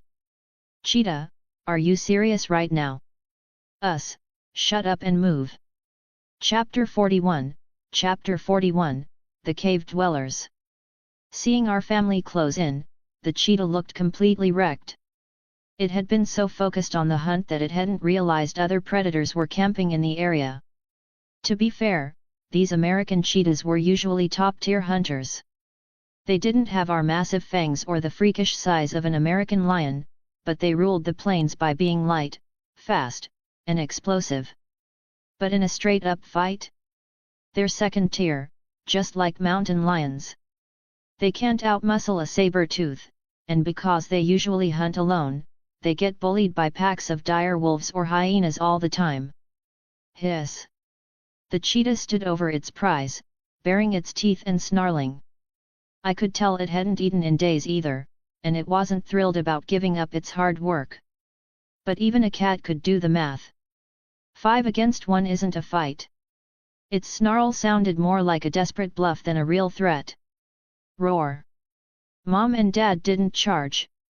They just started circling, letting out deep, chest-rattling growls that meant, leave the meat or become a salad for the dinner. The cheetah stared at the 2 massive adults, weighed its options, and decided that living was better than starving. It hissed one last time, turned tail, and bolted into the canyon shadows. Mruff! With the threat gone, Zack decided to act like a big man. He let out a high-pitched roar, showing off his tiny milk teeth at the cheetah's retreating butt. He even chased it for a few yards before realizing how fast the thing was, then trotted back to us looking all proud, like he was the one who made the cheetah retreat in fear. Nobody paid him any attention to this stupid cat. We had a carcass to strip. Mom and Dad took the organs and the choice cuts from the loin. Zoe and I grabbed the legs. By the time Zack finished his victory lap and realized everyone was already eating, all that was left for him was the back end. This tastes way better than it should, I thought, feeling the meat hit my stomach. Maybe it's a tiger thing, but stolen food just hits different. We tore that pronghorn apart. In 10 minutes, it was gone. We didn't leave a scrap. We used the sandpaper texture of our tongues to lick the bones clean of every last fiber of meat. When we moved on, all we left behind was a white, skeletal frame in the dirt. We didn't see it, but the cheetah hadn't actually left. It had been hiding nearby, watching us eat its dinner. Once it was sure the gang had left, it dashed back to the kill site, hoping for leftovers. When it saw the skeleton, its eyes practically welled up. "Are you kidding me? You didn't even leave a tendon for this kitty?" The cheetah paced in circles, fuming, but hunger eventually won out. It laid down and started licking the bare bones, desperate for even a trace of flavor. It was a pathetic sight. Night rolled in, and the temperature in the Grand Canyon dropped. A freezing wind howled down from the glaciers, making the twilight feel even more dead. The canyon walls were like a giant textbook of Earth's history, layers of red rock and limestone stretching back millions of years. Hidden inside those cliffs were deep, winding caves carved out by water over eons. One cave in particular had an entrance half buried in the dirt, barely wide enough for a person to crawl through. But inside, the ceiling opened up into a massive, echoing chamber. It was pitch black and smelled like death. "Oorah! Oorah!" Strange sounds echoed from the depths. They weren't the roars of big cats or the huffs of bears. They sounded like primates. Animals in the area stayed far away from this cave, as if they knew something nasty lived inside. Deep in the back, a coral snake woke up from its winter nap. It felt the air getting warmer, its cold body finally sluggishly coming back to life. Thinking winter was over, it started to crawl out of its hole. Crunch! A heavy foot slammed down on the snake's middle. The snake lashed out instinctively, its body coiling like a spring as it buried its white fangs into the intruder's leg, pumping in a massive dose of neurotoxin. Wah! The creature screamed, trying to shake the snake off, but the damage was done. The venom was already racing toward its lungs, ready to shut down its breathing. The snake let go, but the creature was way too big for it to eat. Woo-wah! Suddenly, more voices joined in. A group of shadows rushed forward. These were humans. Primitive, filthy, and barely covered in mangy animal skins or grass skirts. They looked like total wrecks, covered in grime, but they were fast. They found the snake immediately. Before it could slither away, a heavy stone smashed its head into the dirt.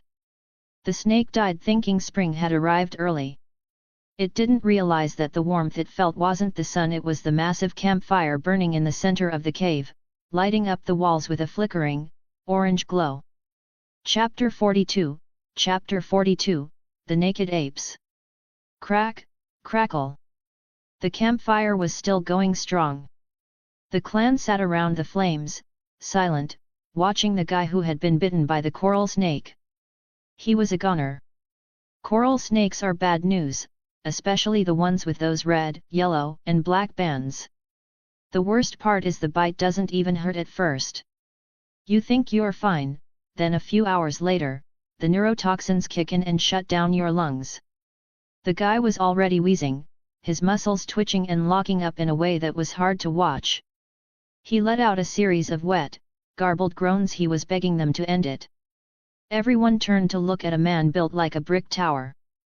This was Dare, the leader of this small group. He was their best hunter, strong, smart, and the kind of guy people actually listened to. He stood up, walked over to the dying man, and whispered something low. The guy's expression finally relaxed.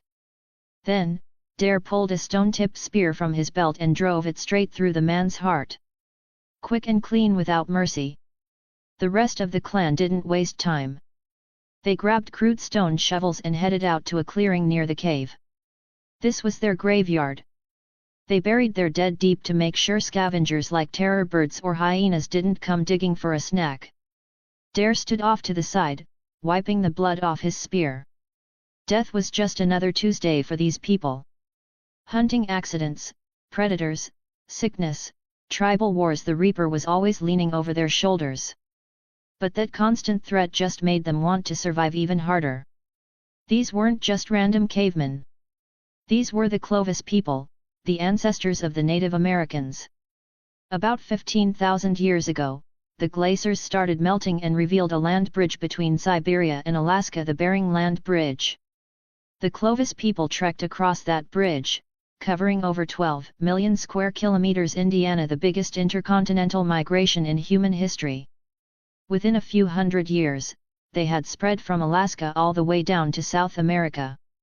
They were specialized hunters with their own language and a social system that actually worked. Their calling card was the Clovis point, a stone spearhead with razor-sharp edges and a unique groove for mounting. With these tools, even things that big cats wouldn't touch like mammoths, giant ground sloths, and camels became dinner. In the Pleistocene, these naked apes were the scariest predators on the planet. That evening, the cave was loud. The clan was dancing and shouting around the fire, celebrating a successful haul. At the cave entrance lay a blood-soaked woodland muskox. It wasn't dead yet, but its legs were shattered. It just lay there, its huge eyes filled with terror as it watched the tiny, two-legged monsters jumping around. It couldn't understand how things less than a fifth of its size had become its worst nightmare. Woo-wah-wah! Dare let out a sharp bark, giving the order. A few younger men stepped forward and grabbed the ox by its horns. Moo! The ox let out a frantic, desperate low. Shua! The men pulled out flint knives and drove them into the beast's neck. With one heavy, sawing motion, they opened the throat and took the head clean off. The ox's eyes stayed open, frozen in a final look of shock. As soon as the head hit the dirt, the clan cheered. It was time to eat. Some of them picked up the head to drink the warm blood pouring from the neck. Others hacked off chunks of meat, skewered them on sticks, and held them over the fire. Some didn't even bother with the cooking, they just started gnawing on raw steak like it was a side dish. The hunting dogs, essentially domesticated grey wolves, got their share, too.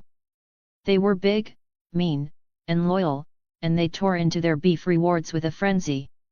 Eventually, the party died down. It was getting dark. The exhausted hunters spread out animal skins and dried grass on the cave floor. A few of the bigger guys teamed up to push a massive boulder in front of the entrance, sealing it tight against the night.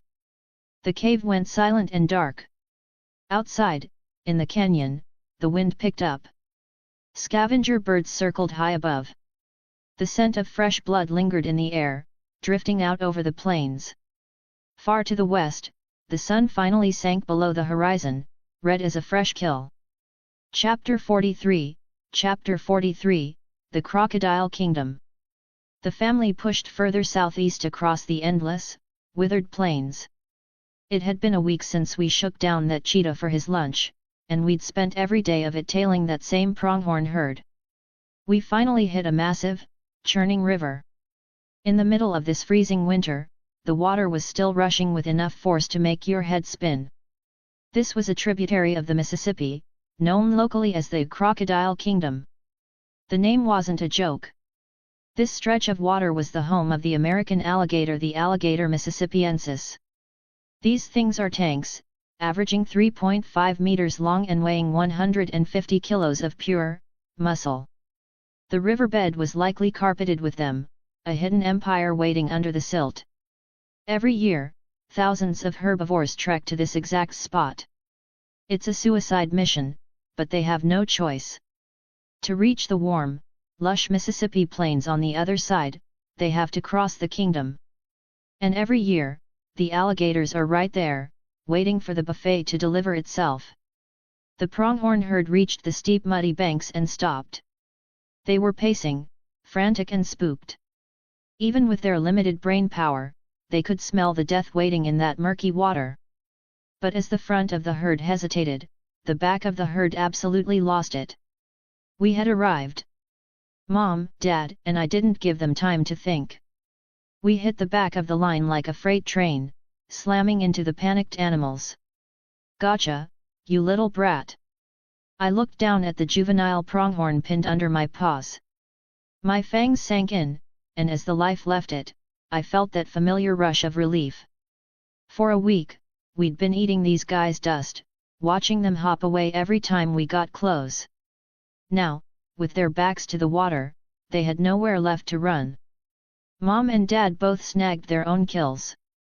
We were so hungry we didn't even bother dragging them to cover, we just started ripping into them right there on the bank. That was the final straw for the herd. The sight of us shredding their friends triggered a total collapse.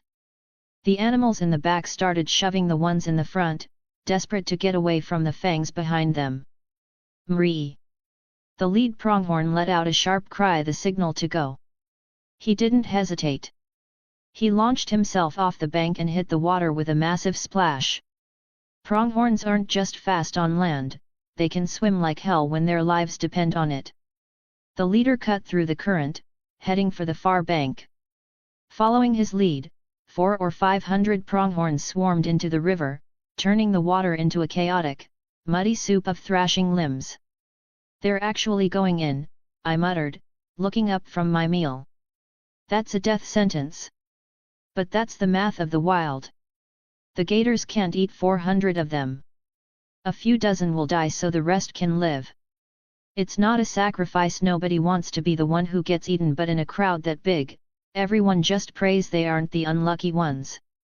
If they didn't cross here, they'd have to take a detour that would probably kill even more of them." This was the choice that wasn't a choice.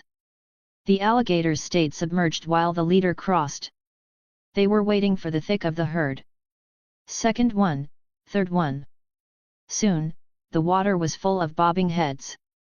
The river was deep enough that only the pronghorns' necks and heads were above the surface, leaving their soft, vulnerable throats exposed to anything swimming underneath. The gators struck. An alligator lunged, jaws snapping shut on air as a pronghorn leaped clear. But before it could celebrate, a second gator clamped onto its back leg. Rows of razor-sharp teeth sank into the meat. The gator didn't just hold on, it put its back into it and started the death roll. Splash! Thrash! The water exploded. The pronghorn didn't stand a chance.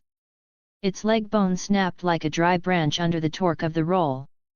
As it was dragged under, the first gator circled back and clamped onto its neck.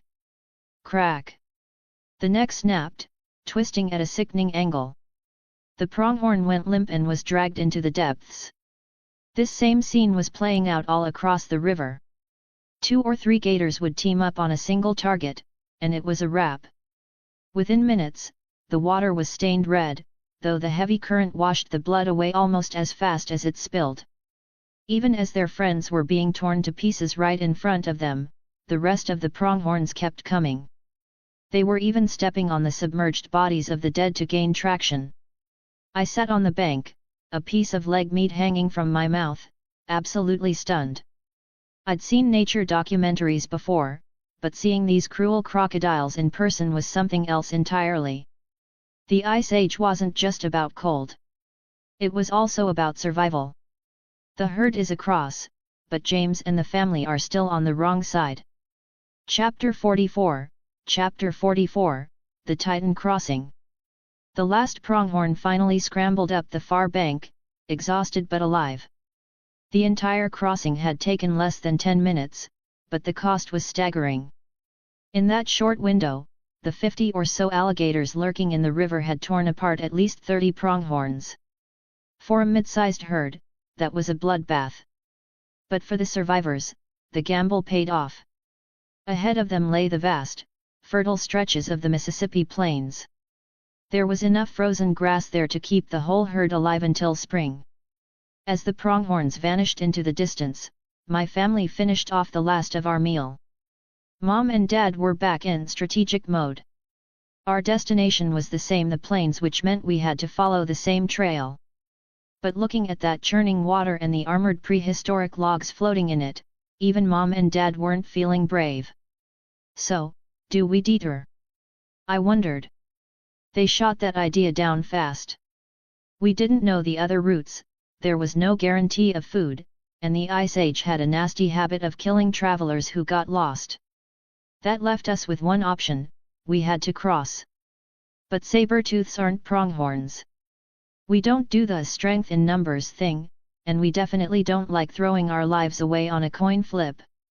Mom and Dad didn't want to risk themselves, and they sure as hell didn't want Zach, Zoe, or me ending up as alligator snacks. So, we waited. Days bled into each other. I lost track of time in the boredom of the stakeout.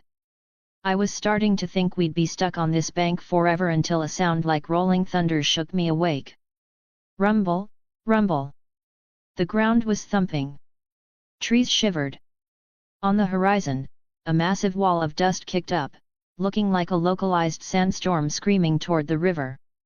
Through the haze, I heard the heavy rhythmic pounding of thousands of hooves. Longhorned bison. As they got closer, I finally saw the monsters. If you want to talk about the most dangerous herbivores in North America, forget mammoths or giant sloths. It's the bison. They're aggressive, they have tempers like landmines, and when they move in a herd this size, nothing, and I mean nothing, stands in their way. These were bison latifrons, the giant bison. They were absolute units. An adult was over 4 meters long and stood 2.5 meters at the shoulder, weighing in at 2 tons. They were nearly twice the size of modern American bison. But their most terrifying feature was the horns. They had a massive spread over 2 meters wide, curving out like 2 lethal scimitars bolted to their skulls. They looked like they were looking for a reason to kill something. The herd was endless, a black sea of fur and muscle stretching to the horizon. Roar! Mom and Dad didn't need to be told twice. They barked at us to get moving and we scrambled out of the way. The bison weren't there to play. They hit the riverbank and barely paused before the lead bulls started pushing into the water in a disciplined, heavy line. They were just going to tank the crossing. The alligators saw the meat coming and swarmed in, their cold eyes locked on the giants. Gators are fearless, they'd try to bite a mountain if it moved, and a group of them lunged at a stray bull. Moo! The bull let out a furious bellow as the gators clamped onto his hide. He started thrashing in the current, but he wasn't alone. The bison behind him didn't slow down. They lunged forward, bringing their massive iron hooves down directly on top of the attacking alligators. Crunch! I could practically hear the gators' internal organs being rearranged. The sheer weight of a 2-ton bison crushed the life out of them instantly. The gators had to let go or be turned into luggage. More bison surged forward, trampling the gators into the mud. A few moments later, a couple of alligator carcasses floated to the surface, looking like they'd been run over by a steamroller. The rest of the gators realized they'd picked a fight with the wrong crowd. Bison weren't soft-necked pronghorns, they were armored tanks that fought back. The gators backed off the adults and started looking for the smaller calves. Roar! That was the signal. Mom gave the order, now. I saw the plan immediately. We were going to hitch a ride in the wake of the bison. With thousands of 2-ton monsters churning up the water, the alligators would be too busy trying not to get stomped to notice 5 tigers slipping through the middle. Alligators have terrible eyesight anyway, they rely on vibrations and scent. In this chaos, with the water thumping from bison hooves, we'd be invisible. Time to play follow the leader, I thought, bracing myself for the freezing water. Let's hope these bison don't mind a few hitchhikers. Chapter 45, Chapter 45, The Meat Grinder. The air by the river was thick with the smell of wet fur and the copper tang of blood. Under the lead of Mom and Dad, the 3 of us shook off the temporary safety of the bank and stepped toward the muddy edge. The giant bison waiting to cross spotted us immediately. These weren't the skittish pronghorns from a few miles back. They didn't run or panic. Instead, the bulls lowered their massive heads, swinging those 2-meter-wide horns back and forth like they were daring us to try something. A giant bison's skull is basically a block of reinforced concrete, and their neck muscles are built like hydraulic press components. In the modern world, people think of cows as docile. Out here, these things are land tanks. One wrong move and those scimitar horns will give you a ventilated chest before you can even growl. Roar. Mom and Dad ignored the posturing bulls. Their eyes were locked on the water, watching the crocodile kingdom claim its tax. The alligators had already shifted targets. They were ignoring the armored adults and swarming the calves. In the water, even the best protection from a mother bison isn't enough to stop a stealthy strike from below. I watched a calf at least 1.5 meters long and weighing maybe 200 kilos get yanked under by a group of gators. Its mother went ballistic, charging into the deep and head-butting the reptiles away, but the moment she separated from the main line, she was surrounded. The gators systematically tore into the calf's back legs, letting the current sweep the disabled animal downstream. The main herd didn't stop to help, they just pushed the grieving mother back into the line and kept moving. That is brutal. I felt a chill that had nothing to do with the wind. That calf was bigger than I am right now, and it was dismantled in seconds. If that had been me? I didn't want to finish that thought. Suddenly, Dad's pupils narrowed. He let out a sharp roar and launched himself into the river. Plunge! The water was deeper and faster than it looked. The second I hit, the current tried to take me. I was submerged up to my neck, my heavy paws paddling frantically as my head bobbed above the freezing, muddy surface. In a river like this, the unknown is what kills you. You never know when a log-shaped shadow is going to turn into a set of jaws. I didn't have time to be a philosopher, though I just paddled like a madman, trying to keep pace with Mom's tail ahead of me. The bison nearby were too busy with their own survival to care about us. It was the blind spot principle: the more chaotic and dangerous the area, the less likely a predator is to single you out. We were over halfway across, maybe 50 meters from the far bank, when I saw the ripple. Splash! A massive shadow moved. A male alligator, easily over 4 meters long, was zeroing in on Zoe. If he caught her in the water, she was dead. And Zoe, being the least experienced, was just paddling along, completely oblivious to the prehistoric monster closing in on her flank. Look out! I let out a roar and kicked into high gear, lunging through the water. The gator was right on her. He opened a mouth that looked like a garage door lined with steak knives. Roar! I didn't think. I threw myself at the gator, lifting my paw out of the water and slamming it down with everything I had right on its upper snout. Bam! The gator's jaw snapped shut on empty air as my blow connected. I didn't stop. I kept swinging, hammering at its armored head. But I was in deep water. I didn't have any leverage, and I started losing my balance, my back half sinking as I tried to play boxer. The gator was pissed now. He forgot about Zoe and turned his cold, reptilian focus on me. He lunged. His explosive power was terrifying. He launched the front half of his body out of the water, jaws wide, aiming straight for my head. Roar! Up ahead, Mom and Dad saw me in trouble and let out a combined roar that shook the air, but the gator didn't give a damn. Then, pure luck intervened. A panicked bison bull, trying to dodge another gator, blundered right between us. His 2-ton body slammed into me like a freight train, knocking me sideways. The gator, whose eyesight was probably trash anyway, felt the massive vibration and clamped down on the bison's leg instead. The bull bellowed and the gator started his death roll, dragging the giant into deeper water. The water turned red instantly. I didn't stick around. I scrambled through the wake, found my rhythm, and pushed toward the bank with Zach and Zoe. 10 seconds later, we dragged ourselves onto the muddy grass of the far shore. I collapsed immediately, my lungs burning. My whole body was a mess of aches. That bison hit me hard enough to leave some internal bruising. I looked back at the river, my heart still hammering. Getting hit by a bison was the luckiest thing that happened to me today. If those jaws had found me instead of the bull, I'd be at the bottom of this river, future research material for some lucky scientist. Even Mom and Dad looked rattled. Out here, in the water, the kings of the land are just snacks. Chapter 46, Chapter 46, The Southern Sanctuary. Roar.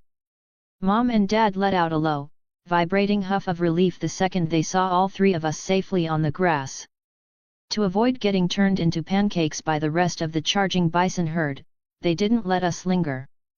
We scrambled away from the muddy death trap of the riverbank and found a relatively clear patch of prairie to finally collapse. I hit the dirt like a bag of stones.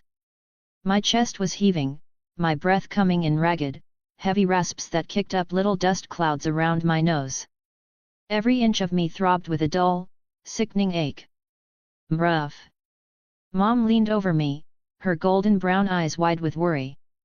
She didn't know what else to do, so she just started licking the top of my head with that sandpaper tongue, trying to wash away the grit and the pain. Zach and Zoe crowded around too, pacing in tight circles and making anxious little chuffs. Dad didn't stick around to cuddle. After a few minutes of catching his breath, he got up and vanished into the tall grass. We hadn't eaten a real meal in days, and as the head of the house, the pressure to bring home the literal bacon was on him. I didn't have the energy to tell Mom I was fine, so I just closed my eyes and pulled up the one thing that made sense in this chaotic world. System, show me the stats. Dash. Host, James. Species, Smilodon fatalis, male. Age, 10 months. Strength, 53, plus. Agility, 45, plus. Constitution, 50, plus. Gene points, 20. Fused genes, flat-headed peccary, clouded leopard. Reinforcements, skin hardening, LV1, tail, LV1. Dash. Convert all 20 gene points to healing points. Do it now. The internal damage from that bison collision was way worse than the scrap I had with the cougar. I could feel something off in my ribs, maybe a hairline fracture. 20 points weren't going to make me Superman, but the cooling sensation of the system's medkit started to dull the fire in my chest. Whew, okay. At least I can still walk. I forced myself up and gave my limbs a test stretch. It was a bit shaky, but I wasn't a total invalid. Seeing me stand, Mom and the siblings let out a chorus of hyped-up chirps. Mom stayed with us for a bit longer before heading out to join Dad. She knew hunting a 2-ton giant bison was a suicide mission for a solo tiger. They needed to double team if we were going to eat tonight. 2 hours later, they came back. Empty-handed. It is what it is. Bison are the hardest targets on a saber-tooth's menu. You're lucky if 1 out of 10 hunts actually lands a kill. They looked guiltier than a dog that ate the Thanksgiving turkey, knowing their kids were going to bed on empty stomachs. I didn't hold it against them. We'd been hungry before, we could survive one more night of our stomachs eating themselves. The next morning, my stomach was the only alarm clock I needed. I woke up and moved around, feeling much better. The pain was mostly gone, which unfortunately meant the hunger had no competition for my attention. It was screaming. I looked around, but the party was over. The bison herd was already gone, pushing deeper into the Mississippi plains to find better grazing. We had to keep moving. By evening, the world finally changed. The brown, dead landscape began to give way to a deep, vibrant green. Rivers wound through the grass like silver veins, and the air, it felt alive. This wasn't the frozen hell we'd left behind. The Mississippi plains. After 2 weeks of trekking through, we had finally made it to the southern heartland. Roar! As we stepped onto the moist, lush grass, I took a massive lungful of air. It actually smelled like growth instead of dust and decay. And the buffet? It was endless. I saw massive herds of Columbian mammoths and imperial mammoths moving like grey mountains. There were giant ground sloths, camels, and hundreds of bison. Wild horses, western and forest breeds raced across the horizon. Elk, moose, and saiga antelope dotted the hills. There were peccaries, beavers, and giant llamas everywhere you looked. It was a literal zoo of pick-your-own-adventure. The risk was still there. Everything here had horns or tusks, but the food was fixed. We wouldn't have to follow a migrating herd for weeks just to find a snack. We could stay here until spring. But I wasn't naive. This wasn't a vacation spot, it was a prehistoric coliseum. This wasn't one predator's territory, it was a meeting ground for every heavy hitter on the continent. To survive here, we'd have to fight for every inch of grass. Step 1. Find water. Water is the lifeblood of any territory. It keeps you alive and brings the prey to your front door. But the premium watering holes are usually guarded by things you don't want to meet in a dark alley. We played it smart. 30 minutes in, Dad found a secluded little spring. No scent marks, no scratchings on the trees. A no man's land. Roar. Dad climbed a small ridge and let out a roar that probably shattered windows in the future. It was deep, terrifying, and carried for miles. It wasn't just him being a show-off. It was a legal notice to every other predator in the area: this spot is taken. If you want it, come and try to take it. Chapter 47, Chapter 47, The Professional Mugging Crew. Mom and Dad weren't interested in a victory lap after the Crocodile Kingdom. We didn't have time to sightsee or even properly catch our breath. If we didn't find calories before the sun hit the horizon, we'd be too weak to hunt anything bigger than a grasshopper. The Mississippi Plains were basically a giant prehistoric buffet. Everywhere you looked, something was made of protein. We just had to pick a menu item. Mom and Dad quickly zeroed in on a group of North American elk grabbing a drink at a nearby spring. These guys aren't as massive as the stag moose I ran into before, but they're no joke, over 2 meters long and weighing about 600 pounds.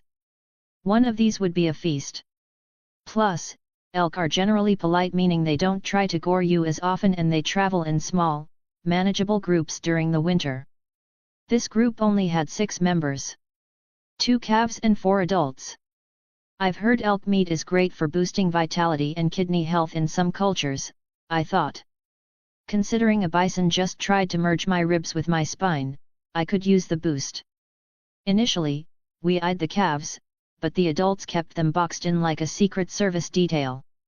If we charged them, we'd be dealing with a lot of angry hooves.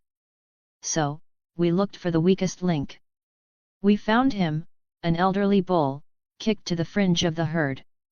In the wild, respecting your elders isn't a thing. If you're old and slow, you're just a liability. This guy had to wait until everyone else finished drinking before he could even get a sip. The herd moved off, but the old-timer was still finishing his drink. He was officially a straggler. Perfect.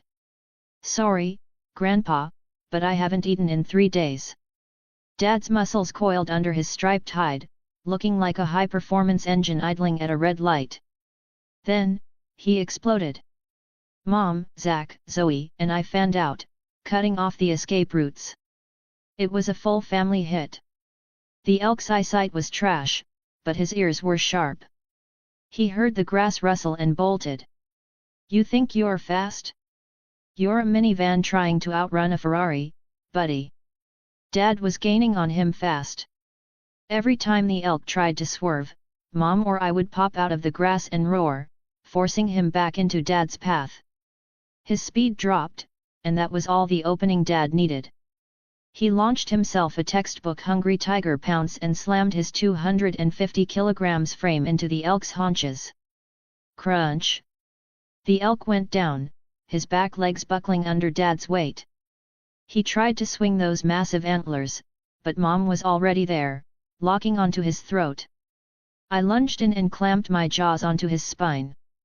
In the Smilodon playbook, you either go for the windpipe or the spinal cord. Both are a game over screen for the prey. Ding! Host participated in hunting a North American elk. Gene points plus 15. The sound of that notification was sweeter than any dessert.